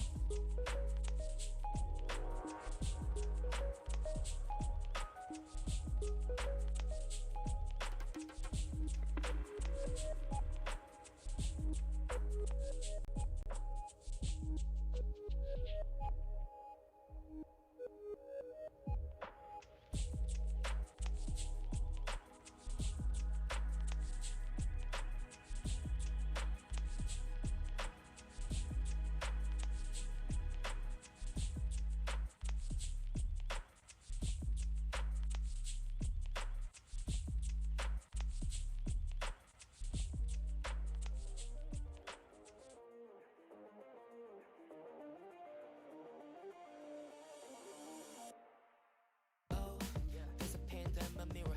Eyes all dark, so crusty like syrup. And oh, hasn't been a week already, but I feel a weekend dizzy. I've been grinding for too many day and nights. I forgot already, gotta stay alive. But my music's still buzzing, I may die, but the song will never die, never die. Stay alive, stay alive, stay alive. Stay alive, yeah, they may shoot, but we fine. Say goodbye, our records play till we die. Bulletproof, yeah. Bulletproof, yeah. On the roof, yeah. We going up, yeah, we going up, baby. Bulletproof, yeah. Bulletproof, yeah. On the roof, yeah. We going up, yeah, we going up, baby. Saying oath to my mirror, I won't slow until I'm bigger. Well, till I'm thinner, see my flow will never simmer. Gazing at the stars, cause I'm born to make art, though they'll never know how far.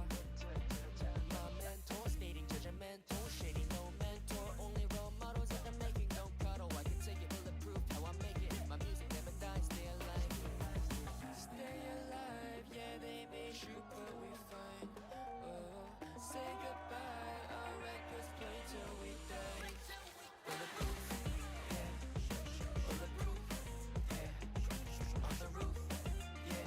We going up, yeah, we going up, baby. Bulletproof, yeah. Bulletproof, yeah. On the roof, yeah. We going up, yeah, we going up, baby. You ready? Take the L sometimes.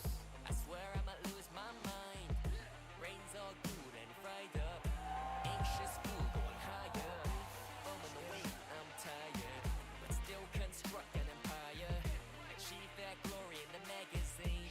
Write, repeat, this my story. Bulletproof, yeah. Bulletproof, yeah. On the roof, yeah. We going up, yeah, we going up, baby.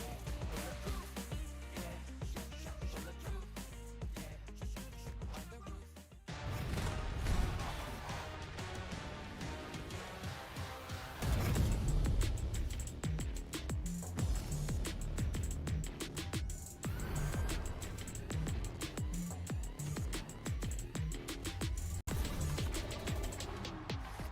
We are going to map 5, baby. Heretics, they pulled it back. I'm your host, and I'm here once again with Steel, Kakuka, and Mimi. What an incredible bind that was. It was insane. That last round to close things out. A Kung ace, but not in time past the Molly. And that felt like the story of that game to me. It was so many of these scrappy rounds from Team Heretics, winning eco after eco just to stay alive in this finals. Yeah, time after time, we see, as you're saying, Heretics really trying to cling on everything that they have, winning those very important rounds. The timeouts are coming in the most important times, but we have to highlight Miniboo just having the best utility that you can as a duelist when it comes to this ecos. On the other side, EDG also got a lot of rounds that they were not supposed to, but my biggest point of concern is those retakes that we were seeing at the end of it. EDG was not really able to win them. I mean, speaking of retakes, though, I saw also at the start of the game, Team Heretics wasn't doing their fair share of that as well. One of the first attempts at A through lamps was abysmal. Like, you don't even have to go in there, and I know that Sideshow pointing out on the cast about the placement of the mosh pit, but I have to agree with Mimi about how that last round was a big story about how the entire game went. It was sloppy, it was back and forth, you couldn't predict it until the very end, just because it's just individuals shining at specific moments. Yeah, and speaking of individuals, Mini Boo, though, what a time for him to come alive. We heard it from his coach, Neil. He is not just the frags. He brings so much to this team. Yeah, and we also heard it in the PMI. He wants to feel like he can be the best duelist out there. There's so many conversations about other players up there, especially in his own team, right? But he wants to be part of the conversation. He wants to get this trophy to prove it to himself. He absolutely does. And I mean, facing Kung Kung on the other side, I think he has to. We hadn't seen as many of those star moments from Mini Boo this tournament. I think a lot of it has come down to being very much a system player, getting traded out in a lot of these rounds. Yep. But the games where he is still playing that hyper-aggressive style, setting his team up for success, but also winning a lot of those opening duels and having those individual impact rounds as well. When the game is getting sloppy, like you were talking about in this match, Steel, it is really important to have him playing like this. I was going to say, when you get into these really sloppy fights, I noticed from the side of Team Heretics, they would be fumbling around with their abilities. Like, some people would be taking out ability, like Dizzy coming out or Molly's coming out from Boo, and the only person that's really on point with how they're able to handle that chaos when situations get really messy, Mini Boo does shine on top because he's so quick.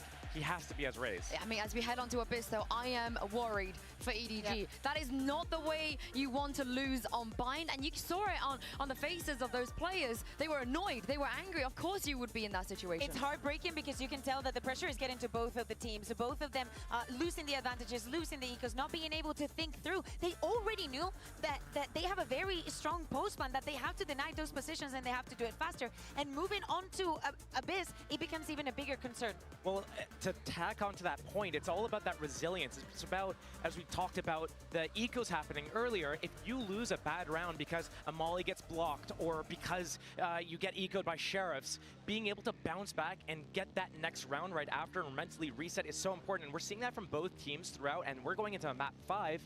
That's good to have. No player on that stage has made it to one of these stages before. None of them have made it to the top 4 of an international event in Valorant until they made it here. Sure, there were the earlier moments for Team Heretics when they were playing in Shanghai, when they were losing in that final. But now it's champions, it's another level, and they have to be thinking back to those second place finishes, using that as motivation to come back and really lock in for this final map here. You can use it as motivation, but again, is the ghost on your back thinking, I already made it to that map number 5. I was here in this position, and the pressure took the best out of me. We're saying they do not want to come second again, but they're clinging to the situation right now. They should be very comfortable about Abyss. I think that the loss that they had against Leviathan yesterday has to do also with the composition and how we're trying to deal with it. But it is not something that we're going to see from EDG. Yeah, honestly, it feels like deja vu almost. It was Heretics that was on the receiving end of it. They looked boomed on that last map in Shanghai, and also in the previous grand finals they were in as well this year. But EDG, they've never even played a best of 5 on the global stage. I just want to make sure that they're not going to be boomed going to this map. Well, boomed is definitely not what you want. When I look at these teams, though, and I look at how the games have been progressing so far throughout, starting from that Haven, even especially in that Lotus, how these big team brawls happen. Pound for pound, these guys are toe-to-toe with each other, and it's difficult to predict how things go, and it does come down to these clutch moments. So what I look for in this next map is that endurance race is about how they're able to stay collected and which team is able to build momentum, a string of 4 or 5 rounds in a row instead of just back-to-back or 2 rounds at a time, switching it off. I mean, we've questioned the stamina of Team Heretics as we take a look at the agent select. Mimi, we know what this comp does. EDG surely will have some answers as well. Absolutely. I mean, both these comps play a very similar style. For me, a lot of this is going to come down to the mid control. I feel like both these teams, when we saw them play, especially against Leviathan, struggled with how that Harbor comp was taking space in that area of the map. I think providing pressure there is is so important to winning on your mid round on Abyss. Yeah, and when we talk about the pressure, we acknowledge Benji's playing on the Cypher, but EDG does not have that Sentinel. We need to see the value coming out, because I think that for EDG, this double controller suits them so well. They're trying to replicate a little bit of what they do on Lotus. When they can slice up the map like this and force the fights, which they have been really good at, that's when things get worrying for Team Heretics, especially at that B defense getting split on from middle. That's what I look for Team Heretics. Well, this is it. No more room for mistakes. It all comes down to one final map, and the winner will be our 2024 champions. Give it up one last time. Show some love. Here's Bren and Sideshow. Thank you very much, guys. Excited to get into this one. It's the crowning moment for one of these teams, but on the other side, it will be bitter disappointment. And if you think about their stories, EDG getting crucified by their fans early this year, failing to live up to expectations, they rebuilt, kicked the door open here at Champs for Chinese teams at international events. They've shown, they've proved that China can compete for trophies, earned that respect on par with any other region. But Heretics, they are the China Slayers. We saw that at Shanghai, defeating all oncomers from that region. And they've learned so much from the grand finals at Shanghai. You can see it in the way they play, in their tenacity, rather than the manner in which they fell over in that prior grand final. I mean, there's a certain resilience now about this Heretics team. They know that they are capable of lifting a trophy. It's all about learning from those moments, and they appear to have done just that, bringing us here to Abyss, a defining map in our grand finals. Look at how EDG takes space on this map. It's all about the smokes. They smoked over towards B and A main, normally where you would see defenders put the smokes, just so that they could take control. And that recon dart also gives them priority onto angles. Priority almost paying off. Miniboo has to activate the dash. Drop down to 1 HP. Benji gonna get challenged here. He's holding the slightest of off angles here with a knife. Activates the cage. He's going to be hiding in this one. Here's that timing and strikes right where it hurts. Kang removed. Chewing up these players as well, but he's just got to try and survive with the flash in his face through the backside control. He can lay claim and lay waste, but Chichu is doing exactly that on the other side of things. A, cracked wide open. Rotations are forced, and damage still yet to be done. Nobody. He's creeping, crawling forwards, finally reveals his hands. He's using the dart to try and get ahead of the timing, but he's dropped instead. That's way too aggressive for Nobody. He's just giving away the advantage, but Smoggy's there. Miniboo! The return of the fire, the return of the shot to 2v2. Anyone's game here for the pistol round. Nobody's distraction, though, has given these players so much space to go and play with. Chichu's post-line position is ridiculous. Yeah. And somehow Miniboo and Benji are reading into it. They're slowly clearing this. Slowly clearing, but damage needs to be done. Benji Fishy doesn't account for Simon. Once more, this rookie's in a team. Closes out a round, a necessary one. It's a bit messy for EDG, but you can see the game plan working fairly well. Oh, what a time into a court inside. 30 seconds left. Astral plane there. Boo completely caught off guard. That's the same kind of timing that Boo himself likes to take on the lurks. Surprised he got caught by that one.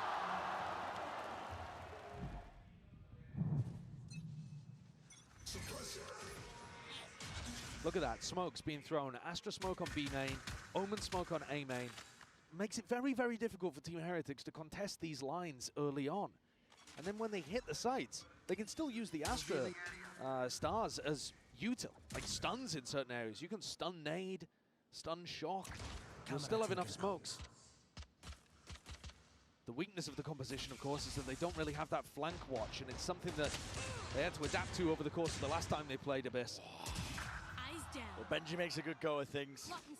Chichu saved by the concrete. Take flight. Nobody going for that re-clear out through mid. See if they can take some space.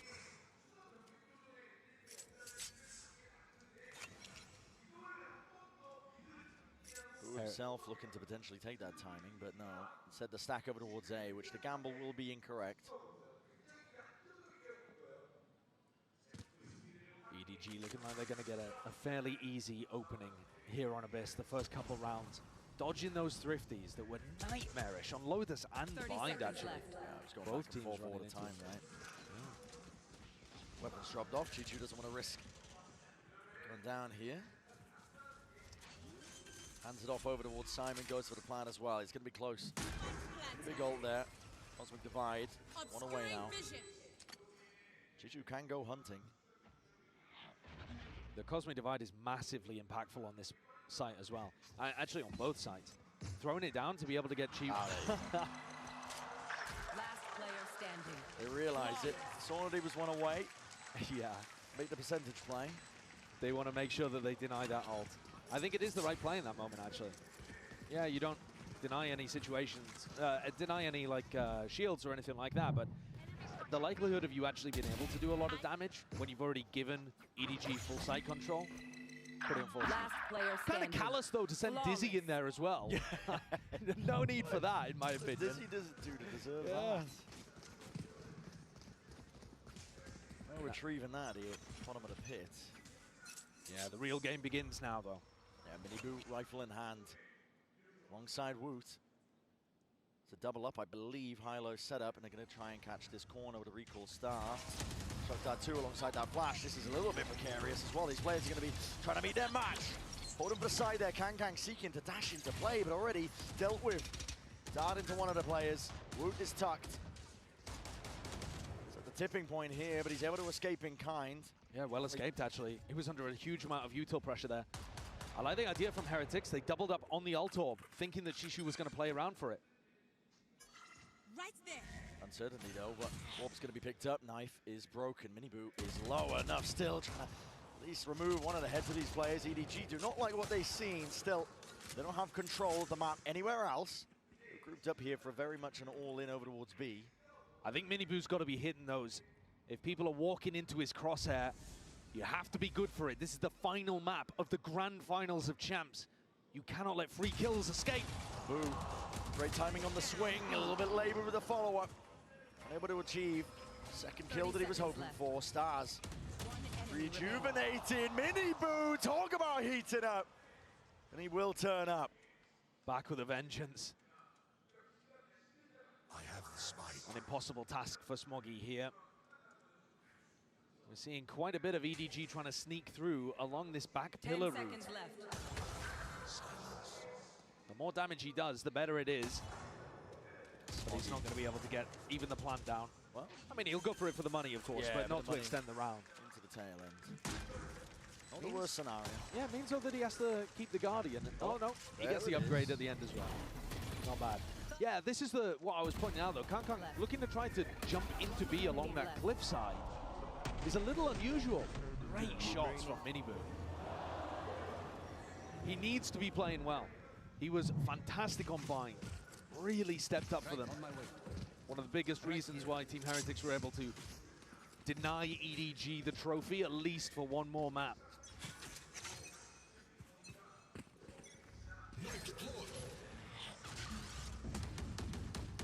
Team Heretics, though, had a huge defensive anti-strat to try to deny Chishu the ult orb. Well, now he has it. Now he has the Cosmic Divide. What is Team Heretics' game plan around it? We're seeing teams try to put smokes down so that they can walk through the Cosmic Divide. That's normally what teams try to run. EDG trying to ensure that map control is still potentially theirs, or through, just in case there's somebody getting cheeky. Shock Dart gets rid of the cam, so it's exactly the intent. Remove the question marks, or at least create them on the side of Heretics. Make them re-explore. And this area of the mid is so important if the attackers are able to take it. It cuts off those defensive rotates. Tag onto the one. Smoggy's ahead of most of this. Primed and ready. Good pounce being double held, and while the Dizzy gets that acknowledgement, connecting. Shots here for Smoggy. Realizes his back is open. The paranoia has to be let loose. Unleashed Dart. Up and over top. Spam potential might be there. Woot will just lock that one down. Crouched up. Finds the angle, but an open B side as a result of it. All about whether EDG can find that spacing, and already in through the back of the site. Unexpected Woot. Does not get punished though. Flash up and over towards the top. It's gone 1-for-1 with the kills, and Simon! Goodness me, Benji able to respond. Flatlines him. Brings it to that 1v2 to clutch. They'd love to win. Nobody offers up the kill anyway. 7 bullets remaining. Chichu knows to play his life. And as he backs up, this is going to be a tough situation for Benji. Definitely is. On top of it, tap to force out the first round of this. Position to be played. Cam catches it! And Chichu catches a bullet straight to the dome. Benji pulls off. Huge clutch. Impossible. 2 years ago, this guy was here as an influencer. He was invited to come and attend Champs to kind of introduce his Fortnite following to the game that he'd started to play. Did he rely? So good. You're very good. You're a very good player. I'm proud to play with you. Did he rely on his following and his clout to get him into a big team? Did he surround himself with stars in Valorant? No. He grinded tier 2. He got himself onto a rookie squad. He wanted to prove himself, same as anybody else. My God, he has been. Yeah, hard work has followed this Heretic squad all throughout this year. Polishing their play, honing it. It's a deadly edge to this Heretic squad. You can feel it now with all the experience that they have got themselves in. Shocks close to cleared away once more, but it's Trip. Lay it down at the feet. Cosmic Divide will ensure that they don't get spammed down. That's precarious. Kang drifting off to the edge there, but the plant should go down without any problem. Simon lays it down onto the floor. 5v5 still, and the flank is being watched ever so slightly. Still, there's that uncertainty you can see. Heads on a swivel. Minibu's scared of the punish. Yeah, the star not being laid down here on the spike, actually. No Whoa, they did not expect Kang. Kang's laying claim towards the back of the side. Nowhere clearing. Minibu has to strike. Spraying down. Survival is necessary. Chichu. Enough for the fire from behind. Rian's now sticking. Pull is late.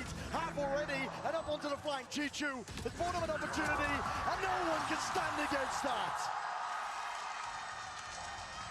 The two Smokes players pinching from either side, shutting things down, showing you the power of this composition that EDG has brought out on Abyss. Chichu was so far away, properly baiting his team, but in a way to play for that post-plant clutch factor. I think EDG needed that one after what Benji had done to them previously. It's also knocked the economy, though, of Heretics. Even though Benji won the prior round, he was the only player that stayed alive.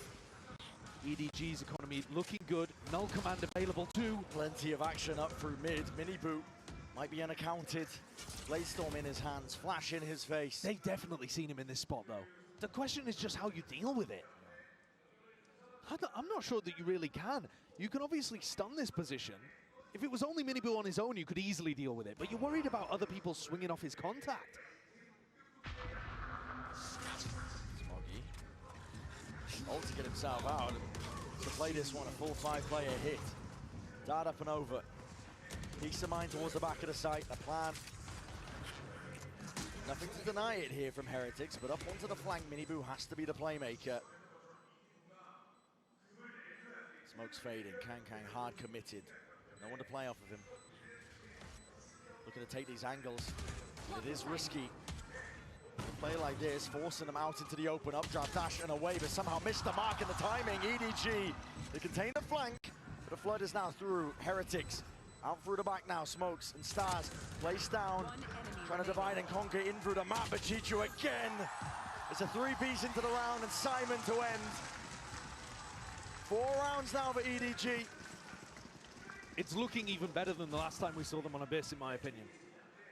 EDG had already demonstrated that with this new composition of theirs, they've got a lot of nice execute ideas. They've got good post-plant ideas too. But what they're adding in here is the macro concept of that little pressure towards mid that we've seen on other rounds, the post-plant flank, the awareness. And it's scary if a team like EDG is getting better on a map as the tournament goes on. Oh yeah. When it's the decider.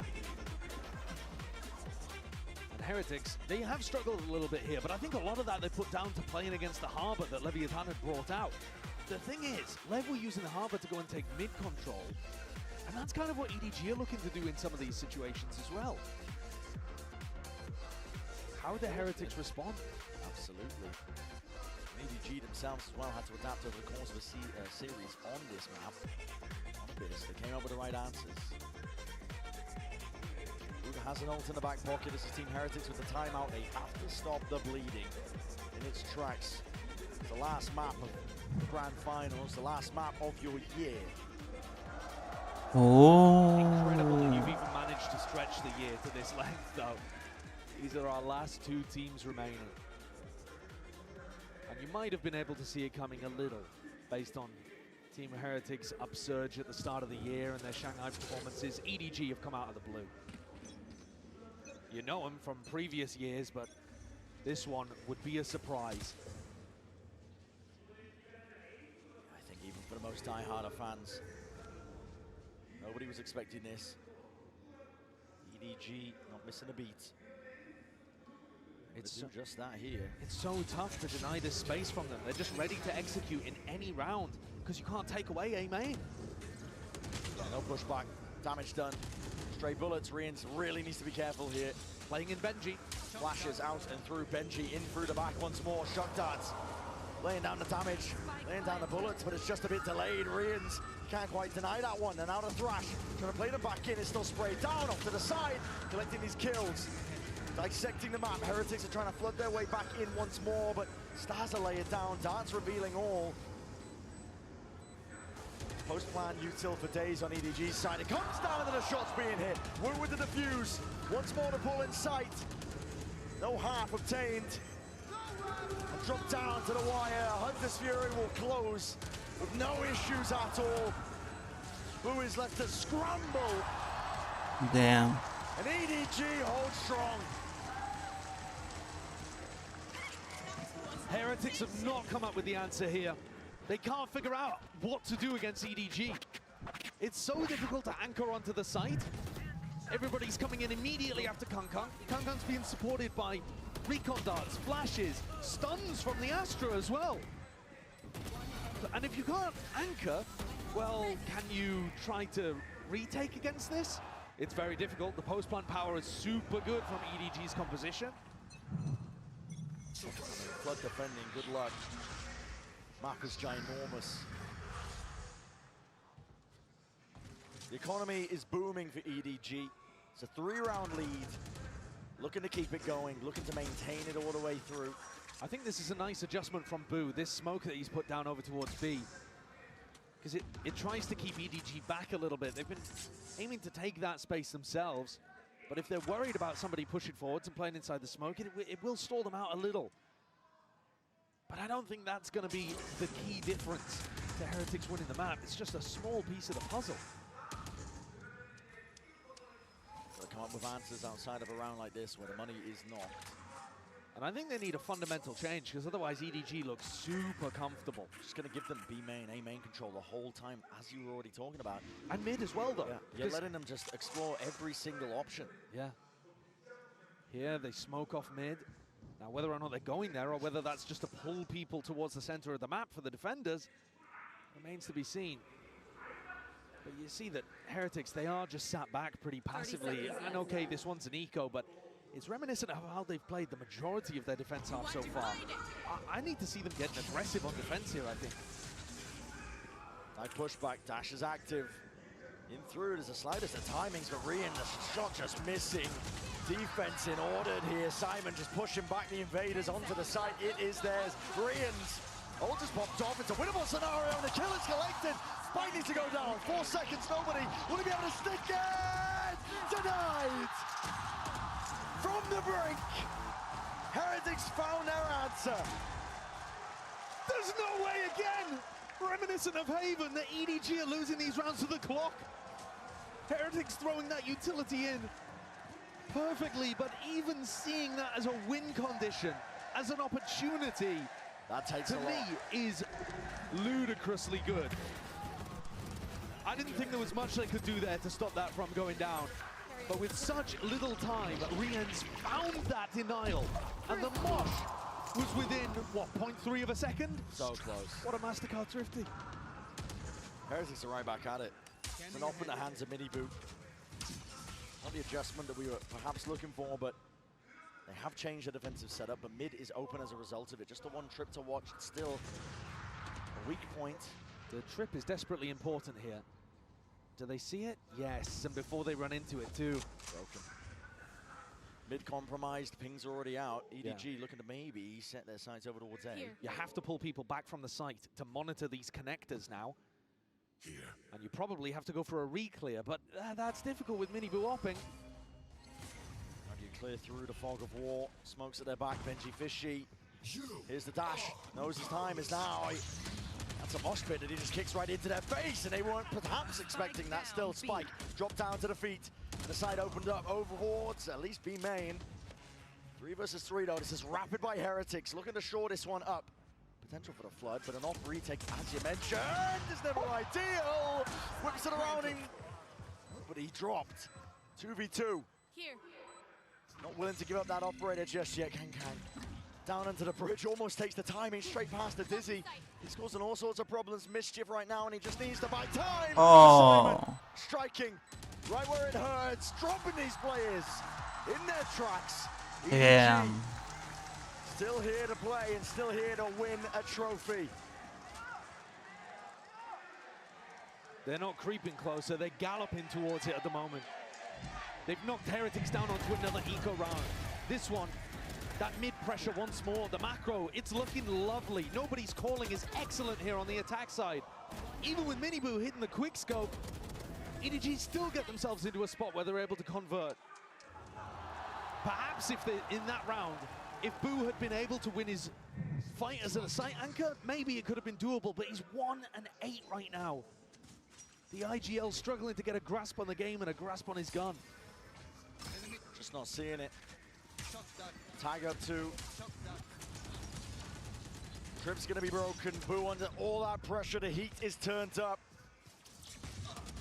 Boo can only do so much. It's 1 kill before the fire is returned. And this time the adjustment from Heretics was that double push. I said I wanted to see them get aggressive on defense. The problem is the map is so big. Yeah. It just takes so long for Miniboo and Woot to pull off this flank. By the time they get into this fight, time, as you said, already ticks off. Could be missing the mark on some of this one here. Smuggy's got a lot to watch for here, but same could be said for Heretics. Dizzy though, wants it out still. He's expecting it and lay claims to their life. 7-3. At this point, EDG are not being stopped by anything at all. Heretics need a game plan adjustment. They've got to figure out a solution here if they want any hope. If bind is to mean anything, they need to figure an answer, because EDG's composition, which is pretty unique, we do not see other teams running this kind of comp. It's just been unstoppable on their attack side. Force the issue for Heretics here. As you said, they have to come up with the right answers. It's the second timeout burnt. Final map here of our grand finals. It's all on the line and more. It's your entire year culminating. As I said prior, I have a bitter disappointment, but you can revel in the glory of a trophy lift that you've only dreamed of up to now. Heretics have been dreaming about it since that loss in Shanghai. Hoping to take it on the second go around, and it looks like it's slipping further and further away from them. I promise you that trophy, it's equidistant from both teams on the stage, but every time we look, it's inching towards EDG. Willing it in their direction, the fans, the players, the plays they're making.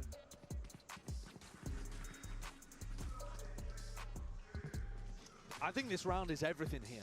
It's the difference between a 9-3 or possibly a 7-5 recovery for Heretics.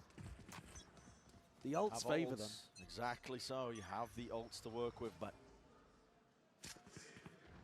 there's trials and tribulations all across the map. I was watching EDG the last time they played Abyss. Smoggy actually ulted onto B rafters as part of their exec. So don't put it beyond EDG to do something absolutely nuts here with it all on the line. Bit of presence from EDG. I think they're worried about the re-clear. Woot has the thrash. Leaving Simon, spike in hand. They've seen this trip before up in mid. I'm surprised they're not sending a shock to try to clear it. That's easy enough over the top. Don't have to open up your body to it. Setting up for the A split, which we've not seen very much of. Nobody in mid, nobody to try to punish. It's a fake, I think, potentially trying to pull these players for Simon to capitalize, but no, the call is cancelled anyway. They want to take this one in the direction of A. Bodies are still lining up, reinforcements arriving here in the footsteps. It's a rumble and a scattered fight indeed. Skirmish to be taken, EDG! A striking right where it hurts, nobody's detained. But honestly, again, the scaling that is required. Touch to the side and the weapon's right out, ready to strike. Boo is dropped in place, and Mini Boo left with it all to do. It's just not possible. Woot the Wonder Boy. He'll make a good go, but that is just... It's impossible to get past at this point. The team is firing on all cylinders. EDG can feel it. They are empowered. Taking all of that mid control, setting themselves up. No resistance from Heretics. When two players went to go and re-explore, I don't think they were expected to see 4 of EDG there. They thought that was setting up for an A split. They thought they caught the timing and were starting to rotate. They don't have enough information around the map. They're not playing aggressively enough on the defense side, and they're allowing EDG to run over them. It scraps with the bye. Final round of the first half of our final map of Champs 2024. And this drone is going to spot an open site. No defenders, no anchors. Nobody to even break the drone and threaten like there could be anybody there. Key's been left in the door. Spike exchanges of the hands. You hear these footsteps and have a tap as well, seeing what the reaction is, and maybe counter spam. Push back posture, Boo can't stand against it. Cosmic Divide though is ready, lying in wait. The protocols are so good from EDG to get the plant down. They're not getting caught by this. Benji though, up onto the cross, that was up through mid. Kang was trying to be that delayed pressure, presence, potential. It's all gonna be removed now, and you can try and flood these players right back in. G2, spammable angle, finally removed. Front of the site is theirs, and here is the ult. Cosmic Divide has to be used, Simon. What is that? Hunter's Fury, off and around. Where's the next layer to all of this here? Wingman onto the defuse, Mini Boo sticking already. Hold the line, cross fires, in order, in action.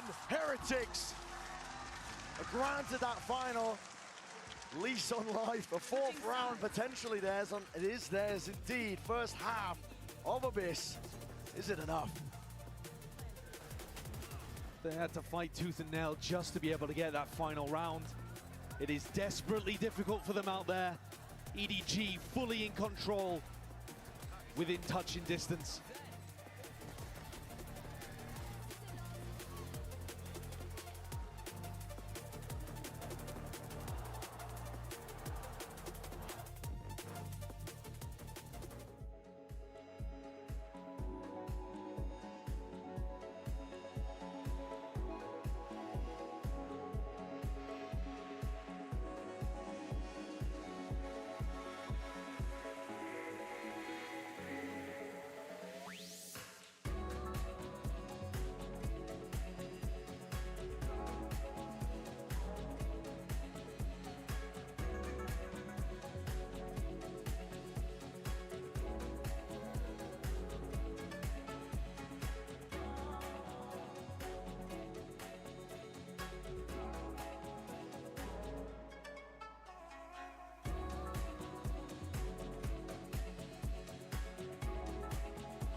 Potentially looking at one of the most important pistol rounds of these players' careers. 10 of them on the stage, 1 trophy to work towards in the middle of the stage. And listen, doesn't get harder than this for Heretics. Their backs are up against the wall. They've been in tough spots before. They've been in losing positions in grand finals before. But they need to find it within them to dig deep. Because otherwise, Kang is literally going to be that close to the trophy. Kang is also only 3 kills away from breaking the global kill record in BO5s. Which, if you remember back, we've had players within touching distance. I think I'm right in saying Zekken even matched it, actually, at Madrid.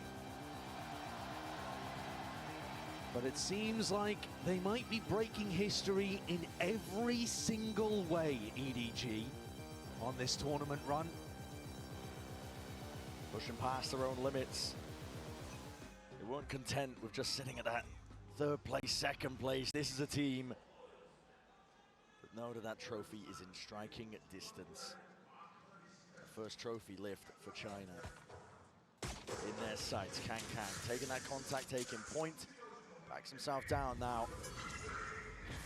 Nerves need to be settled here.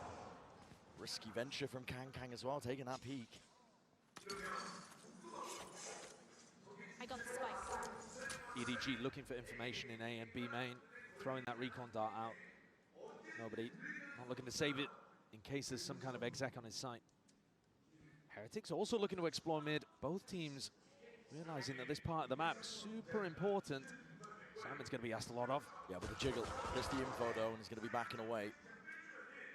Pings it out, concedes the space, puts the warning sign onto the minimap. I like this though. Team Heretics, they're pushing back those players, and they're also denying that mid connector. Now if Simon wants to rotate, he's got to go all the way through spawn, and same could be said for Kang and Smoggy. That puts... Hold on. Nobody in Chishu on an island, but nobody... What are you doing? Giving away your position here. Yeah, But I mean, firing the dart. he gets away with it. That the play was being made here, and they've lost control of mid into the process. Oh my God! Nobody! Spike down A. Oh, goodness me! I guess it's Seoul though. The deal for China, for EDG, for the team that he just took over IGL. I guess it's Seoul though. In the captain's seat, Pushing out onto assistant coach. and he's just made one hell of a play here in round 13. This year, it's been a year of first for VCT. We saw Pacific lift the trophy. I hope they don't suicide. I hope they tie. Themselves.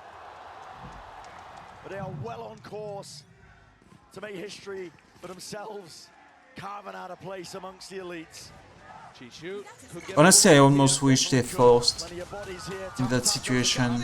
Well, bullet spread, falling prey to it still. Nobody seeking to redeem. Chance of that. Reinforcements arriving, but his head peeking out. Shot darts. Delay. Hopefully allow him that retreat, which he does. So, 3v4, plant is down. Heretics have that extra money to work with, but he'd love the round even more. Flash, dodged. Now the drone. Broken, cleared. Kang's through. Has that Marshall in play. Benji has to make one of himself. The peaks of perfection from EDG. And we are reaching the apex. EDG get up to double digits. 3 rounds away. They were 3 rounds away on Bind from being able to win this tournament. But at that point, they were not in the driver's seat. It would have taken 3 cleanly to get to overtime and then to win. Here, Heretics are 6 away from even tying the game up.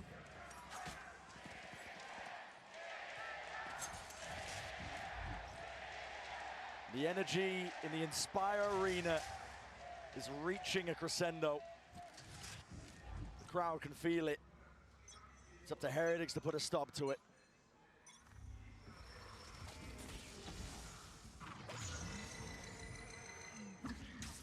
Full investment with the buy. Heretics have the rifles to play around with. Taking A main control, looking for information over towards B. On this map, Boo's lurks, often super important, but he's a player that hasn't particularly been able to get online in this final map. On the defense side, brutalized, currently 3 and 13. As many assists as he has kills. Horrible way to end. But Heretics are going to hope that they can revive on attack. This a fake. Boo calls Rien's over. Looking to apply some pressure, keep these players rooted to the spot. Maybe weaken A just a little. Smoggy already thought it was a fake, actually. He started rotating away when it was only the drone. Yeah, I think he was dodging out the sideline as well when he was tagged by the drone. He didn't want to get spammed from that spot, but you're right, it could have been a bait and switch to fake out. And I think, I mean, look at the way that Simon's pathing too. They're reading into this. Oh, yeah. It's so similar to what Nobody himself does to Fake. 30 seconds Util is primed and ready. Into the hands of these players on either side here. It's a pull to meet that one with the Dizzy. Pound for pound, bodies are going to drop and fall, but it's Hardy. It's perfect once more. Nobody and Simon, they combine their might. They drop these Heretics players dead. Time against them once more. Boo needs to get this kill and will do just that. Defending, punched up, Rians, rounded about, kill gang! Unbelievable! And they just lost their bonus. Goes and does it. Not only clutching the round, getting EDG up to 11. Those kills also break the kill record in a BO5 at a global event. He knows he's the protagonist. He knows that this is his story to write. We are 2 rounds away from a brand new region. 2 years late to Valorant, in case you missed the memo. And to them lifting a trophy. Heretics are going to go for the Cosby Divide play, looking for the plant, looking to try to play the post. It's fast and loose, but it's what they require in a moment like this. Up and over, Chichu weaving in and out, needs to stay alive in this time, but already being swarmed, Dizzy up and around in his face. And kills are collected at least. With Chichu dropped, there's a chance. Plan already down for Heretics. That's what the ults are good for here. But up through heaven as well, plenty more bodies left to meet them. Spamming away, Mini Boo! Sheriff in hand. He's done enough surely for them. No rifle picked up, but the damage done with those 2 players dropped. He's got to be feeling good about it. Players retreat, EDG realizing, let's give this one up. Let's play for it at a future round.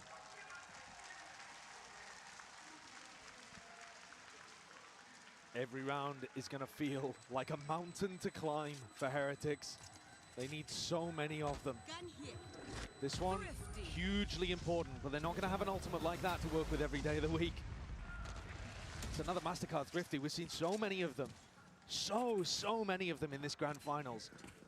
But you can't rely on them. You cannot have that be the only kind of situation in which you're winning. Cast caution to the wind. Go for it when you have rifles online as well. Round by round, but okay, focus. Focus is called for by Miniboo. God, this is a wild setup. Going for the flash. Hold up. For Kankan to peek immediately by the look of things. Now, are they doing enough contact instead? Waiting. Timing. Yeah, waiting to see if there's a Dizzy, a recon. That gives them precisely the right timing. So Paranoia probably to accompany this, and yes it is. Keeps its way through the dart though. Responds, and Heretics push back. The offensive play of EDG. Yeah, Kankan there as well, rattling out either information or commands. With Heretics winning their Thrifty, pendulum does swing in terms of that momentum. The economy as well on the side now of Heretics. Have money to work with, but the issue is the buffer in terms of rounds. It's not exactly there. It's a high-low from EDG. And a big test here for Chichu and Nobody. Rotating around though, they've given up the positions that they were once holding. Smoke activated, nobody's inside it. Trying to get ahead of the curve and ahead of most of these players as well, but barrels out, instant trade. Woot is good for it. Star up and over. Chichu trying to stun, trying to stay alive, but against that, it's an onslaught. And it's overwhelming. Simon back in the fray in the fight, but dropped at a moment's notice like that. This is Heretics again with an open answer to this B site. That Mosh lineup is really good for being able to deal with the way that Chishu wants to anchor the site. He only had a Sheriff in hand. We've seen Nobody go for plays like that where he tucks inside a smoke, and to be honest, even on the pistol round most recently, it did actually pay off for him. He got out, got 3. This time, 1 for 1, and that trading from Heretics that they rely on comes through. They actually need those weapons. Kills like that, really important. Look at Smoggy's credits. Got nothing to work with. He, at the very least, needed to save a gun. And Kankan backs off. Bit of wandering, bit of wading into the side towards the tail end. They do collect that kill. Keep it as a consolation prize. The benefit for Heretics here is they're keep generating these ults. Perpetual motion machine. Oh, it's party take. You can to some degree, yeah. They've got Hunter's Fury online for the next one. Yeah. Nobody also has that to respond was with. VCT. And the other big thing to keep in the back of your head here is that Chishu actually has a Cosmic Divide for retake. This could be the day I die for you. Who needs an opening ceremony? Get these guys out here next time. And if that's, if that doesn't speak volumes of the state of mind of these Heretics players, that's a difference for them. Heretics now, once more with a tempo. They might have been looking to strike that. Dart lands up towards heaven. This is all a fake. You see the spike going in the opposite direction here. Yeah, sails over. And it's a really convincing fake, though. Of course, it's got 3 players behind it. Kang activates the dash to no avail. He's not going to be getting any action anytime soon. One of the problems with this round. Hello, the spike's coming back over to this side of the map. What is the call? What is going on here? Boo's changing his mind, perhaps. One of the weird things is that Heretics like to play offside post plants. They love them. You can't really do that this round. You're just going to end up locked away.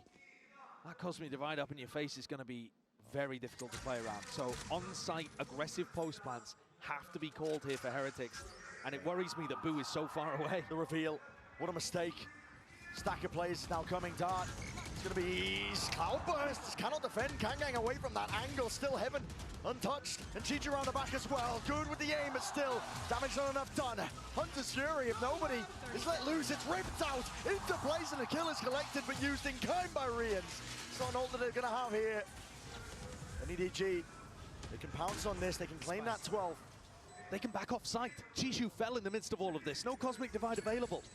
But still potentially overzealous. Past their own trips into the backside controller. Paranoia sweeps his way through and cuts out those angles. Dart up and over. Swing from Benji. Boo provides the finishing cover.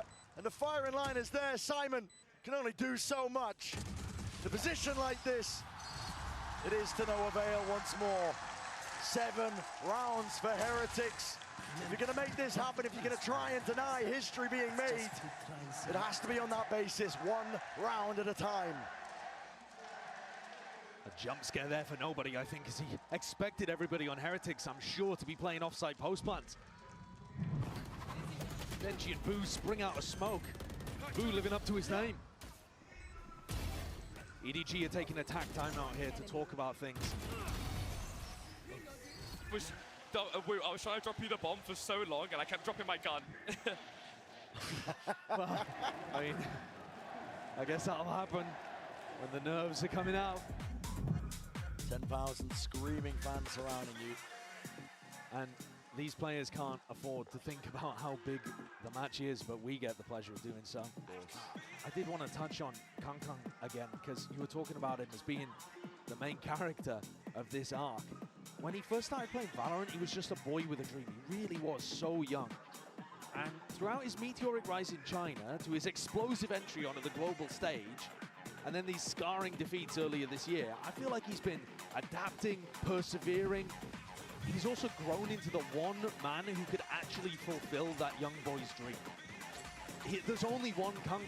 You see it in the fact that he's set the record here in this match, performing in every single map. Oh, yeah. It's poetic, I think. This matchup here, Heretics, they got brothers in arm, quite literally brothers in arm. Minibu and Boo aiming for that trophy, trying to take a stab at it.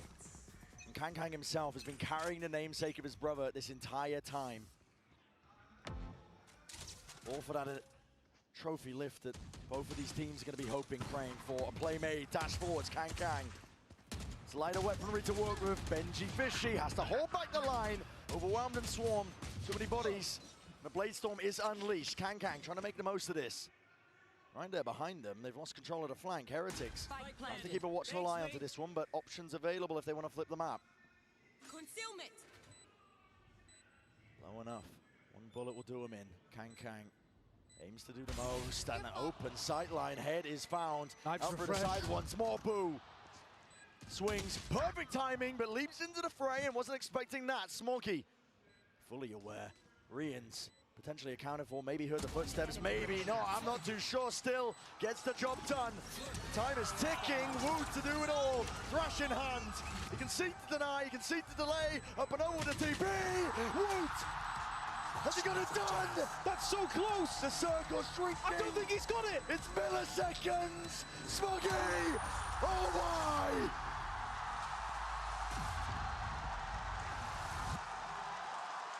120 milliseconds away from taking EDG to tournament point.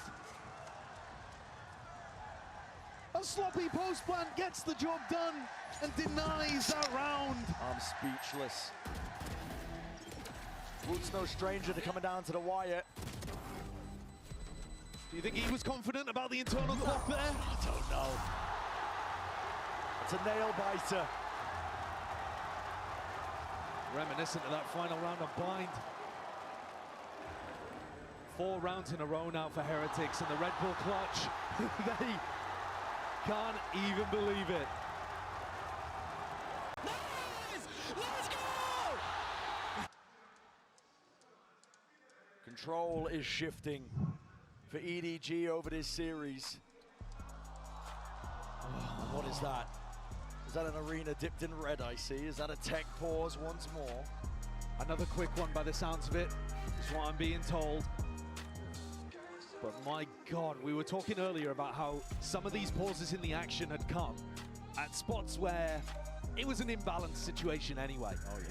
Can't even remember what map it was. I think it was Sunset. One team vastly in control. That was EDG at the time. Now here, cut the tension with a knife. The people in the arena don't know whether to start cheers or to chew the ends of their fingers off. Oh yeah. Because it's so real, the possibility of this comeback. EDG were fully in control, and now they're having to avoid letting it all go away from them. We're back in. Yeah, straight back in. The timer is ticking. Kang hyping the back up, keeping the morale and players on their feet. Like you said, the comeback is very much on. It's very much real. You cannot let moments like this define you. To let your chances slip away. Mini boot. It's a rapid play from Heretics. He's going to be leading the charge once more. Blade Storm, dash to the side. Evacuation, caught on either side. Up and over though. The high ground perch and potentially the danger zone. Dizzy up and over the top. Connections abound. Heretics are dropping them all in their place. It's Rians. Watchful eye onto all the angles.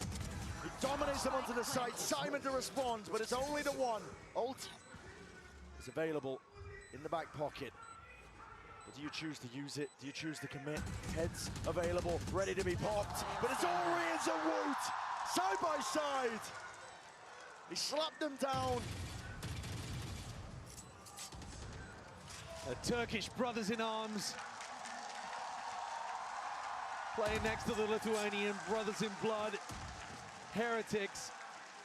They've just come out with another blinder, and they've taken the final kill, denying a crucial gun away from EDG.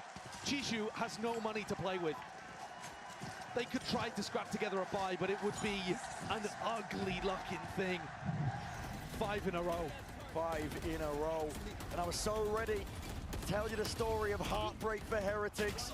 A squad that has got so close in the past with rookies on this team. Honed and polished over the course of the year. And it was looking like they were going to be denied that chance at a trophy. But fate wrangled, twisted out of the hands of these EDG players. The pressure shifted onto them, and Kang forced to step up to the moment. Dash to avoid, and shots are fired. Kang, he's monstrous when he gets going, and he does it almost single-handedly. The angel of death has descended on Heretics. What did we just watch with Guardian in hand? There's no way. Snaps it up. On Lotus, they ended it on a thrifty. Here, Kang once more breaks another record with that pop-off. He's now got the most kills in any BO5 in competitive Valorant in VCT. Globals, regionals, anything. This guy's farming. He's the main character. He's got the aura to back it up. It's the impetus now. And the tension just breaks with that 4-piece. You were all ready to tell the story of heartbreak for Heretics. I hope you didn't throw away the pages of the book. Oh no, it's still there. Come so close to the finish line once more. Closer than ever before to the finish line. Touching distance of the trophy. EDG steal it right back. Kang in hand, the signature weapon of this man right here. Been highlighting him, been gassing him. He's going to be under that pressure, but still delivers. One shot found. And a chisel slowly etching away the potential for EDG to make history for China. A trophy lift in sight. Rians with the plan. Cosmic Divide providing that safety. But it fades away. And a reset called for. Player disadvantage still here. Plenty of targets. Open and shut. Simon with the ult. Paranoia sweeps. This is it. Attempt to deny. Quick scope in place. EDG. It's up to Boo to push them back and away. TP's up and over. No kill to be found. It's one man. What can he do against the bite of EDG? GG. Absolutely squat.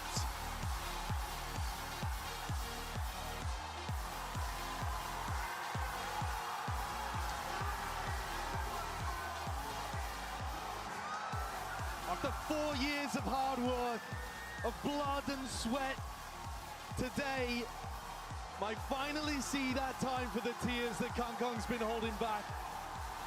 He said he wouldn't cry until he'd won a championship.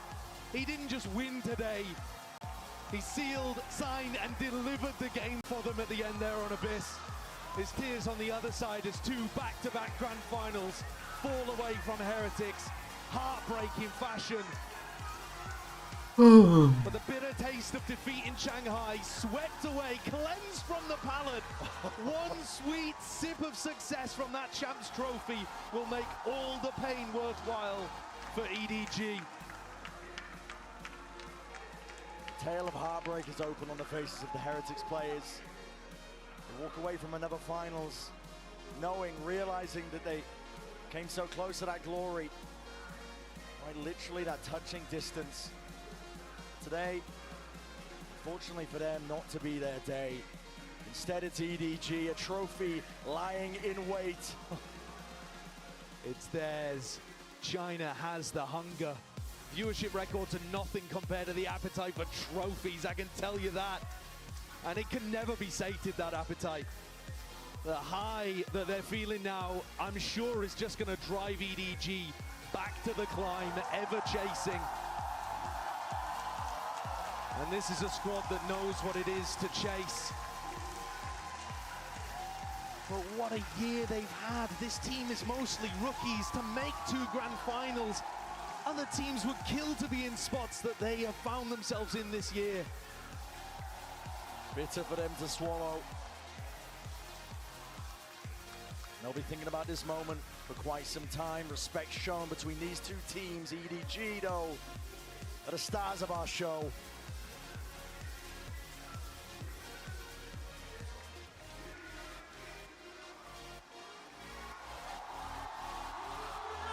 세상이 아닙니다.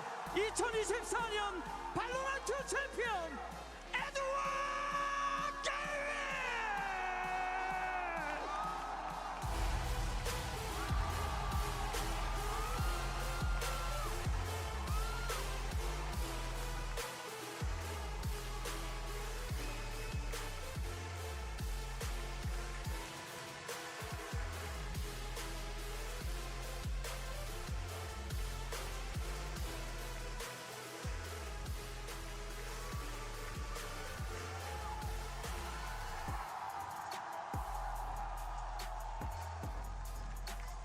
It's vindicating, it's validating. But Kang and the rest of his squad are finally... I mean, to be fair, like, the year has been very balanced between the region, you know? NA won against Pacific, the first won Madrid against Pacific. Then Genji won against EU, so Pacific won against EU, and now China wins again against EU. So all the region, all the top teams from the regions are like very close with each other. And I mean, we've seen it, like, with like the upsets and shit. They look like, for the most part, they are relishing. The level is like Yeah, it's got to be cathartic. very close. It's not like in League where like you have like big gaps between regions and stuff, even major regions. To play in this arena, they've never made top 4 before. No. They'd certainly never lifted a trophy. Never lifted a trophy, not on the global stage. Like you said, they never made top 4 before. And they weren't content. And maybe it's a fluke for China, because even though China wins like, but the trophy was the sole goal, and they knew even though they win champion, like an unbelievable game that we had, ending here on Abyss, with so many players from They EDG stepping up. probably are the region with the weakest showing of the 4 at international events. It's an unbelievable story. One that most players dream of. But for him, it's a reality. For EDG, it's a reality. No longer that distant dream of wondering when they will be able to contest, hold a candle to the rest of the regions. China are here. For some esports, there's a before and an after. When certain regions, Korea, China, whichever it might be, get involved, it's very possible that we have been living in the before. Oh yeah. We may end up looking back on this years from now as a turning point. With the viewership, the player base, the size that it is in China, EDG could just be the first. But what a first they've been to not only open the door, which is what Kang said all along. Their job was to open the door for the whole region. They booted it open, slammed it down, crushed Heretics underneath the other side. They carved the path out wide in the open, as you've already said. They made plays, they adapted, they overcome as well difficulties that this squad has had after Shanghai. Any hurdle that faced them. A lot of teams would drift into despair. Not EDG. They rebuilt, they were reborn from the ashes after crashing out. And now, we'll send it down to the floor for the Verizon post-match interview. Let's hear from the winners themselves, EDG, your 2024 champions.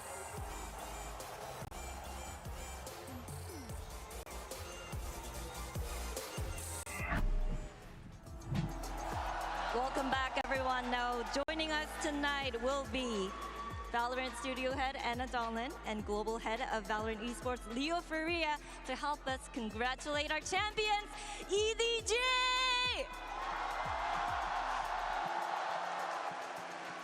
네, 우승팀 시상에는 애나 던런 발로란트 스튜디오 헤드, 레오 파리아 발로란트 e스포츠 글로벌 총괄님께서 수고해 주시겠습니다.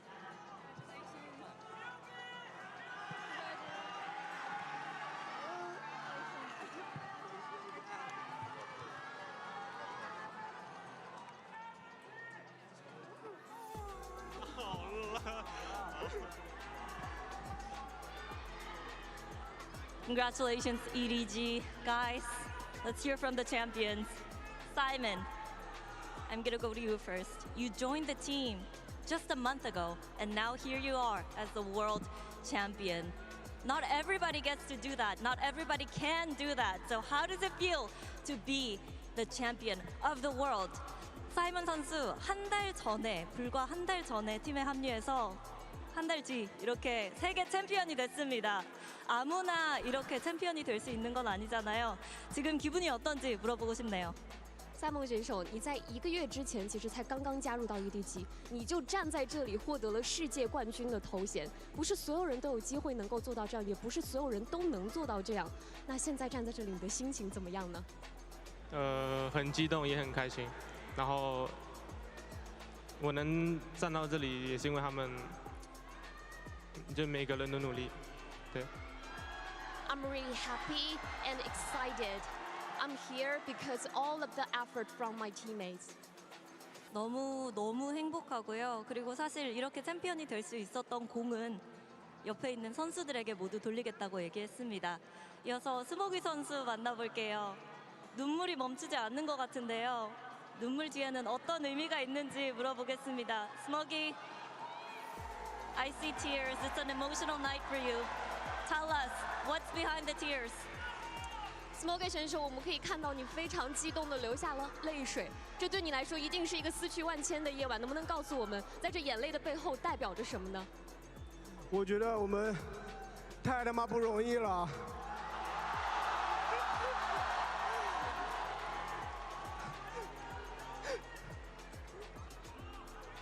然后。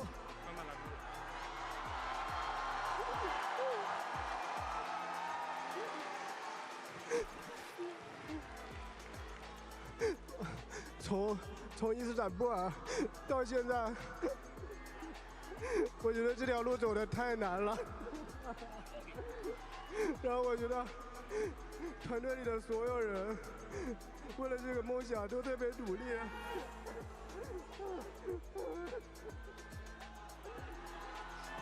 我很感谢EDG的所有人。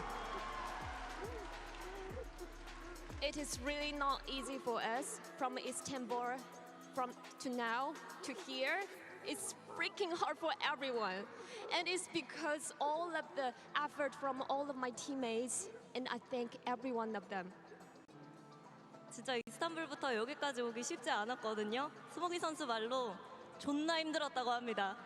근데 팀원들이 한 명 한 명 너무나도 잘해줬고 너무너무 고마운 마음이고 이 팀원들 덕분에 여기까지 올라올 수 있었다고 얘기를 했습니다. 옆에 있는 캉캉 선수 만나보도록 할게요. 눈물은 흐르지 않네요. 사람들이 정말 챔피언은 그냥 태어나는 게 아니다. 만들어진다라고 얘기를 하잖아요. 캉캉 선수를 챔피언으로 만들어준 것, 그 빛나는 요소는 뭐였는지도 묻고 싶습니다. 캉캉, no tears from you? But they say the heroes are not born, they're made. So what was it that made you into a world champion besides the trophy itself? 康康今天没有眼泪哦，没有哭哦。他们都说，其实冠军不是凭空而生的，而是锻造出来的。那你觉得是什么成就你成为了冠军呢？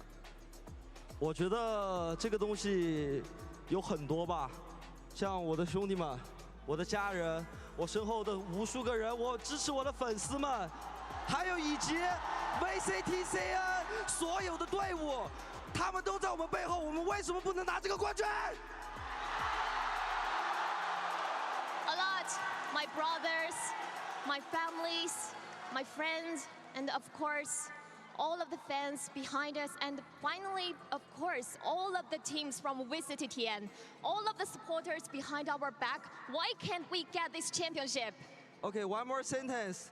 现在世界聚焦于 CNFPS. And now, the whole world gonna focus VCT CN FPS. 정말 많은 것들이 있었다고 합니다. 형도 그렇고요, 가족들도 있었고요, 그리고 이 팀원들도 있었고, 그리고 무엇보다 중요한 거, 이렇게 중국 리그를 응원해주시는 분들, 중국에 있는 모든 팀들, 그 모두가 하나가 되었기 때문에 이런 사람들의 응원과 그리고 관심이 있었기 때문에 어떻게 EDG가 우승을 안 할 수 있지 않을까 싶다고 얘기를 하고요. 거기다가 한마디 더 붙이겠다고 했습니다. 이제 전 세계가 중국의 FPS를 집중해서 볼 것이다 라고 얘기를 했습니다. 이어서 노바디 선수 만나보도록 하겠습니다. 이젠 그냥 노바디가 아니에요. 세계 챔피언입니다. 지금 이 순간 어떤 생각이 떠오를까요? Nobody? You're not a nobody. You're a world champion. What's on your mind right now? Nobody 选手，虽然你的 ID 是 Nobody， 但你绝不是一个无名小卒。现在你是世界冠军了，有什么感受呢？我从未想过这一天来得如此之快。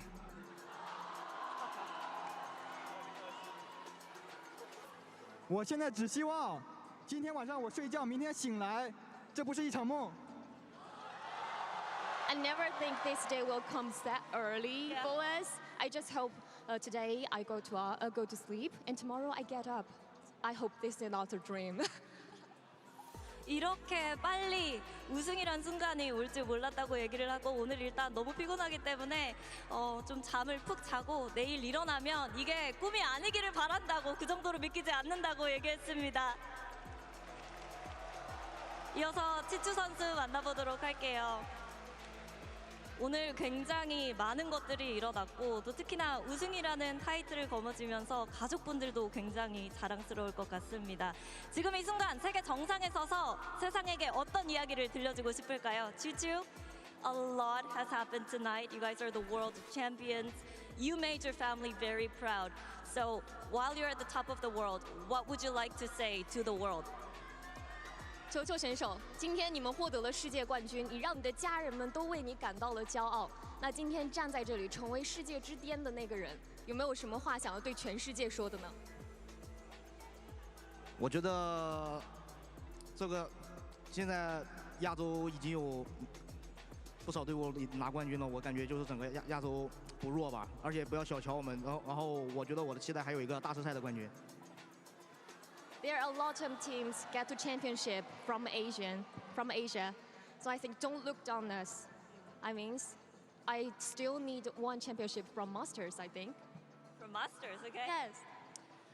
이렇게 아시아 팀들이 챔피언스에서 좋은 모습, 저력을 보여주고 있으니까요. 다시는 이제 아시아 지역 무시하지 말고 지주 선수 같은 경우에는 마스터즈 트로피 한번 들어보고 싶다고 얘기를 했습니다. 이어서 먹을 감독님 만나보도록 하겠습니다. 감독님, 중국 지역의 첫 번째 트로피입니다. 올해 초 이렇게 선수들과 함께 일을 하게 됐을 때 이렇게 우승을 할 거라고 예상은 하셨는지, 그리고 도대체 어떻게 하신 건지 물어보고 싶습니다. Mogul first trophy for CN region as a whole. At the beginning of this year, did you expect this to happen and how did you do it? Margo 选手，这是我们 Margo 教练，这是我们 VCT CN 的第一座冠军的奖杯。那在今年年初的时候，你就有预想过我们会拿到这样的成就吗？以及你们到底是怎么做到的呢？去年在洛杉矶看的那场决赛给了我很多力量，在那个现场，我当观众的瞬间，看到那个决赛的舞台，我当时就在想，我什么时候能站在这个上边，然后。就是这个幻想，这个瞬间的无数个日夜吧，给了我这种力量，能让我跟这个队伍一起拿世界冠军。Last year, LA champions, I was sit there like as an audience, and that moment, the grand final, and that moment gave me power. And the day and night, we working hard every day, and kind of using this kind of power, and with every teammates with me, and we finally get here. 사실 지난 LA 챔피언스를 지켜보면서 관중석에서 봤는데 뭔가 굉장한 동기부여가 됐고 뭔가 알 수 없는 힘을 느꼈는데요. 그때 느꼈던 그 감정 그대로 정말 여기 있는 선수들 그리고 감독님 모두 열심히 해왔고 또 그때부터인지 EDG의 힘을 키워가면서 오늘 이렇게 결승까지 와서 우승을 이뤄냈다고 얘기했습니다. 이렇게 해서 EDG 선수들 그리고 감독님 만나봤습니다. 다시 한번 박수 부탁드릴게요. Give it up one more time for our champions, EDG!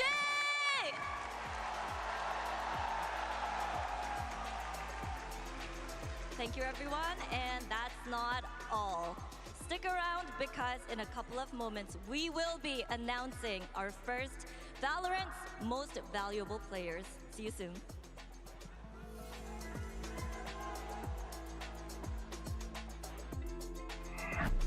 We will be indeed, but first, EDG, they did it! What an insane series, all the way to 5.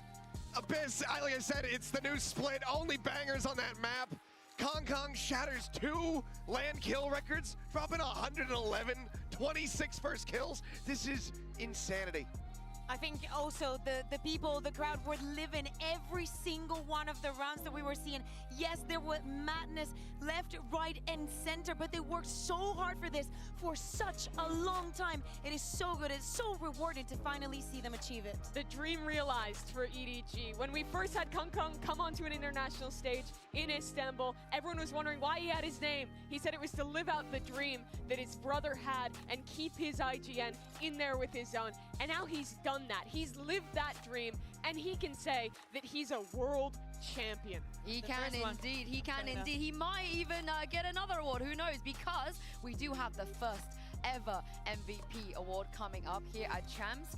There's been a few voters from a variety even members in our community, including on-air talents, co-streamers, members of the press, and more as well. What do they win, you might ask? They will be winning a custom designed and handcrafted bracelet by Gold Art, a local Los Angeles jeweler.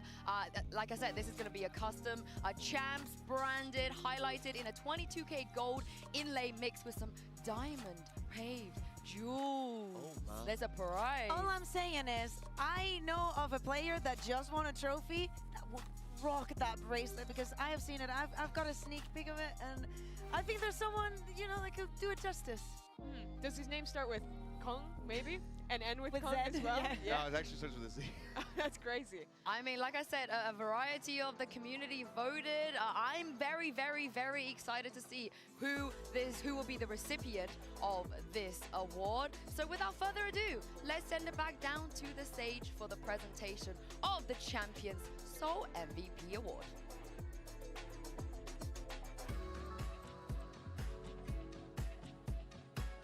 Leo and Anna to give the most valuable player award to 2024 발로란트 챔피언스 MVP는 콩콩!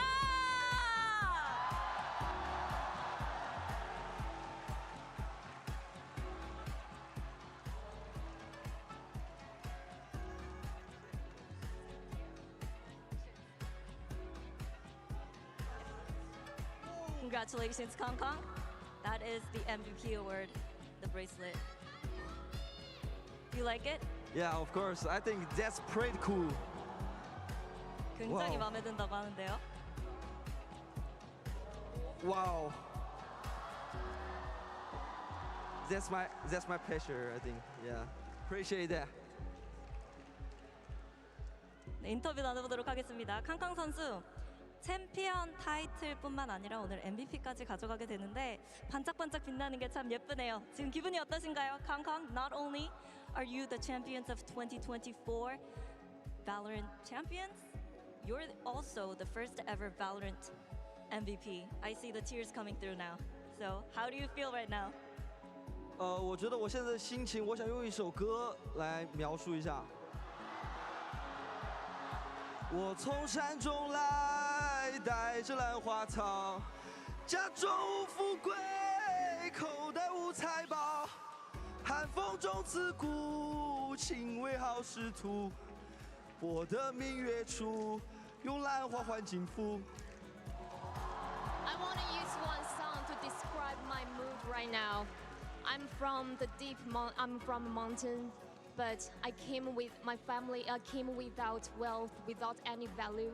Maybe there are wind, cold, freezing me, but I'm still gonna working hard and insist to the end. 지금 캉캉 선수가 자신의 기분을 노래를 통해서 표현을 했는데요. 노래의 가사는 산속에서 멀리 가족도 버리고 부도 버리고 모든 걸 버리면서 나의 길을 가는데 비바람이 몰아치고 나를 힘들게 해도 나는 계속해서 나의 길을 걸어갔다라는 내용이라고 합니다. 그러면 이제 하나 받았으니까 앞으로도 몇 개나 더 받고 싶은지도 물어보도록 하겠습니다. You have one now. How many more do you want? How many more are you gonna get? 就像我跟我的兄弟们说的，我就刚刚张昭在哭嘛，问我为什么不哭，我说我们肯定不止这一个。对，就像我跟我哥说的一样，我跟我哥说的是，郑明佳，我肯定不止这一个，我还有更多。 I just said to my brothers, Smokey was crying. He asked me, why you're not crying? And I replied, because I know we are more than this. This is not only one for us. Like I said to my real brother, my older brother, I told you we're not only this. We are more than this. It's just the beginning. Yeah. 아까 선수들도 그렇고 스모기 선수가 울고 있을 때 살짝 팀원들이 물어봤대요. 왜 캉캉 안 우냐, 기쁘지 않냐라고 했는데 그리고 친형한테도 이렇게 전한다고 합니다. 지금 울지 않는 이유는 이 트로피 하나에서 그칠 EDG가 아니기 때문이라고 합니다. 이건 그냥 시작이고 앞으로 굉장히 많은 트로피들을 가져갈 거기 때문에 이건 그냥 시작이다라고 얘기를 했습니다. 이렇게 해서 캉캉 선수 만나봤습니다. Congratulations, 캉캉. Enjoy tonight. Yeah, appreciate. Thank all of you guys. Love you guys. And that's a wrap for us here for our VCT 2024. Thank you, all of you, for all of your support. We'll see you next year for VCT 2025.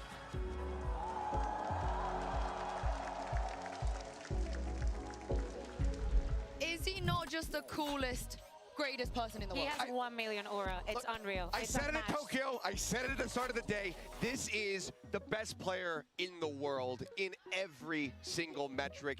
He's unhateable. He's just nothing but lovable. He puts up insane highlight reel plays on the biggest stage in a best-of-5, going the distance, breaking records, and he's still humble at the end of it all. And he puts on a performance in the server. And Literally. then goes out here, sings the song, sings a song! hypes the crowd up. I mean, what can't this guy do? Such a deserving win for him. And he pulls off the bracelet. I don't think that there was a thing he could say or do on that stage that we'd be surprised if the people would not go crazy about him for such a long time. You will go to an international event, you go up against China. This is the man you want to go up against because of his attitude, because of what he does on the server. But he is also that guy. He is him. He's an icon. And He he is has an icon. defined He his is the region. moment. I mean, since the very beginning. Champs 2022, when we first saw a Chinese team play on the global stage, it was all about Kung Kung. 2 years later, when he lifts the first trophy with this EDG team, it's again about this player. This is the cutest thing ever. He ran over to his teammates and be like, look what I got, look. Best believe I'm still bejeweled. Still young, but yeah, this guy, he's got to get a solo trophy lifted, or he wants to do it again with the team. Either way. What's crazy is he's a team player too, despite being so good. He's the guy building up his teammates, keeping them in that long, drawn-out final. And again, that's kind of been the pivot that we have seen from EDG, that change that allowed them to unlock this potential to go this far, to be able to become champions. It was just not just about enabling Kong Kong to be that superstar player. It was about him really working alongside the rest of the team to bring them all up.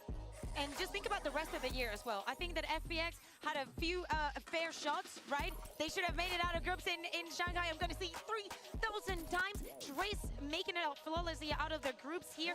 A lot of questions, but in the end, EDG had to become the first Chinese team to lift a trophy, and they had to be the champions. And they did it in the first year of the VCT-CN League. Yes. Which is insane. They were competing before that, sure. But this is the first year where the competition level at home has been high enough to push them. And you've seen how much they've grown because of it. And where it's been regular as well, because, you know, previous to that, it's just playing in, you know, different tournaments and whatnot, but now they have the actual league, and they've been able to utilize that to improve. I mean, as you mentioned, FPX and Trace, we've just been seeing VCT-CN grow insanely across this year, but it feels like EDG, we're growing at an exponential rate comparatively. And what I love about these boys is every single time you ask them, you know, what would it mean to you to win a trophy?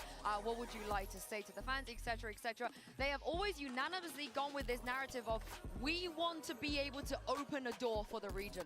We want to set an example because we believe in our region, we believe in the other players, the other teams, so they can also come here and win trophies as well. And I think that might just happen. A Sideshow mentioned it. He said that exact thing on that cast, and he said they have just absolutely blown the door off its hinges, and they have. I think that this is the beginning of a flood here for the VCT-CN region internationally. I think that this could very well be the start of that dynasty that Trace EDG is seeking. Yeah.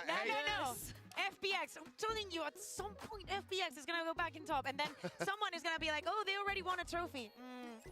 A different FPX. Yeah, different FPX. And I mean, the moment is, of course, going to be a lot about Kung Kung, but you have to talk about the other players too.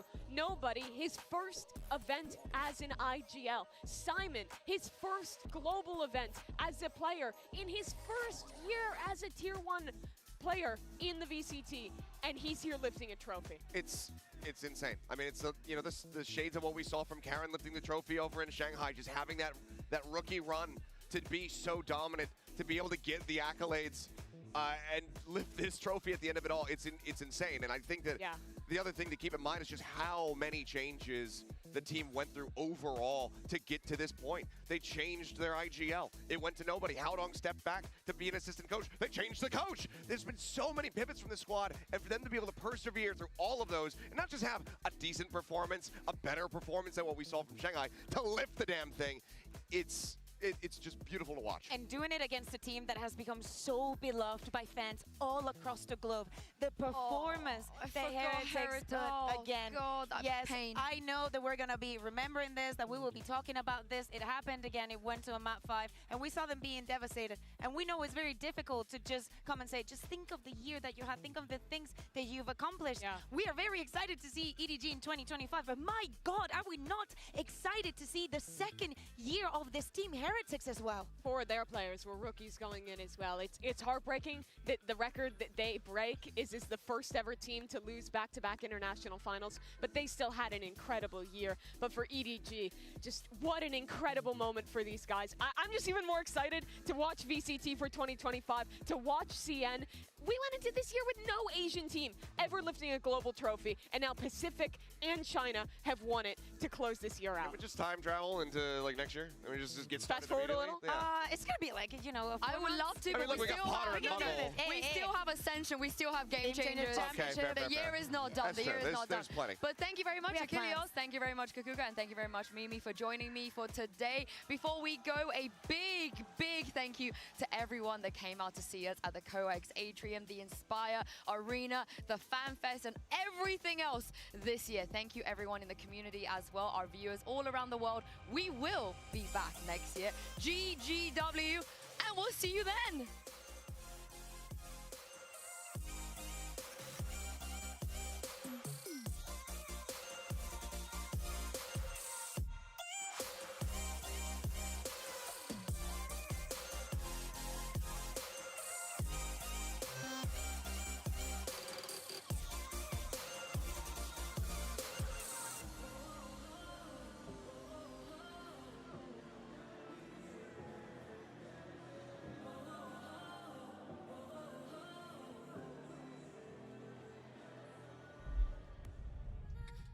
All roads lead right here to Seoul. You got 16 teams from 4 international leagues that have survived a year-long gauntlet. It was all for this moment right here. A shot at winning the sport's biggest trophy and the right to say the words, I am a champion. This city is freaking awesome. This is the home of esports, Damn and right. so this is going to be a great event. We have honestly the most incredible matches we could get to kick things off. Your boy's going to be dripping quite a bit today. Still, Caron, drop towards the back, texture, phantom play, and that's a 4-piece, ace stolen away. Locked in already, and Benji Fishy left in an impossible situation. And Young looking for the ace, he's got it locked in! That just goes to show you how intense it is in the building. Start going.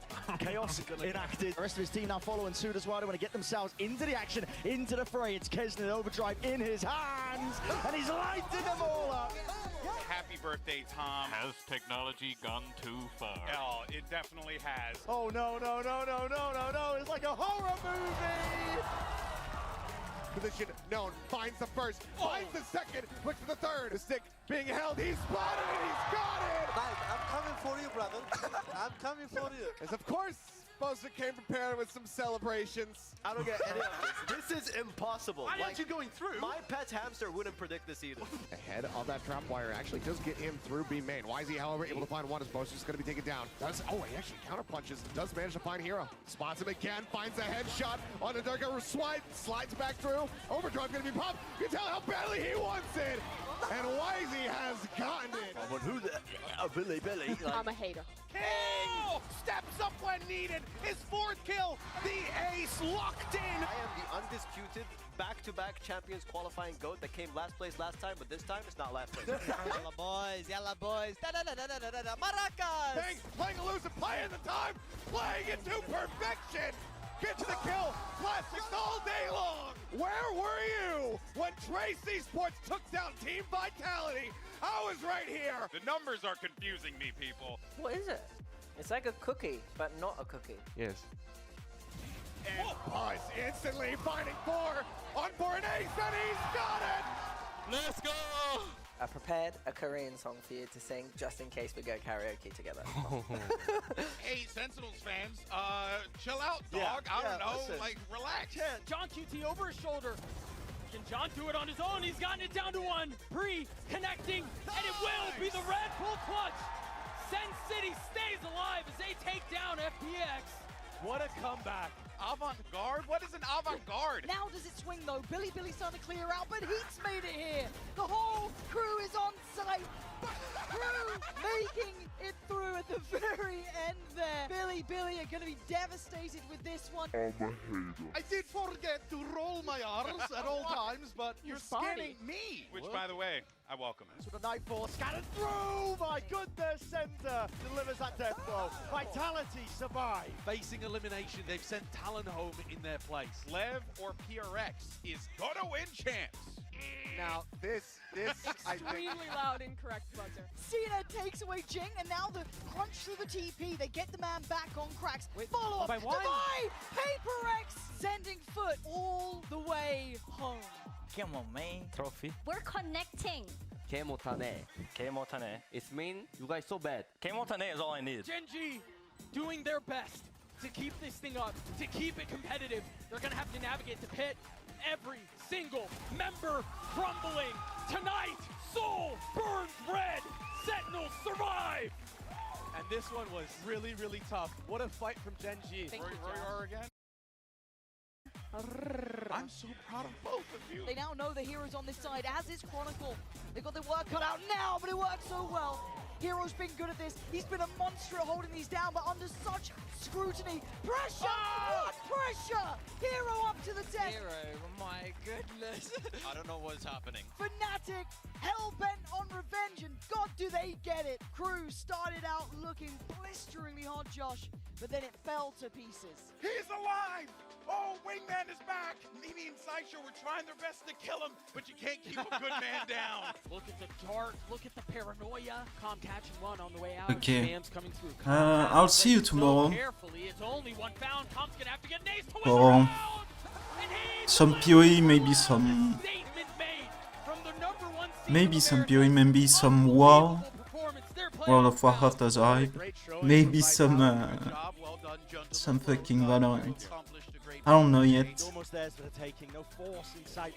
Maybe some Stellaris too, if I wanna chill. Pure mechanics on display. I don't know when, but I know it's tomorrow. Revenge has been earned. Are you oiling up? Am I oiling up? It's gonna get oily. This is where the problems start to stack. Iron Line sticking it forwards. Now the defense needs to come online, but again, bullet straight through the wall. And then Foxy9 even falls. DRX leaning up the lower bracket game, and it does mean that Trace, unfortunately, will be eliminated. A lot of the people did comment how cheap it was. And listen, what can I say? I'm a cheap guy. Oiling yourself up. You're on it. And you You're and on it. Sideshow just going at one another. Listen, Put your hands on top of one another. Okay. And then Still work to be done. Poster has gotten it to half. There's the flash. There's the swing. And Chronicle gets all three. Heartbreak for G2. The orange and black banner waves on. I asked him what the diapers were for, and he said they contain my full power so I don't completely poo on these kids. Come on, Len. Where are you? I'm in the market. I'm going shopping, bruv. And what's on their menu? Sentinels. Can the man become a monster? It looks like he might be able to. The gap closes 15 HP. Paint shell to the left. He looks... Oh, it's outstanding! The roar of the crowd reserved for the special few. And Sentinels is that team. And Fnatic, they gave it their all. We're so good, we're so good, we're so good, we're so good, we're so good, we're so good, we're so good. Benji fish it, Against Flashback, but cannot find the kill. Wingman able to find the stun, mini move slides up into his face, and cleans up too! That's how we need to play! As Team Heretics takes down DRX, they punch their ticket into the top 4! you can see what it means to Mini Boo. I love Red Bull. You keep paying the bills, just keep it up. I'll drink 20 of them. This is for a shot at the grand finals, and of course the opportunity to make history. Kong will be able to put down King, but Ospas with his own knives is starting to take things down! Swap over Ospas a little bit faster on the draw! You gonna be there? Where? Anyway, Potter is. Hunter's Fury opened up, looking for the interrupt here on the plant. The re-swing, the re-snap. It is history continuing to be made as EDG takes China further than they have ever been before. Let los niños, you know, we gotta take care of the boys. If he was allergic to hazelnut, I would know. Yes, they might both think they are the lower bracket on Demons, but they could only be one. Look at that deadly little duo. You don't want that. You don't want that Confident, I hate to do it. Why not? Why not? It is U10. He's him. He's absolutely him. Com's got shocking energy and Zel's Wow. aura. I don't know what to tell you. Here Rienz is waiting. And we know what can happen. free Rienz take. just racking on body after body. Conscious of death. How can we do this? Oh, he misses! In the final moment, Heretics burn Sen City to the ground. The grand finals is on the line. Just one best of 5 stands in the way. Front takes strides and takes down Rienz. Oh, what a follow-up. Perfect shot. They are clearing house. Leviathan are here to play. Here's China. What is that next to them? It's the goddamn Pacific Ocean. EDG. Boom. Pacific. This falls. Now it falls towards Boo. Gets overwhelmed. Dex clearing house. Transfer. Put it on the top of the box. The numbers stay with Heretics. Miniboo draws blood. Rienz. Heretics line him up and knock him down. Heretics in name and in nature, defying belief and lock in the grand finals. And on the other side, Lev, a team who've been made for greatness, and they got this close, so damn close. Pacific fans, rejoice. Yes. We have another trophy. No. Here's the deal. 1, 2, 3, 4, 5, 6, 7, 8. This is the moment you've all been waiting for, the deciding best of 5 for the biggest trophy in Valorant. EDG taking the stage against Team Heretics. It is time for the grand finals of Champion Seoul. Commanding presence of Boo and Miniboo, brothers in blood, they're looking to dish it out on this site. Players revealed and the swarm has arrived. Start from the side, Warlock, Hunter's Fury, there is no escape. A mad dash and scramble, but an electrifying finish here to Haven. Heretics taking map number 1. Tries to reset with the aim. Actually dropped down to his knees. Chichu! Miniboo now revealed off, and heads popped off. Chichu's not stopping. Lots it out, now another reclear call. It's Gang man! He's barely on any sort of life at all. Running him down, hunting him down. They wanted to get that ace. 13-4, and Lotus on the cards with an even up scoreline between both of our teams. To draw this core, the plays being made all across the board. And could we have it any other way? He's overstaying his welcome. Swings potentially, footsteps down. Simon, 13-9. Lotus is theirs. Heretics carving out chunks and pieces of the map, but are being met here, at least the firepower. Chichu cannot spray them down in time. Positions watched, but lucky to draw there. Util out into the hands. Spamming, praying away down to the 1v1. Simon has got to do it all. The tap and a shot landed. Thrash is there alongside the Seas. His players need to be defended. Woot steps up to the challenge, but dropped inside. Kang trying to will it forward. Views denied, but the shot's online. They don't have it. Time. It's not online, man. Heartbreak for EDG. The tiniest of differences. And Heretics, they will it forward. We are going to Abyss. Kang's laying claim towards the back of the side, nowhere clearing. Miniboo has to strike, and up onto the flank. Chichu has brought him an opportunity, and no one can stand against that. Play was being made here, and they've lost control of mid into the process. Oh my God! Nobody! Shifted onto them, and Kang forced to step up to the moment. Dash to avoid, and shots are fired! Kang! He's monstrous when he gets going! After 4 years of hard work, of blood and sweat, today might finally see that time for the tears that Kang's been holding back. He said he wouldn't cry until he'd won a championship. He didn't just win today. He sealed, signed, and delivered the game for them at the end there on Abyss. But the bitter taste of defeat in Shanghai swept away, cleansed from the palate. One sweet sip of success from that champs trophy will make all the pain worthwhile for EDG.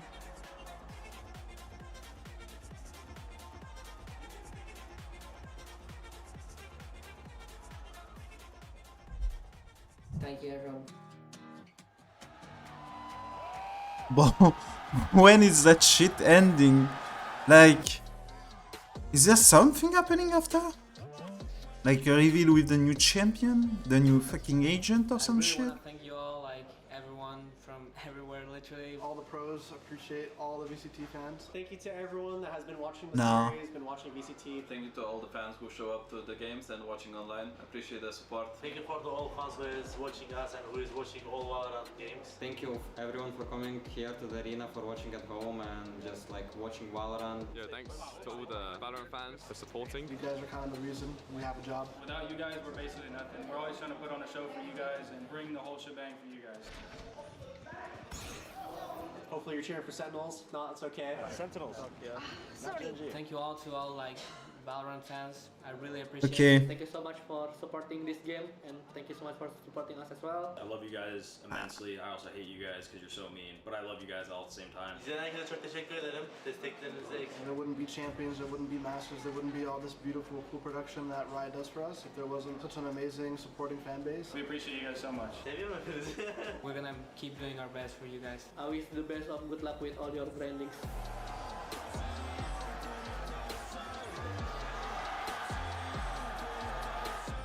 I think I can say from all the Valorant pros, thank you guys. Thank you guys for all the supports. Thank you. Thank you. Thank you. Thank you. Muito obrigado. Big heart. No, can't make it. Let's do this. All thanks to you boys. Thank you. And girls as well.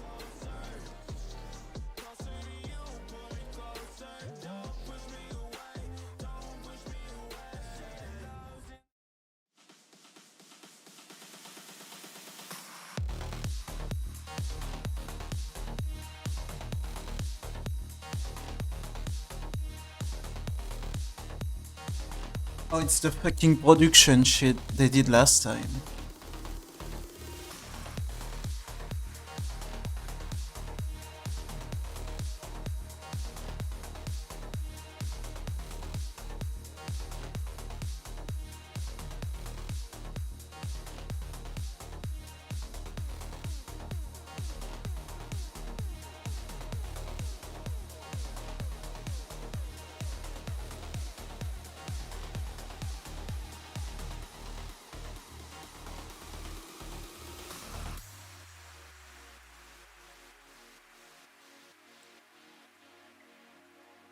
Big.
Anyways, that was fun. Congrats to EDG and yeah, see you tomorrow. Stay safe. Bye bye.